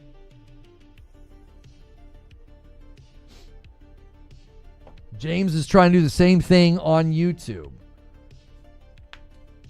What's Massive doing? Somebody said that Massive from Ubisoft tweeted something. We recently realigned our teams and resources to strengthen our roadmap, ensuring our continued focus on the Division franchise and technology. To support the transition responsibly, we introduced a voluntary career transition program, giving eligible team members the opportunity to take their next career step on their own terms, supported by a comprehensive package that includes financial and career assistance. Okay, hang on. Is this the first time they've confirmed Division 3 in the public? They're fully committed to our roadmap of creating experiences, including the Division 2, the Division 2 Survivors, the Division Resurgence, the Division 3. These projects continue with strength, focus, and ambition. Single gifted comes in from XCal. Thank you so much. They misspelled layoffs. It sounds like they're trying to minimize by giving people the option to, like, leave. I don't know. They said a while ago they're doing Div 3? Okay. Guys, XCal did a single. If 4 people tag team with him, I'll count that as a 5-bomb, and I'll add 2. If you can only do a single, you can still add to this. So XCal's done 1, okay? Why don't we just do that like every 5? So XCal's done one. Every 5 I'll do it. It doesn't have to be a 5-bomb because some people prefer to do singles. Div 3 is old news, but bring it on. Okay, so that's not the first time. Okay. It's maybe the first time I've actually seen it like just typed out. Like I've seen people talk about the Division 3. The presumption and the assumption is that they're building the Division 3. I wasn't sure if they ever said it. And Ray drops a 5-bomb. There it is. Over here on purple. Boom. And the timer goes up by 2. You get to extend. That's very, very kind. Thank you for that. You guys can just perpetually do it. The other day, I think I streamed for like an extra hour or something. It was hilarious. It was hilarious. Thank you very much, Ray. We're also 2 away from the milestone. At 275, I have to gift 1 back. I do. Every 25, I gift 1 back. Thank you, Ray. Not just rating the channel, but gifting as well. You guys can still add to XCals, though. I'll still count that. He did a single. If we get 4 more singles, I'll count that. I think that that's fair. Sometimes people are in here just throwing singles around, and I want to be able to honor that as well. I don't think we were counting those the other day. You got in the marathon tech test? I've been checking my email. No, I'd have to check my other email. Hang on. If I get into that tech test, that'll be pretty funny. I probably am on a list to be told no. Probably. Okay, no. I don't have anything.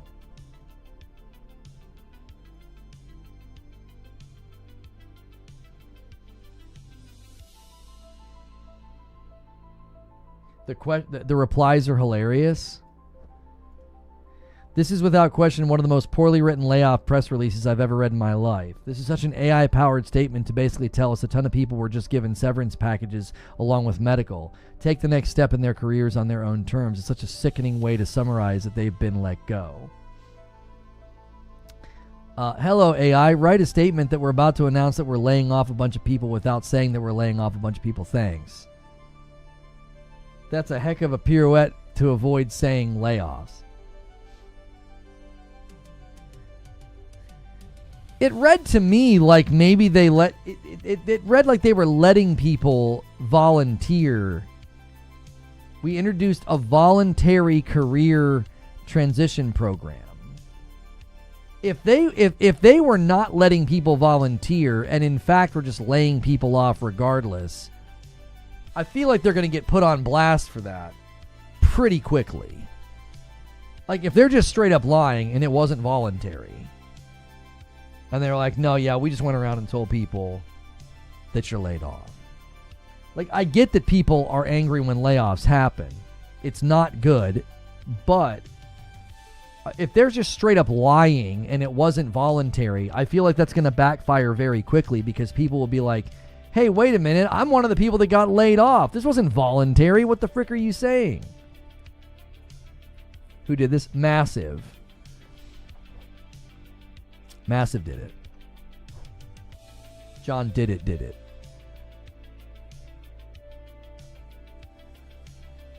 Haven't gotten in. Wonder if watching Lono put me on a list too. You're not going to get put on a list for watching me. There's no way they're tracking that, homie. They did a showcase of an alpha. They don't have the bandwidth to check on the people that still support me and make sure that you're not included, okay? Plenty of people in my Discord are posting pictures that they got in, all right? You don't have to worry about that. Guys on YouTube, before we kind of transition to either Green Room, or I'm letting you guys extend the stream. We won't go to Green Room if you keep extending. XCal did a single, and Ray did a 5-bomb over there on purple. Every 5 members extends the stream. But let's try to get to 400 likes. We had a great day on YouTube. Thank you guys so much for continuing to support over there on YouTube. But they also, if you watch on a desktop, they pushed out like a UI update. It looks kind of cool. It looks kind of nice. I feel like they did a good job. I don't know if maybe that was one of the reasons we've been having some issues lately, because it seems like things are kind of smoothing out now. But whenever they add or update the website, it can cause a lot of issues. And the UI update rolled out yesterday. It also rolled out for the app like last week if you have the mobile app. You'll see a message like this, Lono, if you try to play the game. What's that say? I hate you. You were banned by this experience by the moderators for 9,999 days. Yeah. That's basically what they did when they banned me from Destiny. It was personal. It was real personal. Someone was in there just hitting those nines, like 999. 180,000 years worth of days, or whatever it turned out to be.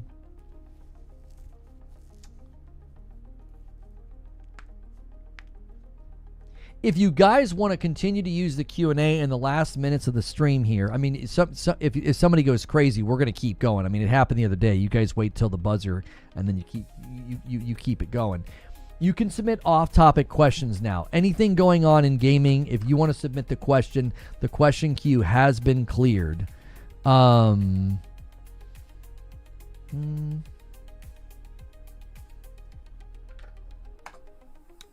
have it on very good authority that the remake of Halo is being played right now. People are playing it.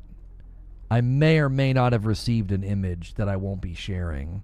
Seems as though the Halo remake is being actively played right now. That's probably what Stella from IGN is playing.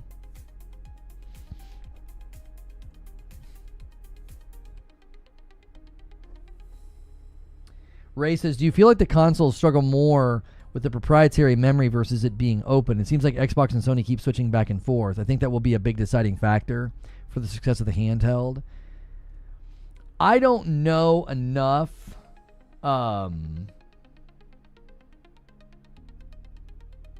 you're good. You're good.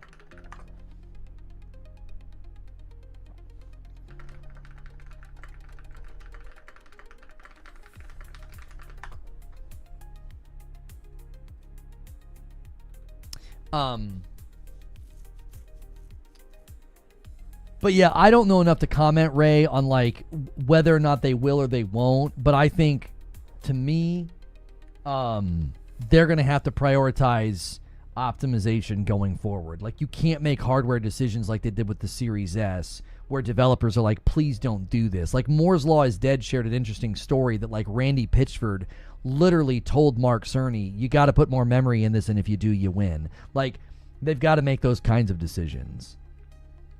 On PlayStation, Eugene, I don't know. I've just been sent two different pictures of Combat Evolved Remastered, and it looks really good.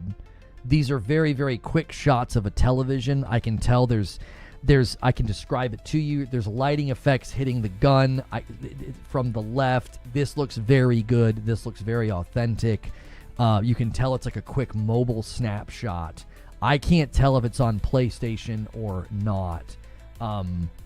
It stands to reason that all of the leaks and everything people have said is that, yes, it will be on PlayStation. Okay, we're down to the final 2 minutes. We need 4 singles to extend it or a 5-bomb to extend it. We do have an off-topic question. Damien says, what do you think happened to Fable? I honestly don't know. At a ground level, I think all the stuff we heard about the engine was true. They're using the Forza Tech engine to build an open-world RPG, and I think they ran into trouble. That's what I think happened. I think they ran into trouble. We heard early on they were running into issues. It's kind of a crazy idea to take the Forza Tech engine and build an open-world RPG in it. I mean, the Forza games look amazing.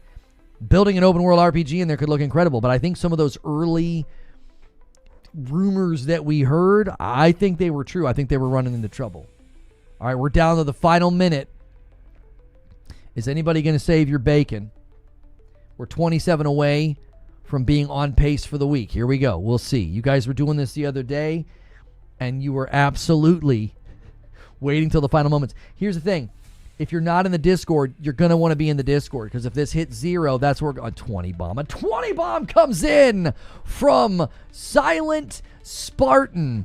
And that adds, what is that? It's, I can't do the math. I'm terrible at this. It's 2 every 5. So that's 8 minutes. set, boom. Let me add it to the total. 20 bomb. Just like that out of nowhere. And he does another 5.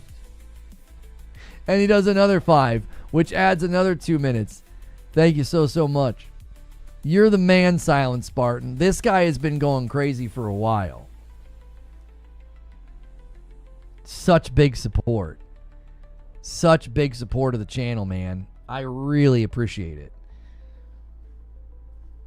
The big gifters, man, they go crazy. And this guy's going to walk it on his own right to 300. So this gets added to XCals. So XCals, and then there's going to be 2 from Silent Spartan. We're going to have 3. We'll need 2 more singles, and I'll add more to the timer. Boom, there it is. I owe you guys a member on YouTube. He just secured the 300. Let me gift a member on YouTube. I love seeing Fin Freak get a member. That's a long standing guy. That's old school mod right there. And there it is. Agents of Chaos. He does another one. And he's like, okay, you said you need 2 more? Let's do it. It's like that Ocean's 11. You think we need 1 more? You think we need 1 more? We'll get 1 more. Silent Spartan just bringing the heat, keeping the stream going. We're just extending. We will end up in Green Room at some point today, though. We will. We eventually do have to end. That's why you want to be in the Discord. We do the Green Room in Discord now, okay? We do it in Discord now. On course for Friday night. Yeah, if you guys weren't here for it and you maybe missed the announcement, I'm trying to continue to talk about this. We launched a new segment on Friday night. It's called Gaming News Tonight, where my wife reacts to the week's gaming news, and you guys seem to really appreciate it. We had a great turnout. People seem to really like it. And XCal lands the plane. Boom. That adds to the total, and that adds to the timer as well. There we go. Oh, do I not have to hit set? Does it just add it? I've been hitting set and start. If we get another one, I'm going to experiment. I think I can just add to the timer without... I think I'm hitting too many buttons. I don't think I have to hit that many buttons.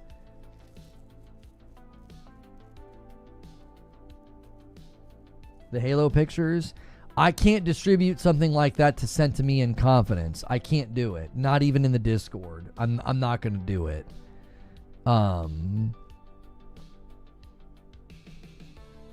Not going to. When somebody sends me like something like that in confidence, I'm not going to, start to distribute that. I need to stay up like 5 or 6 a.m. to watch the full Friday night. Well, because we've now decided to make Friday night a public stream where members can talk, we limit the chat to members only, but it's a public stream. You can watch it whenever. It's just there. You can watch look right here. Like, just go to my channel, go to live streams, and it's right there. Gaming News Tonight Live. My wife reacts to gaming news. You can see it did very well, and people seem to really like it. So you can watch that right now. The opening hour and a half or so is my wife reacting to gaming news. So, yeah, that was a fun time. What about the Turbo members? I don't have the ability to do that. Like, if I set chat to sub only on Purple or on YouTube, you can't bypass it unless you are like a sub or a member. Like, I don't think I have the ability to say, oh, let Turbo members talk. I don't think I have that ability. If you are a sub or a member to me on Purple, you never see an ad as well. I turn ads off for my subs on Purple. Did the Saturday night stream happen? Yeah. You came to watch it, you couldn't find the VOD. It's there, it's just unlisted. English O. What you need to do to find that was just a community game night. You got to go to playlists, and you got to go to members only, and it's there. Unlisted, community game night. We played Jackbox Party Pack 11. So if you go to the members only playlist, see how here it says members only? Community Game Night, Jackbox Party Pack 11, we got early access to it. The drawing cookie game was one of the best. Drawing games are sometimes not a hit in Jackbox. People loved that one. And guys, that's a stretch goal every week, by the way. If you get this number to 750, we do a community game night on Saturday night, and we'll typically just do something like Jackbox so more people can play, easily. So yeah, that's another thing that we do each week as we we are very, very much, supported by you guys, and that's why we do that. It's like, listen, you guys make this thing happen, so I'm willing to do all those extra streams and extra things.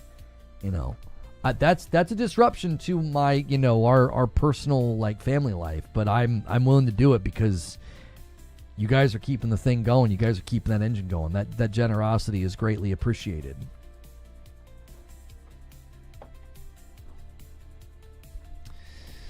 So, question command is still available and working. Question queue has been cleared out. You can submit off-topic questions. If anything going on in gaming news, doesn't have to be about the topic anymore. We're well off topic now, which is fine. Have you heard of BatBap? It's a free Steam roguelike PvP, top-down, crazy fun. Would be a good community game night. No, I've not heard anything about it.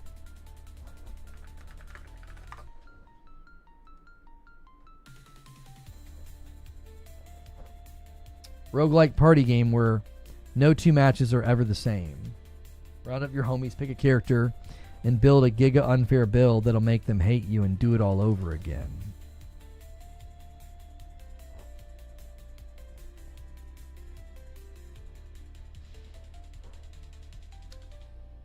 We don't always have the best results with stuff like this.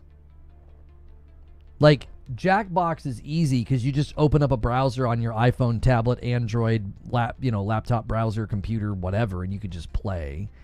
Being like, go download this free-to-play game, we tend to not get the best results from that. Holy YouTube changed everything? Yeah, the interface is completely different now. I actually really like the latest UI update that YouTube rolled out. Have you gotten the nuke ball in Ball Pit? I have not. Up to 8 players in the lobby is not as accessible as Jackbox. Jackbox is great because 8 or 10 people are playing, and then 8 or 10 people are in the audience. We had almost 20 people participating on Saturday. We had 10 people participating and 8 people in the audience. It was great. Yeah, BatBap was free. All right. 2 minutes. If you guys don't extend again, we're going to Green Room in 2 minutes. It's a great reason to be in our Discord. Use the Discord command. Green Room in the Discord. Still, I'm still on camera and can still show you guys stuff. Yeah. Great reason to be in the Discord. The Discord is members only as well, though, so you got to be a member. Yeah.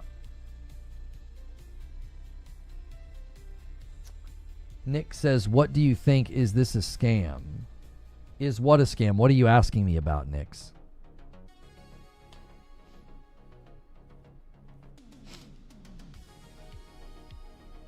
Is Ronar? Is it a scam or not? I don't know what you're asking me about. I don't understand what you're saying. I made it Friday, couldn't stay up on Saturday. That's all right. That's all right.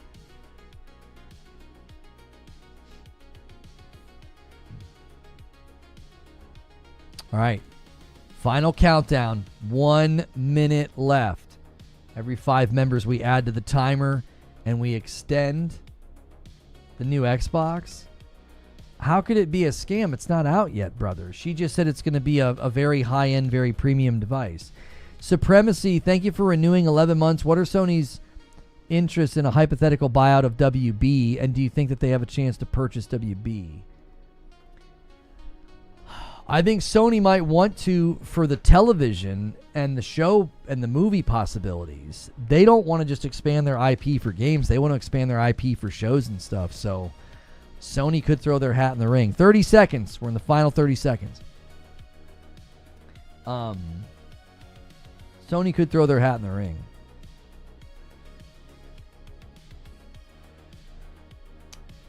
Colin Moriarty. Okay, final 10 seconds. I'm watching both chats to make sure I give credit if anybody extends.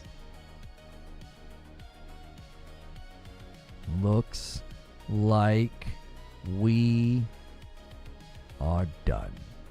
Okay. So this is why you want to be in the Discord. Let me get the timer down. Okay. We're on pace. That's all that matters. Colin Moriarty says, I'm happy for Sucker Punch that the Ghost of Yote is a certified commercial hit. It's already the 18th best-selling game in the U.S. for the entire year after only 3 days of sales. Great sign. It's a huge step up from Tsushima, a classic sequel. Really recommend.